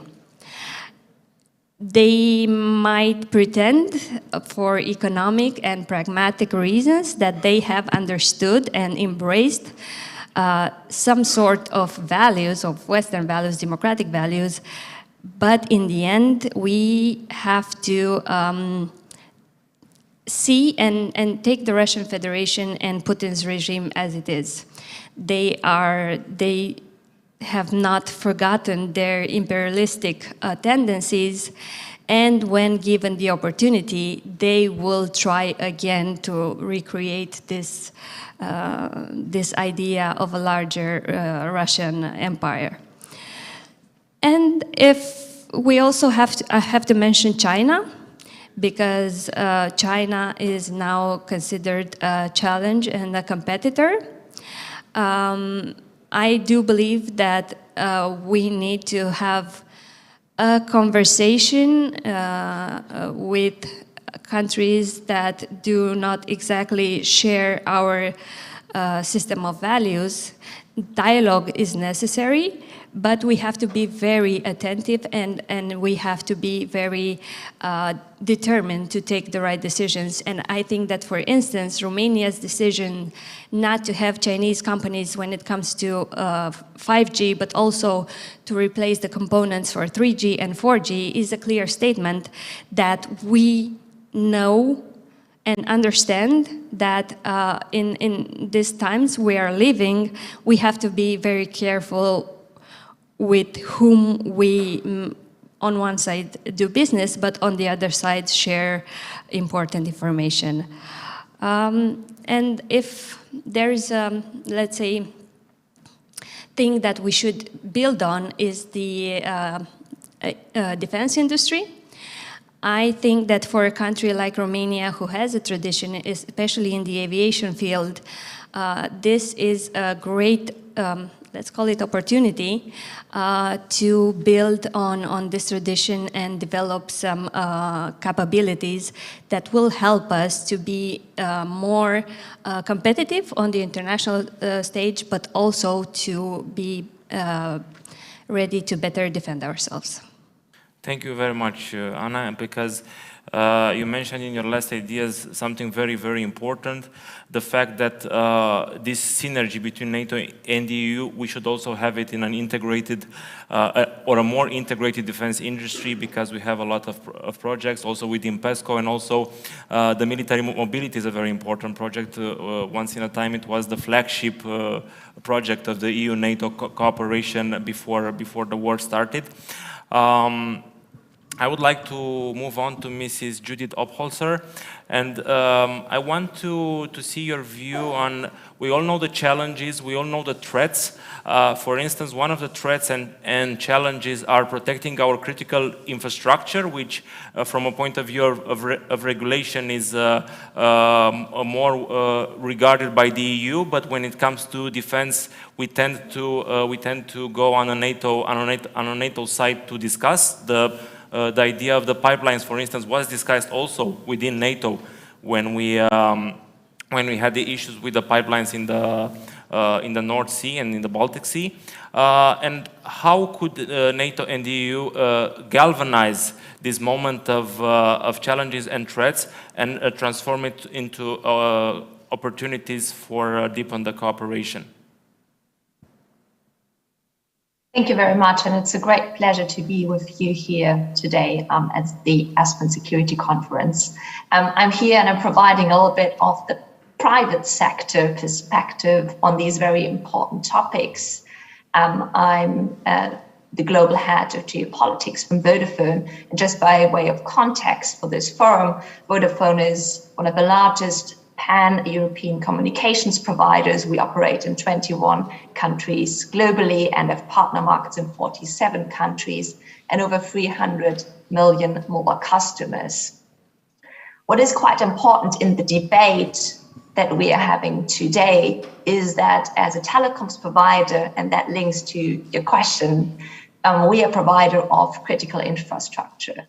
And as the pandemic and now the war in the Ukraine have shown, companies that hold responsibility for critical infrastructure play an increasing significant societal role. And that is the role of building resilience through secure infrastructure and defending against cyber threats. Technology companies have lived up to that in shoring up Ukraine's resilience, such as creating cloud systems for the Ukrainian government, and operators such as Vodafone have provided the connectivity that enabled access to these services. I think it's therefore very important, and I'm very grateful to be an active participant of the conversations that you are having today regarding the security landscape and our resilience more broadly. As Vodafone, and maybe to provide you that perspective, we are quite familiar with the national security lens. And what we're witnessing increasingly is that there is more scrutiny on the sector, and critical infrastructures in particular, concerns around high-risk vendors and trustworthy digital infrastructure are increasingly the guiding blocks of these discussions. But I think in the debate that we are having today, and as the panelists have noted before me on this panel, we strongly believe that we need to look beyond the national lens and focus on building pan-European, transatlantic, and global resilience in this context. I would like to kind of highlight two key issues that play a role in this. Firstly, supply chains. I think for all of us, the Russian invasion of Ukraine have brought into sharp context the risk of strategic dependencies in Europe and the need for diversification of supplies and critical infrastructures. Today, almost 90% of the global supply of advanced chips are produced in Taiwan, and of course that's not sustainable. But less frequently discussed perhaps, but not less critical, are dependencies that we have on US hyperscalers who are near monopoly providers of their services. So what do we suggest in terms of this new security architecture that we are deliberating on? We suggest that we need to have aligned diversification strategies and mechanisms to build resilience in supply chains, but we need to have a whole of society approach. We need to build resilience and responsible management across the entire chain, and we need to share that between public and private sector actors. The second very important issue in this context is cybersecurity. Europe, NATO, and their allies facing the biggest security challenges in decades. Yet, we are just coming to grips with the realities of hybrid warfare, as was discussed and highlighted by some of the panelists in earlier panels. No one is entirely safe from cyber attacks, and therefore we need shared lessons learned, sectorial studies of risk, clear mitigation strategies, in particular at the European level, and we need enhanced coordination and cooperation, both between the public and the private spheres. Maybe just a last point that brings in the geopolitical dynamics that we're facing today. Policymakers are increasingly aware that the investment decisions of private companies have a direct impact on national security. For industry, on the other hand, we are increasingly exposed to the dynamics and turbulence of changing geopolitics. Shifts in geopolitics require agility. Take sanctions and trade controls, for example. These tools are being increasingly used as a function of government for national security strategies. And there are new ways that we need to kind of understand better and adopt. So we strongly believe in this dialogue that we are having today. And it's not just about having an active voice, but really understanding how business can support and how business needs to adapt in this very fast changing environment and contribute to the new European architecture and the architecture of security of NATO in particular. Thank you very much, because one topical idea also within NATO-EU cooperation and within the rising of other global powers with a more autocratic approach is that we still have a technological advantage, and we have to maintain our technological edge. Within NATO, we know that we have a board of innovation run by the Deputy Secretary General in order to keep together talents and also companies that innovate, and also within the digital sector, but also on the cyber sector. The cyber is a operational domain within NATO, and also EU lies a lot of importance on this, and also EU has a lot of fundings for companies that can help provide and can help us maintain this technological edge. And maybe we can resume the idea that the technological field will be very important within NATO and EU cooperation. I would like to come back in the room with Mr. Christopher Scaluba, the Director of Transatlantic Security Initiative within the Scowcroft Center for Strategy and Security Atlantic Council. You are based in Brussels, and you know most of the part of both institutions. And even if we have a very good cooperation, in the last years we somehow had a more vivid cooperation between the US particularly and the European Union. We have strategic dialogues for Russia, China, we have the Technological Council, the Energy Council, and so on. Does those cooperation bilateral between Brussels and Washington help us further harness the potential between NATO and EU and to avoid the let's say competition, because we have a lot of discussion within the strategic autonomy on the EU and the fact that NATO will still be the backbone of our collective defense? Yeah, thanks, Robert. I think that's a really good question and a really good frame for my approach on this.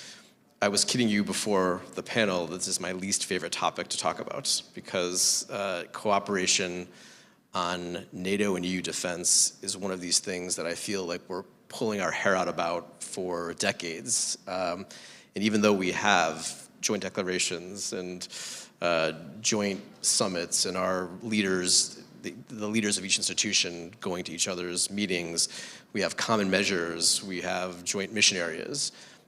but we never seem to be able to be satisfied that NATO-EU cooperation is at a level where it should be, and there's always obvious areas for cooperation that seem to be undermined by cultural issues or structural issues. So first, I think it's important to recognize that there are real structural issues for NATO-EU cooperation, right? And we can say them out loud. Each organization has members that prohibit cooperation with others, and so there's limits on what the institutions can do. And I think we often hear about those limits being used as an excuse for why these institutions don't work more effectively together inside the defense realm. But I'm not sure that even if those structural issues went away, we would do any better, because I think so much of this is cultural, and I'll come back to that in a little bit. The other question I get asked a lot as a recovering American policymaker is the role of the U.S. You know, is it the U.S. that has a critical view of EU defense, which then affects NATO's view of its cooperation with the EU? And the answer I usually give to that is that I don't think there is any antipathy from the U.S. defense community towards EU defense. I think there's ambivalence. I think there is a kind of so what factor.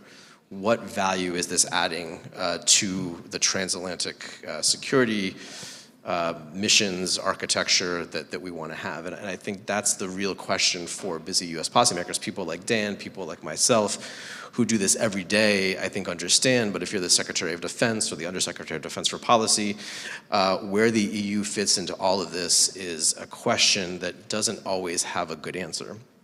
And I think there's maybe 4 reasons I would give for that very quickly. First is as education. You know, I don't think the EU, I don't think EU member states spend enough time in Washington talking to US policymakers about what EU defense can bring to the table, what it's supposed to do and what it doesn't supposed to do, or what's not supposed to do, what successes that it's had in the past that can reveal to Washington some real value. Second is just a natural one. It's focus. The United States is thinking about transatlantic security through the lens of capability development, through defense investment, as applied to the things that the U.S. cares about. So that's been Afghanistan since 2014. It was Ukraine and Crimea. Now we're dealing with this more serious issue with respect to Crimea. It's going to be China. So where can the EU play a role in security and defense that matters to Washington in terms of its priorities? I think that's a question that has not really been answered. Which brings me to my third point, which is impact. And I open this to the room and to my other panelists. Has there been any real big EU security and defense wins that matter to the United States?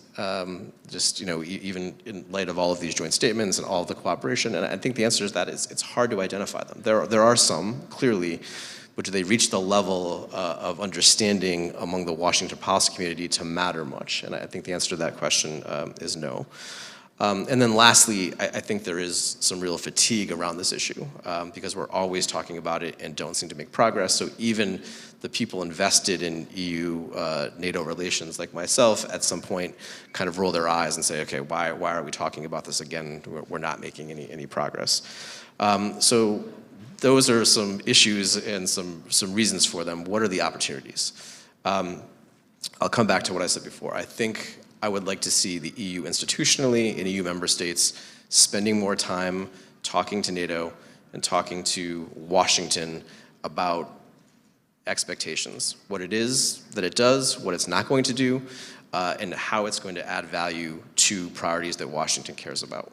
And I understand there's a contradiction here. The EU defense is by definition not supposed to involve the United States. But I think NATO-EU cooperation is inhibited by the fact that the US isn't more invested in EU defense.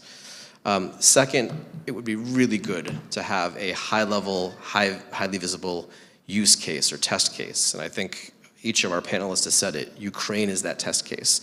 Why couldn't we get Secretary General Stoltenberg and the presidents of the Commission and the Council together and put together at that level a plan that says this is what NATO is going to do with respect for Ukraine, and this is what the EU is going to do with respect to Ukraine, and these are the things we're going to do together.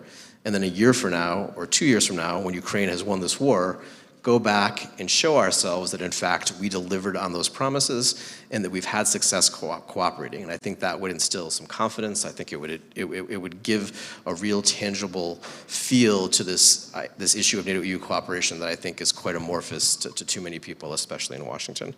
Lastly, cultural change. I'm glad that we say all the right things. I'm glad we have joint declarations. I'm glad the leaders of our institutions go to each other's meetings. But I spend a lot of time in Schuman Circle. I spend a lot of time at NATO headquarters. And I think at the expert and staff levels, there is resistance in each organization to work collectively. So I'd like to see much more institutionalized collaboration at the expert and staff level in Brussels. As Dan said, I think rightly, these are two institutions that are miles apart geographically, but worlds apart philosophically. We need to work together every day to kind of get past those cultural barriers. Thank you very much. I think you pointed very well some special idea that besides helping Ukraine win this war, because it's important to help them as they fight to defend their own country, and we help them fight for their freedom and protect our freedom. The idea of the international liberal order, democratic order, is based on institutions. So if we will see NATO and the EU working together and working properly and helping Ukraine as institutions beside the bilateral support from countries like US, like Canada, like the United Kingdom, we will see liberal democracy prevailing on this, because this is also at stake.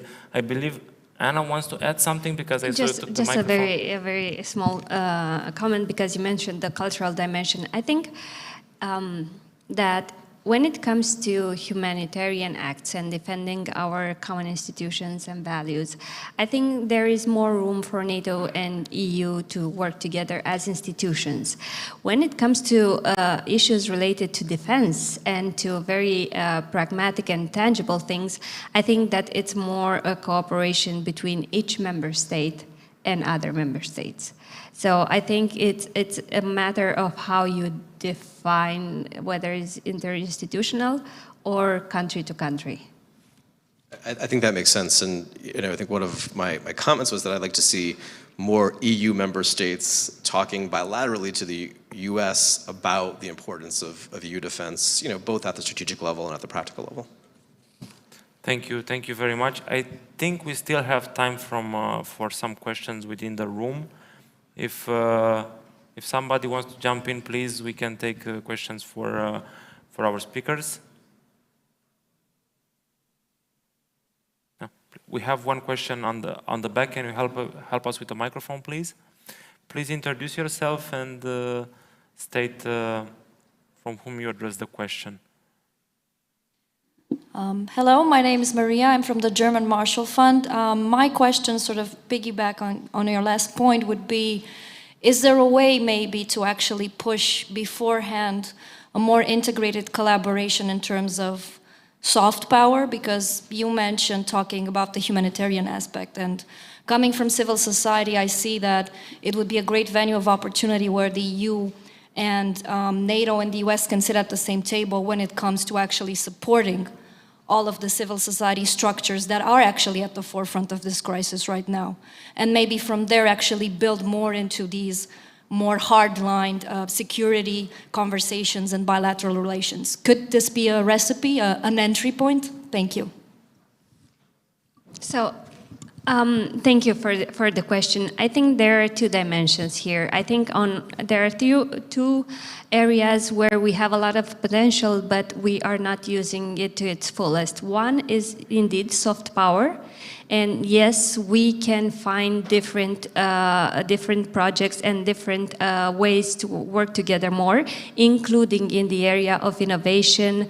I'm a huge supporter of public, private, and NGO partnership, because I don't think that there is one institution or one category or one body that can solve humanitarian problems or even resilience issues, that solve the resilience challenges that we are facing. But I think that there's another dimension that we don't talk so much about, and I've recently started to discover it, which is the parliamentary dimension. I think that national parliaments and European Parliament is both, it's not used enough, but also we should learn how to be even more involved in this strategic things, because I have discovered lately, I've been an MP for 2 years now, but it is very important for us, members of the parliament, to get to know each other and maybe to discuss and tackle those issues that people that are in government want to discuss, but they don't have enough time because they have some priorities.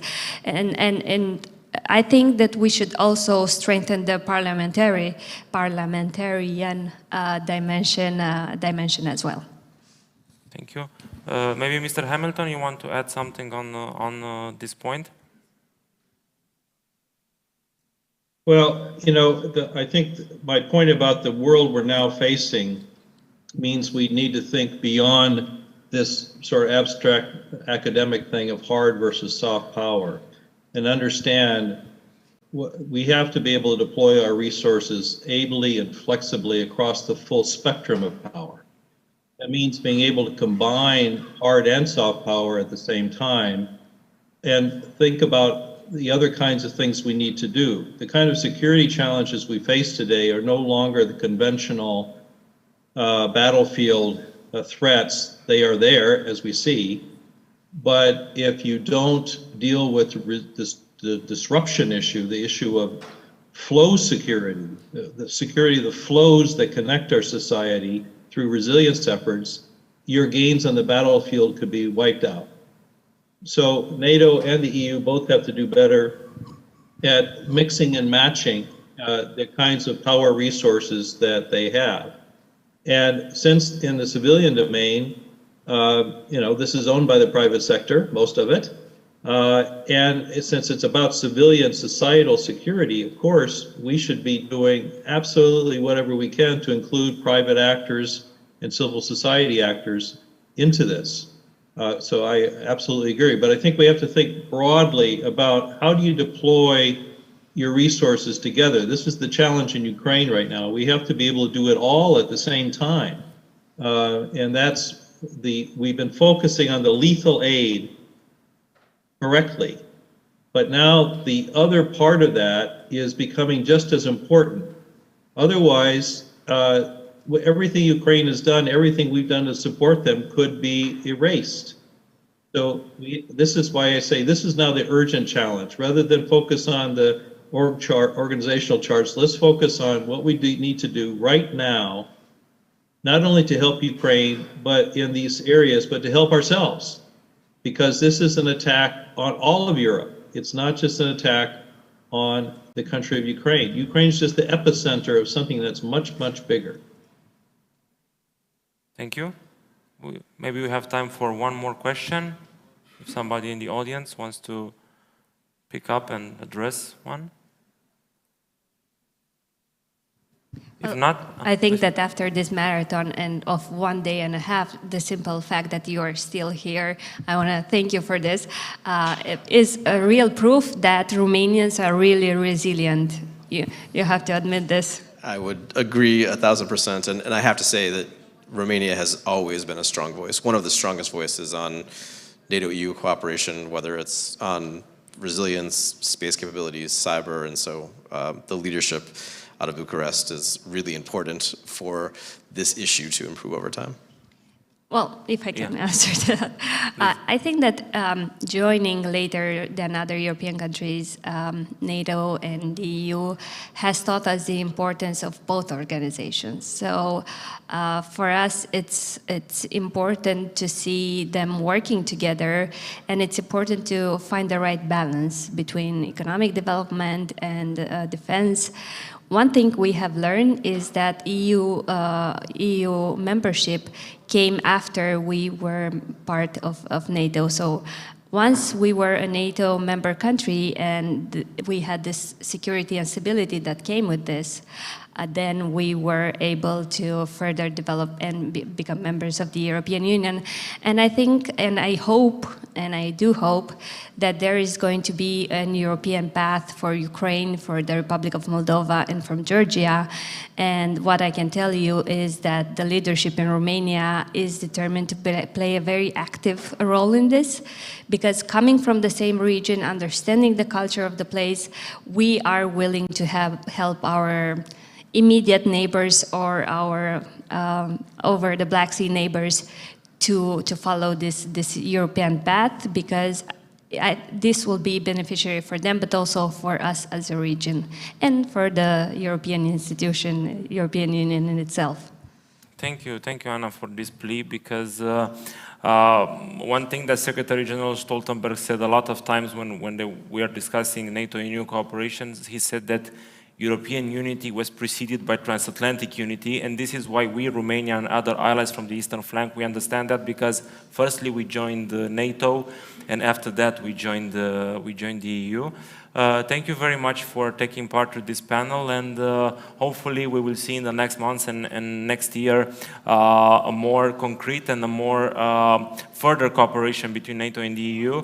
And the idea of supporting Ukraine together, of course, will be of utmost importance. Thank you very much. It was a pleasure to moderate this panel, and we can continue the discussion maybe outside over a coffee. Thank you very much. Thank you very much to the panel.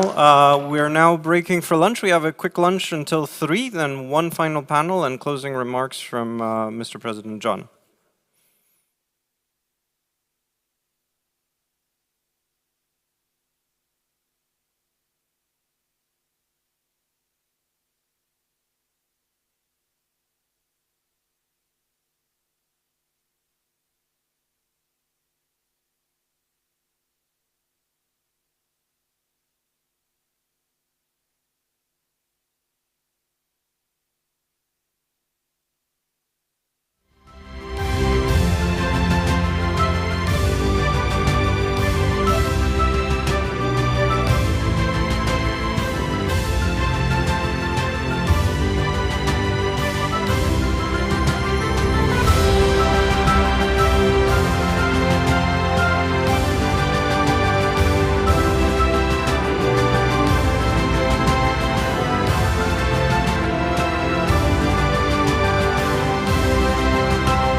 Welcome back.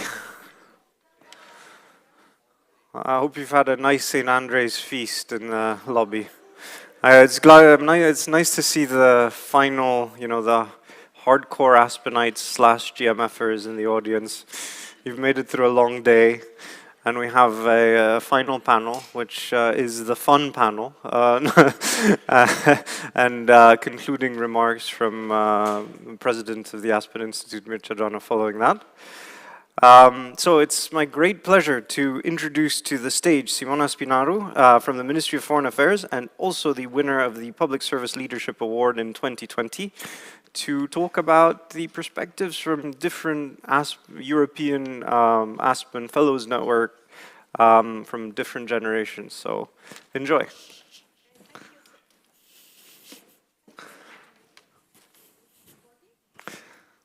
But I would like, thank you so much, Andrea, and happy birthday. I would like to invite my panelists here on the podium with me, because I want to have this last panel a little bit less formal.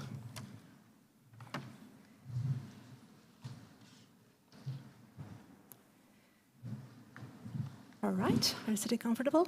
All right, okay. So, good afternoon. We've come to the last panel of this combo Aspen and GMF edition of the Bucharest Forum. I would say one of my favorite, a golden edition. I'm pretty much sure that other golden edition and platinum edition will follow, but definitely this is my favorite. And now it's my privilege to start a dialogue with some of the most brilliant minds of the European Aspen Institute Alumni Network. I think in the last 2 days, we had the opportunity to listen to the leaders of today. For now, I'll invite you to see and listen to the leaders of tomorrow.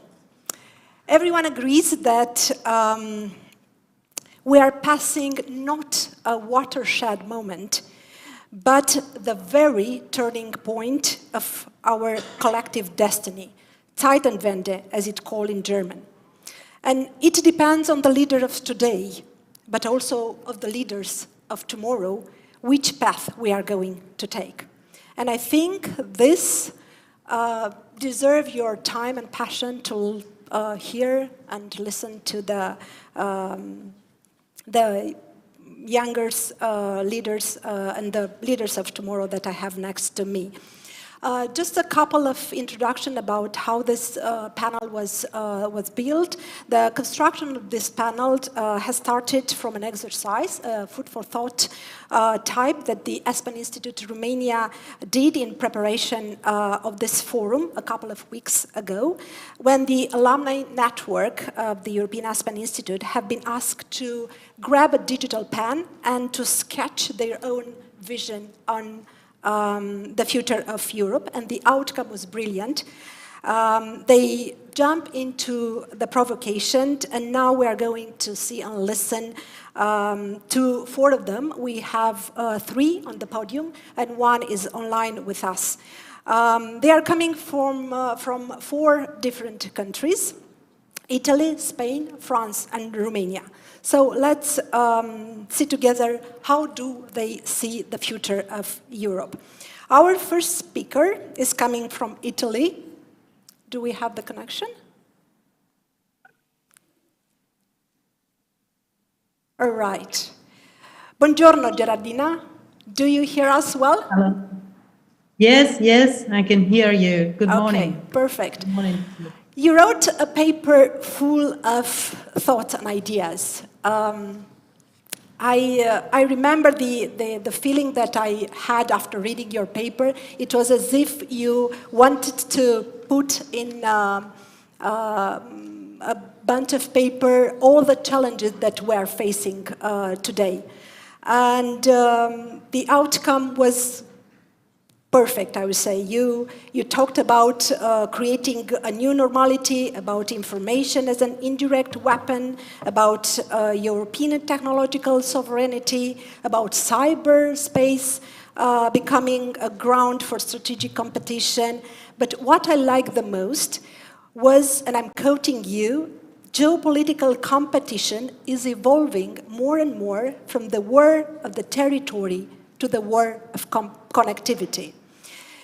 Could we start from this? And I want to ask you to develop more of this idea of the war of connectivity. Thank you, Simona, and thank you to Aspen Romania for this kind of invitation. Since 2020, events that have affected the entire world have impacted people's daily lives, setting new priorities and creating new normalities, as you just said. In this historic phase, the exchange of information and data management has gained strategic importance for security of nations, so discovery that could help end the pandemic were to be fostered promptly.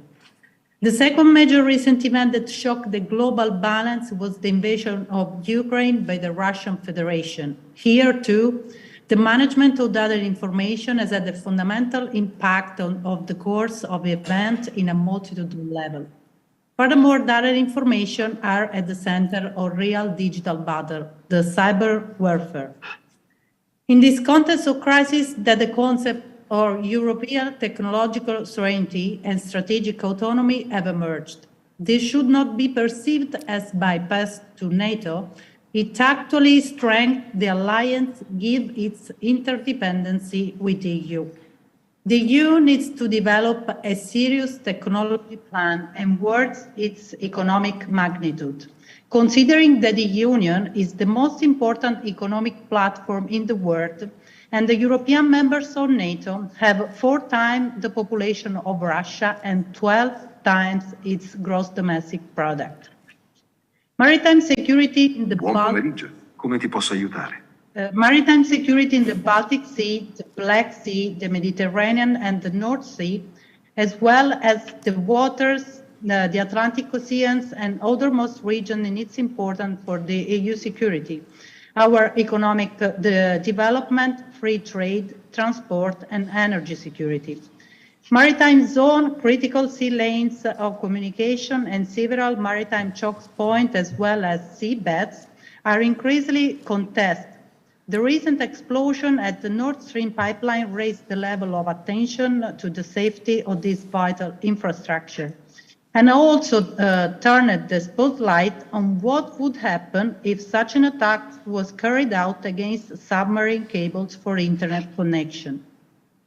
So geopolitical competition is evolving more and more for war for the territory to the war for connectivity. This is a constant tug of war between states for their supremacy over global supply chains, energy markets, industrial production, and on the very precious financial, technological knowledge flows. And in this context, therefore, attacking the submarine cables responsible for managing the internet traffic for large portions of state territories, or even entire continents through the so-called bottlenecks would significantly weaken the actor thus affected. The threat is real, as are its material consequences. This is mainly due to the lack of security around this type of infrastructure and the willingness of authoritarian regimes to increasingly attack non-military targets using hybrid warfare techniques. Submarine cables are highly important for the functioning of the internet network and implicitly of the service that depend on it, and you have to imagine that they enable 97% of internet traffic and about $10 billion in financial transactions every year. Imagining the internet as something ethereal and intangible is a naivete we cannot afford, as we risk underestimate the threats to the primary technological infrastructure on which the internet has always been based. A common European security architecture will have to be put in place, above all, strengthening the security of information and communication technologies, as approved by the EU member states during the European Council in Brussels on 20 and 21 October. Looking at technological developments with a view to a new security architecture, Europe will certainly not be able to neglect the theme of artificial intelligence in the military field. Developed in consideration of shared and ethical values. In the absence of a common European army, the conditions sine qua non for expanding interoperability between the armed forces of member countries is investing in shared defense system, with technological ones playing an increasingly important role. And it is precisely on this last aspect that an in-depth study is necessary in order to avoid the development and technological progress used to enhance European security takes a path not compatible with ethical and democratic principles. The relationship between digital technology and democracy will therefore have to redesign the boundaries of freedom and the extension of power.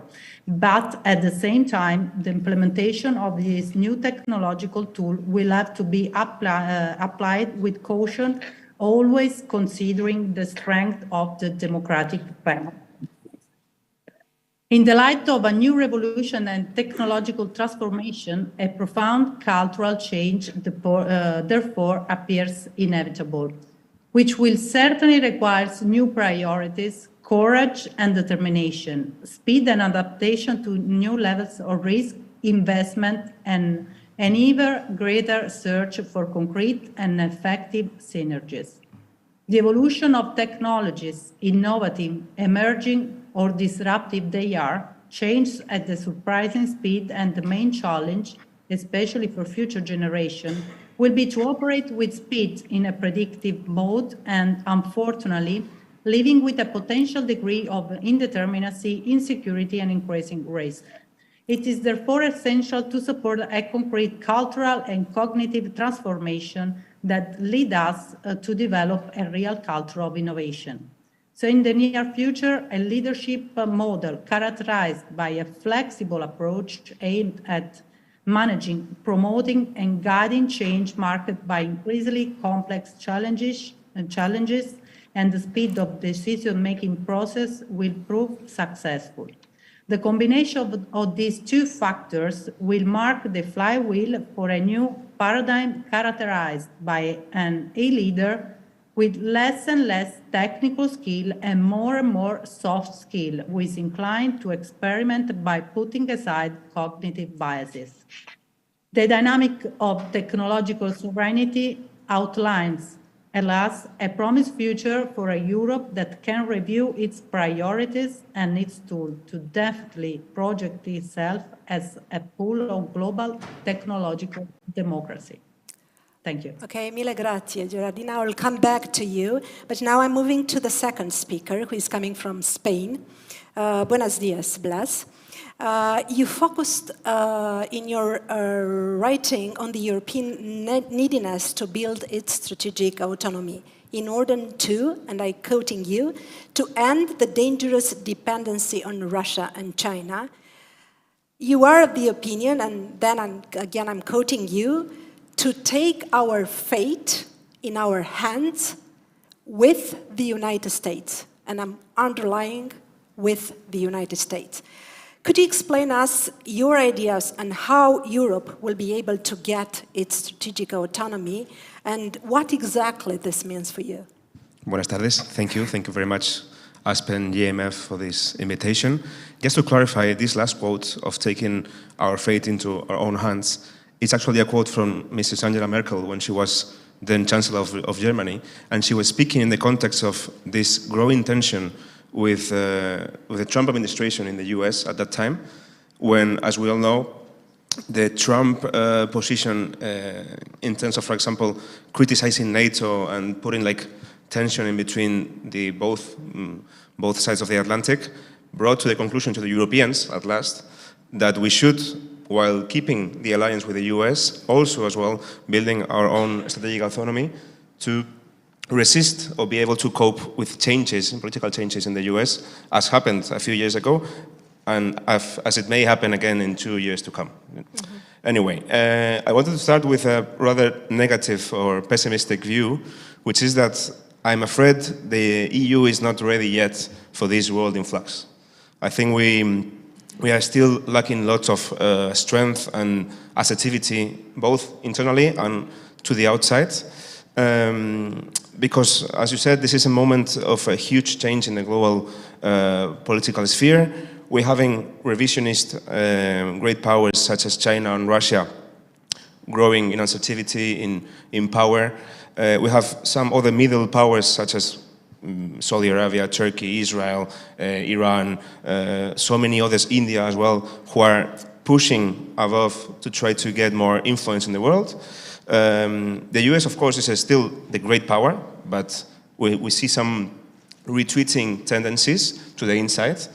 And the EU is in the middle of all of that, without a defined political stance in foreign policy, for example, and even to the inside in how we manage our relation in between the member states, and that is a vulnerability we have.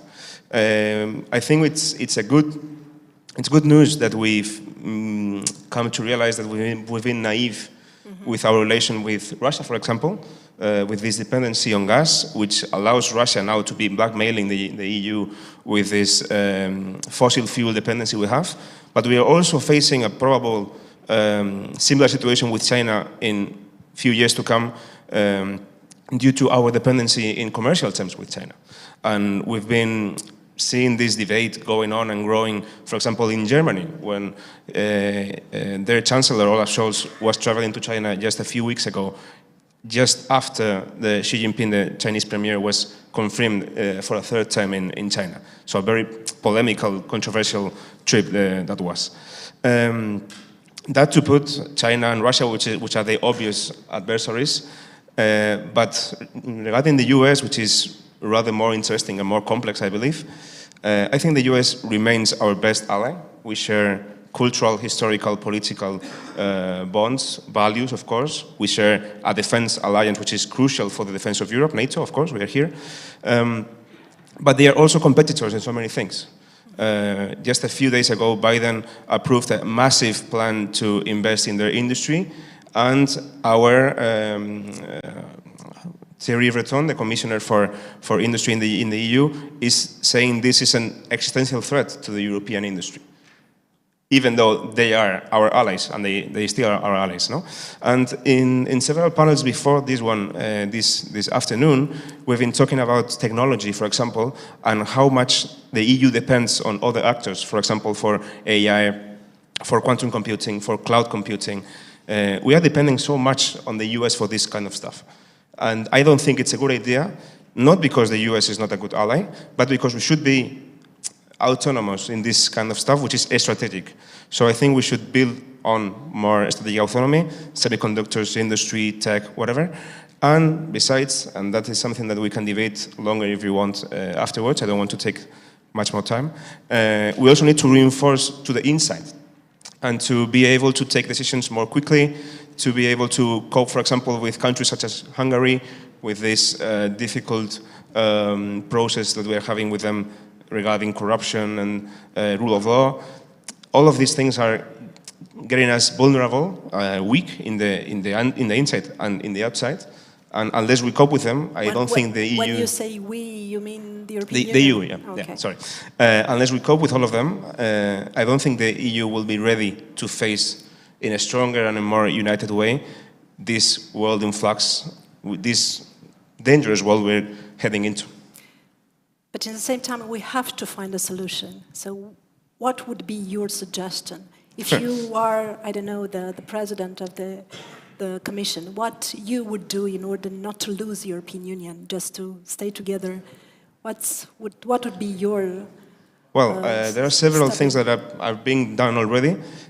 Just today, for example, the President of the Commission announced two really important measures. In the inside, they are proposing to cut the funding for Hungary unless they are making these reforms even more deeply, which is, I think, a good position to make. And to the outside, they are proposing to create an international criminal court for Russia and taking the frozen funds of the Russian funds in the West to pay for the reconstruction of Ukraine, something we were talking about as well early this morning. So it's two examples of how the EU and precisely the Commission can be more assertive, both to the inside and to the outside. Anyway, this is a huge debate. I don't know if I can give all of the solutions, but at least be more strong in our positions would be nice. Okay, so do you think that the sanction, so-called sanction, inside of the European Union to punish those who does not obey by the rules would be a possibility to change the behavior? You mean Hungary, for example? Yeah, or? You gave the yeah, example. I did it. You didn't say it. Okay. Well, I think we have a problem with unanimity. Right. We are so many countries in the EU, and from the moment that one of them, whoever it is, I don't care, is able to block everything, unless we give them the money, or they give us the money, in the case of Spain, if it was the case, that is blocking the whole European Union potentially forever in important things. For example, tackling the pandemic or the Ukrainian war, etc. So I think we should reform this, and one of the ways to do it is to convince those who are not following the rules to follow them, and besides, to reform and to abandon this unanimity rule for things that are urgent and important. You know, there are many discussions nowadays in the European Union about abandoning this unanimity rule and taking the qualified majority. But there are pros and cons about this. Yeah. We can talk about a little bit later on this issue. I will come back to you. But now I'm turning to our next speaker, who is coming from France. Bonjour, Samy. Bonjour. I must confess that I was a little bit surprised reading your paper, because it is more philosophical than economical. And you are a financial analyst, but I fully enjoyed reading it. Actually, you offered us 3 ingredients for the new Europe, with capital new. And you talked about peace, progress, and social justice. Could you offer us your full perspective, but in brief, about these 3 ingredients of the new Europe? Yeah, because I have 5 minutes and I will need like 5 days.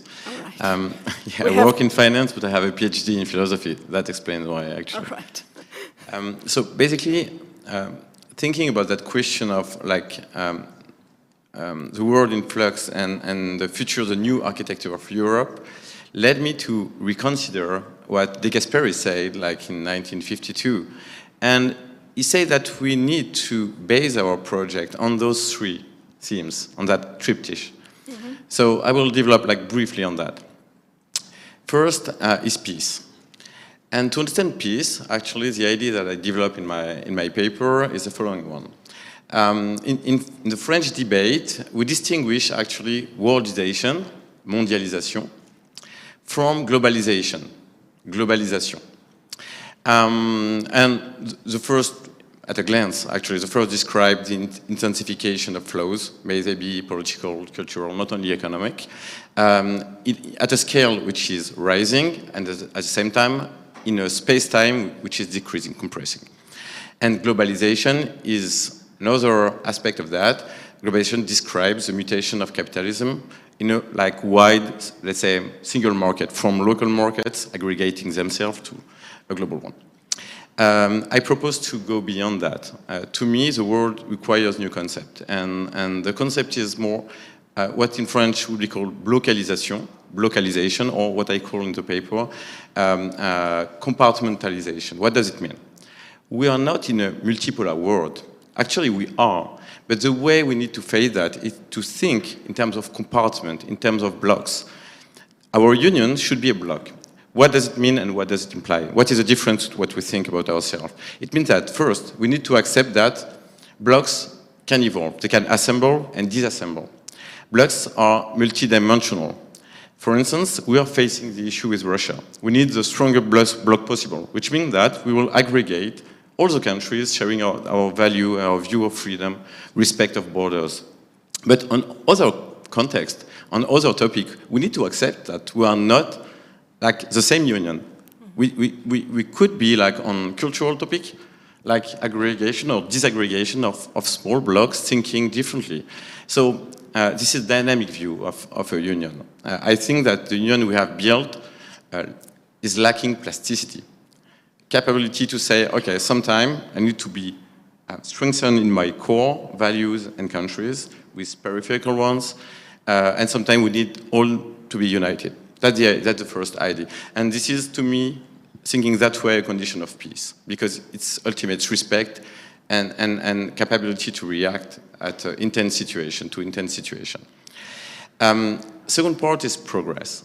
I was listening to speakers and I was listening to people saying, okay, we should start with stopping taking flight, traveling, eating this and that. I think that degrowth is not actually a solution for nothing. For a simple and good reason. If you opt in for degrowth, other people will grow for you, actually. And they will grow the bad way. So basically, you will lose ground, and on top of that, nothing will change. Because actually, we are in a global world. So if your block is smaller, the block of other will be bigger, actually. Unless you go for pushing very hard. In that case, you are not consistent with a peace necessity. So, so growth and progress are key, which doesn't mean not having any limit, which does not imply making efforts. But what I mean is that we should put progress first, and that's in the intimate speech and view of the founding father of Europe. So my point is never forget that, especially when it comes from social responsibility and environment. Last point is social justice. That social justice theme has evolved a lot over the past few years. Now it has become more a symbolic theme, which is absolutely weird. We haven't achieved the political goal that is related to social justice, but we are spending almost all our effort in discussing symbolic theme. Once again, I'm not saying that we shouldn't do it. What I mean is we need to find the right balance. Symbolic topics are important, but we need to come back to the very nature of our project, which is guaranteeing equity, equality, but real equality of chances, respect for people and humanity. And as long as we haven't succeeded in that, we still have work to do. And all the energy that we are spending in discussing like symbolic topic is lost energy, actually. So those are like three small stones in that big garden of the new architecture. But what I mean is, so if I want to conclude briefly and synthesize my point is, first, let's come back to the basic of our union when we think about the future. Second, let's avoid like losing ourselves in like easy way of understanding the topic, accepting complexity of situation, and be courageous in facing them, actually. Mm-hmm. I'm tempted to ask you quite the similar question. If you would be a commissioner, so which will be the first step that you will do in order to make the social justice more justice? So, because it's easier to talk about this kind of thing theoretically. I know from my own profession, so it's easy to talk and to speak words. But if you have to sit on the table and draft a piece of legislation, and then next day to implement it, which this would be? Okay, so first I will think in terms of bloc. What is the right bloc to face that issue? To me, it's nation. So the smallest one, not the union one, not the big one. Just because, actually, that question is deeply rooted in a history, in a political system, and in its very thin social persistencies. So basically, if I was a commissioner, my actually way of seeing that is that it's not my concern. What I can do, but it does not mean I won't do anything. What I can do is, with my point of view as a commissioner, I can share the good practices, I can help others to go faster, I can also fund things, but I will rely on the capability of countries themselves, at their level, to deal with that topic. Because it's first a topic inside the countries, inside the nations, and after a union topic. Okay, thank you. I'll come back to you. Our last speaker is coming from Romania. Bună ziua, Alexandru. You see the world in perspective. You are an anthropologist, and it's all in your writing, and I like it. And so I will ask you directly, what means Europe for you? Asking all the tough questions first. I must say, I want to thank the person from technical team who put the lights here, because I can't see if you're bored or excited about what we're saying. And for us here, being the last panel, it's important. And so I've made the joke you were talking about in the beginning. It's a very good question, because this is how I've actually began my paper. We live in a Europe that is quite problematic at the beginning, and I'm glad you also asked Blas and Sami about it. And Blas said we're not able to face the things we're faced with right now as we are. And the problem, I think, with being European right now is that materially it means not very much to many people. If I ask anyone, for instance, Romanians here, what it means for you to be Romanian, what you associate with being Romanian, you have a whole host of things. You'll talk about, I don't know, food, you'll talk about scenery, you'll talk about documents. You have material things that link you to being Romanian. Your identity as a Romanian is being transcribed into a large network of things, places, scenery, legislation, and so on. Being European, on the other hand, is a bit more tricky, because it's a lot more abstract. European citizenship is defined as something that's automatically granted to citizens of countries, members of the European Union. You don't do anything to gain it, you can't renounce it. It's something that's so abstract. And we see it in the world today, and we see how it causes many problems for people. You see the return to authoritarianism in many states. We've seen in recent elections, we see it in the countries neighboring us, we see in the threats we're facing.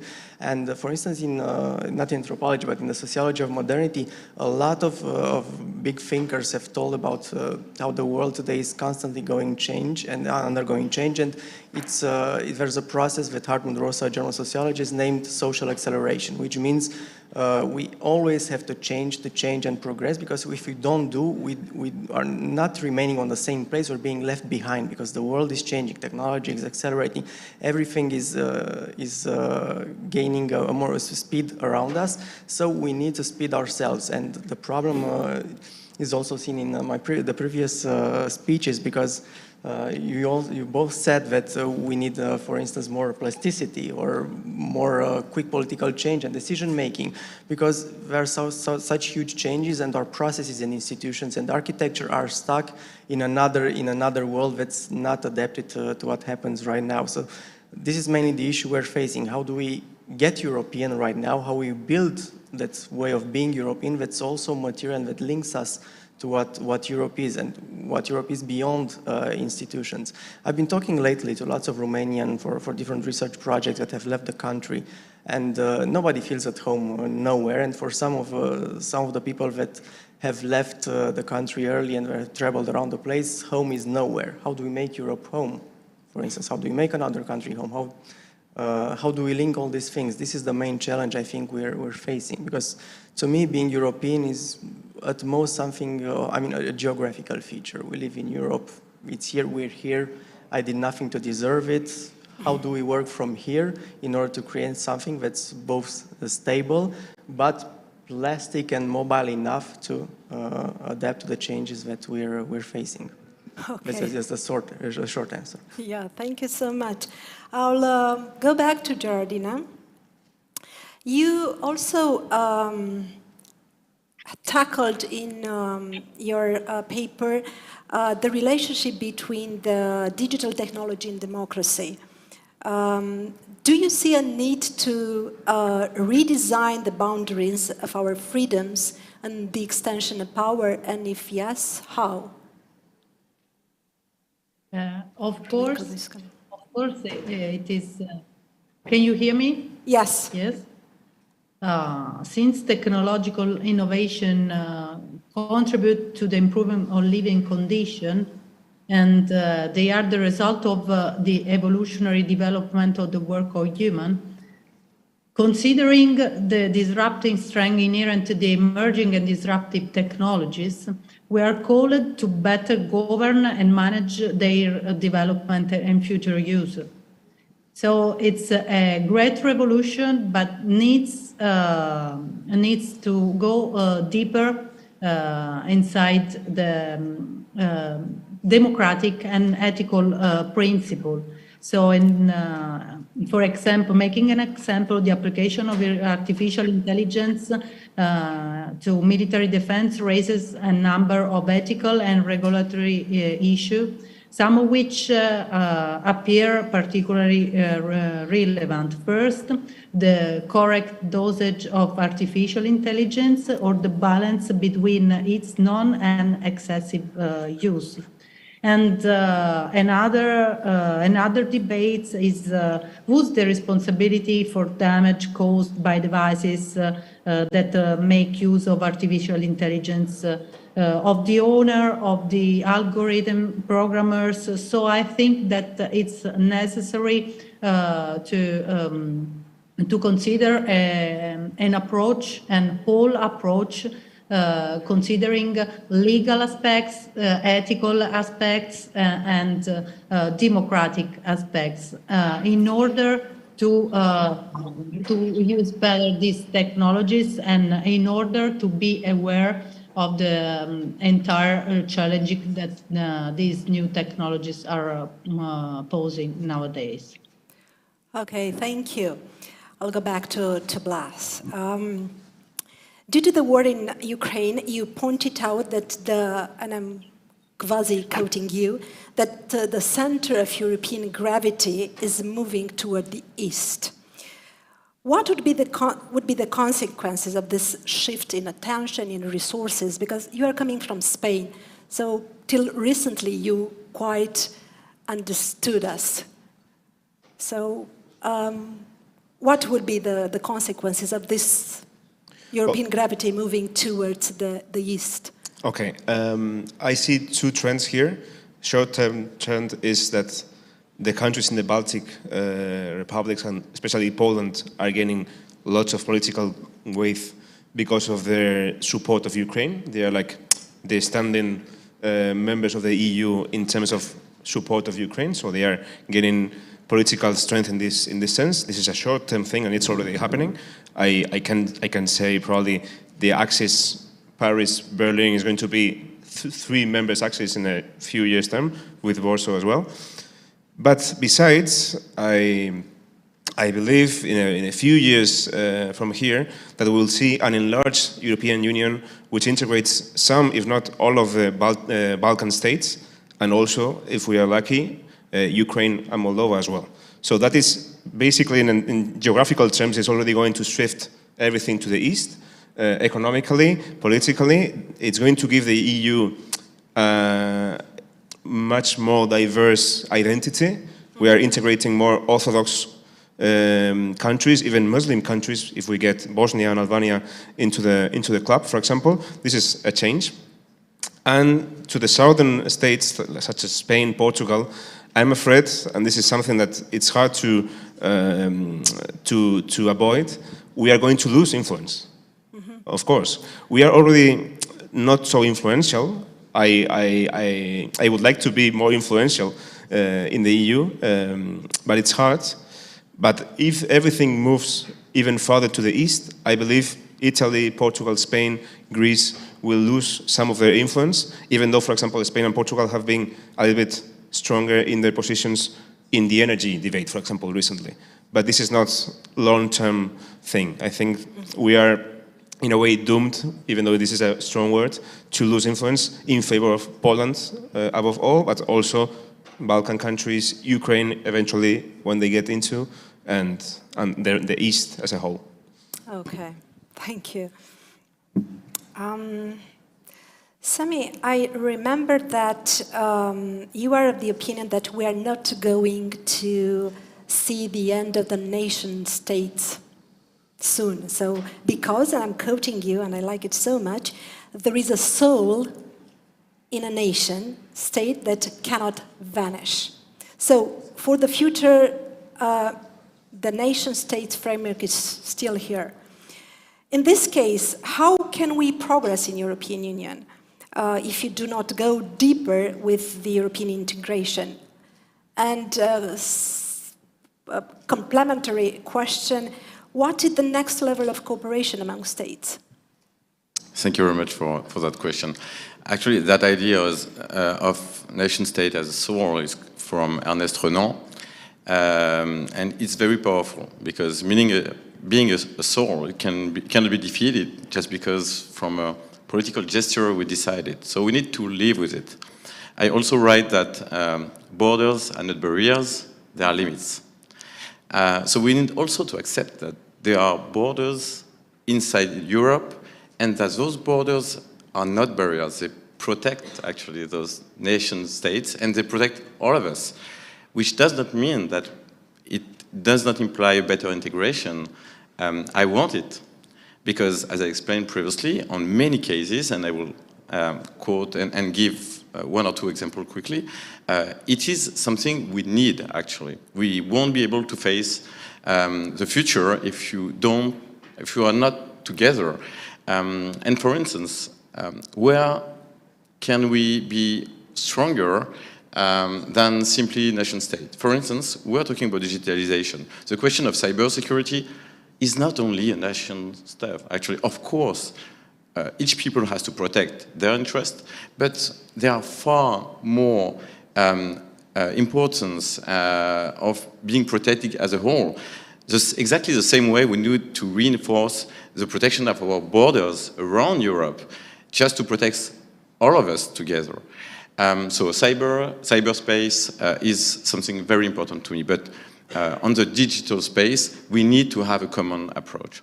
What we are doing, like working alone on many projects, is something suicidal. I will give you two examples. If you count the number of patents on the quantum computing, actually almost everything, more than 90%, either the US or China. How is it possible? Of course, we cannot succeed as friends alone. We are no more intelligent than anyone else, but with Romanian, with Italian, with Spain, all together, we can do it. Which means like having common research centers, having common funding, putting efforts together, crossing university, departments, etc. So this is concrete, and this is a call for a further integration, for instance, on that, but the same for environment. We need to build the grand tech technologies together. We need to have a single funding market for green tech. If we want to find the solution in terms of progress and stop thinking in terms of degrowth, let's put the fund together, but very optimistically, and create the condition for startups to be able to create value freely, removing the barriers in that case, because we don't need it. So you see my view is there is no single answer to each topic. Each topic is so complex that it requires specific view on what is the right block.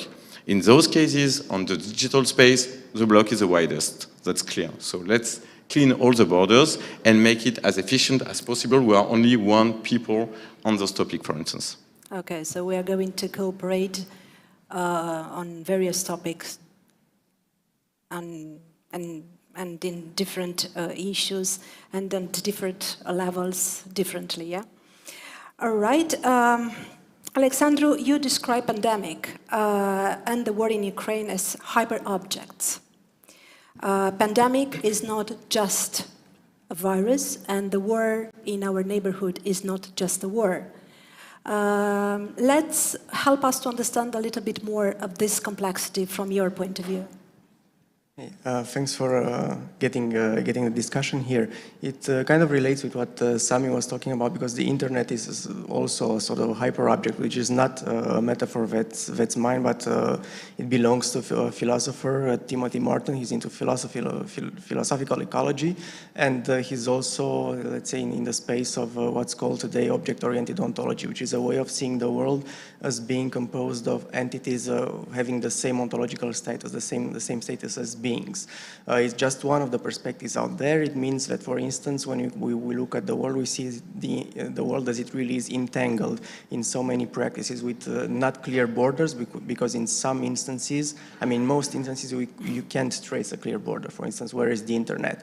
If tomorrow I cut a cable somewhere, I don't know, under the sea, we'll without some of the technologies that sustain a lot of what we do as people, as business persons, as employees, and so on.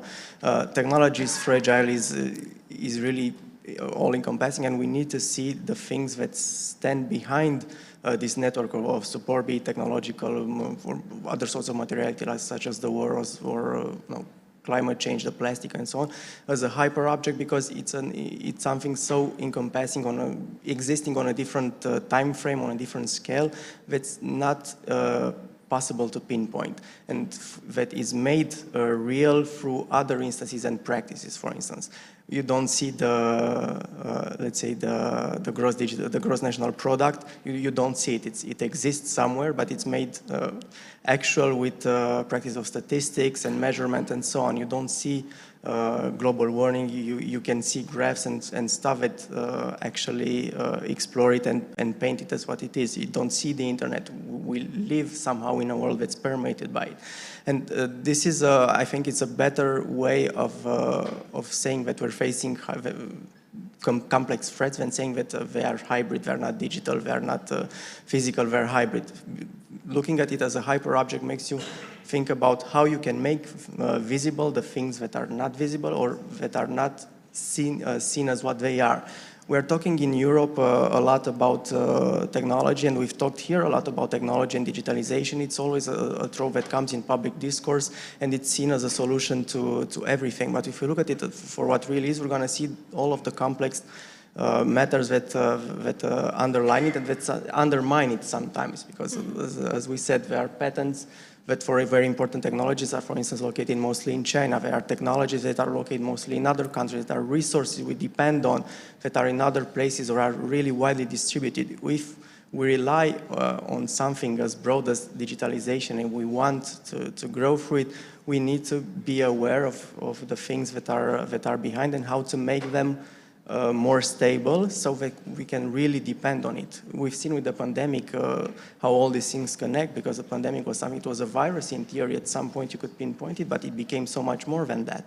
It became a huge network that we couldn't stop. Okay, thank you very much. So we are over our time, unfortunately. In case there is a very running question that you want to ask, please be short. There is a microphone in the back of the room. If not, I conclude our panel, and unfortunately the 11th edition of the Bucharest Forum. Mille grazie, muchas gracias, merci beaucoup, mulțumesc frumos, thank you very much.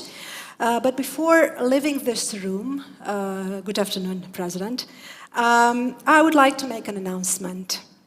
I would like to announce the winner of the 2022 Bucharest Forum edition. And the winner is? I'm feeling you are quite tense in the back of the room. And the winner is the team with the capital of this merry couple, Aspen Institute Romania and GMF Bucharest. You guys deserve an Oscar. The Oscar of our hearts, of our minds, of our esteem. And I wish you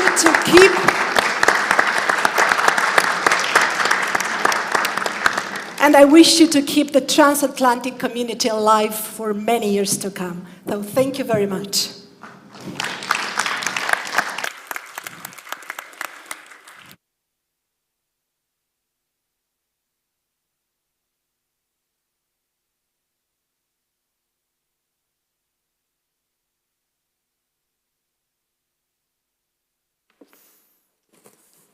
Oh, guys, what a day it's been, huh?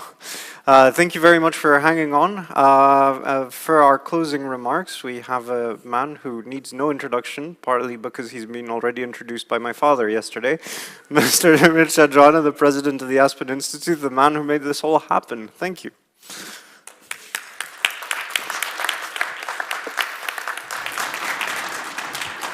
No, actually, I'm the founding president, because you have to give room to the younger ones. I wanted to come back at the closure of this great event of ours, because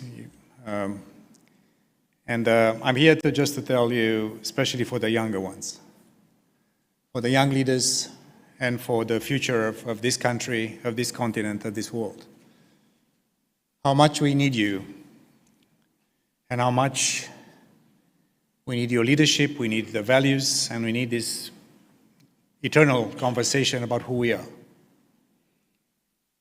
The Aspen idea was born in 1949, after the Second World War, after the Holocaust, after Nazism, at the beginnings of communism.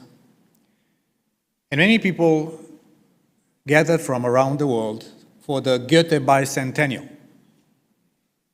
In the middle of nowhere, Aspen, Colorado, a deserted former mining city, where people from business, from philosophy, from arts, from politics, musicians, they even brought a music tent, which was just brought for the occasion because also they need classical music. And the conversation was, at the beginning of the Aspen idea, how can we avoid such tragedies, such misery, such tens of millions of lives lost and destinies destroyed? How can we make humanity and the beautiful part of human beings move forward, and the dark side of ourselves too can be put aside? That's the Aspen idea. The permanent search for the good society. And I believe in the power of ideas. I believe in values. I believe in leadership. I believe in people like you, my young friends, that are called today to shape the world again. Because the world is a nasty place to be. We just finished the foreign ministers' meeting of NATO. I'm happy that it happened in my country and in my city, in Bucharest. It was a brutal awakening that war is still possible. Look at our neighbors in Ukraine. Imagine how it feels. And us in Romania, we know, this is my generation, how feeling cold and hungry is. Imagine how it is to live with a spectrum of not only be bombarded, but also not have energy and heat and water. And to have your kids need to flee the country and find a better place. So the world is in a nasty place to be. Thanks God, that at least here in Europe, what I called yesterday the civilized Europe, we still strive for values and order. But we need you, my dear friends, my young friends, because our public opinions, our citizenry, is many times unhappy. The trust in institutions, the trust in even the ideas of democracy is eroded. The economic, social, and moral contracts are shaken. We need to replenish the reservoir of the ideas that meant the Aspen idea and the good society from Socrates on, the engine of human dignity and human society. It's not only a war here.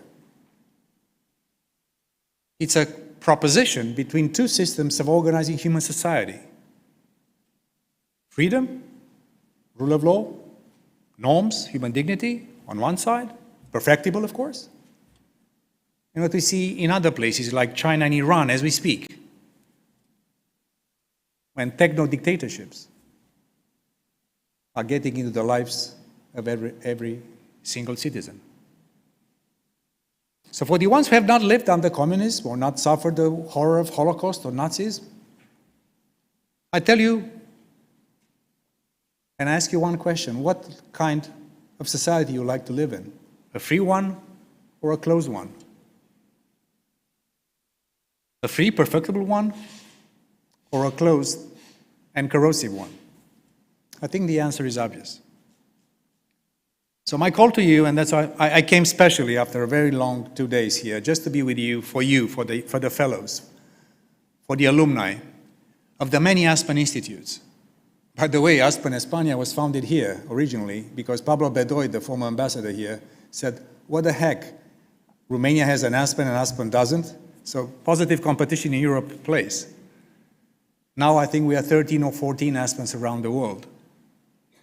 We'll be opening a new one in Colombia. We'll have a new one in Kenya. We have, of course, 8, I think, in Europe. We have one in New Zealand, one in India, one in Japan. Why? To be a little bit self-marketing, because Romania, Aspen Romania, did so well in 16 years with the help of my board fellow members and of all of you, the Aspen team, the Aspen fellows, all the people, GMF. We've done well. And I remember with Florin Pogonaru and Alexandra Gatesh, I think it was 20 years ago, when in running in Colorado to convince the Americans that an Aspen could take place in Romania. And they even came to an executive seminar just to watch if we can really get the drill. We do. And like us, everyone, in Moldova, in Georgia, in Bosnia, everywhere around the world, in Africa, in Kenya, in Latin America, everywhere. There is a drive and a search for dignity, for the good society, and for value-based leadership. So from the bottom of my heart, thank you for being in this journey. I don't say that my generation's time is over, I hope not, but I think the relay, my dear friends, young friends, is for you. Take over, run the show, and make the world a better place. Thank you so much. Love you.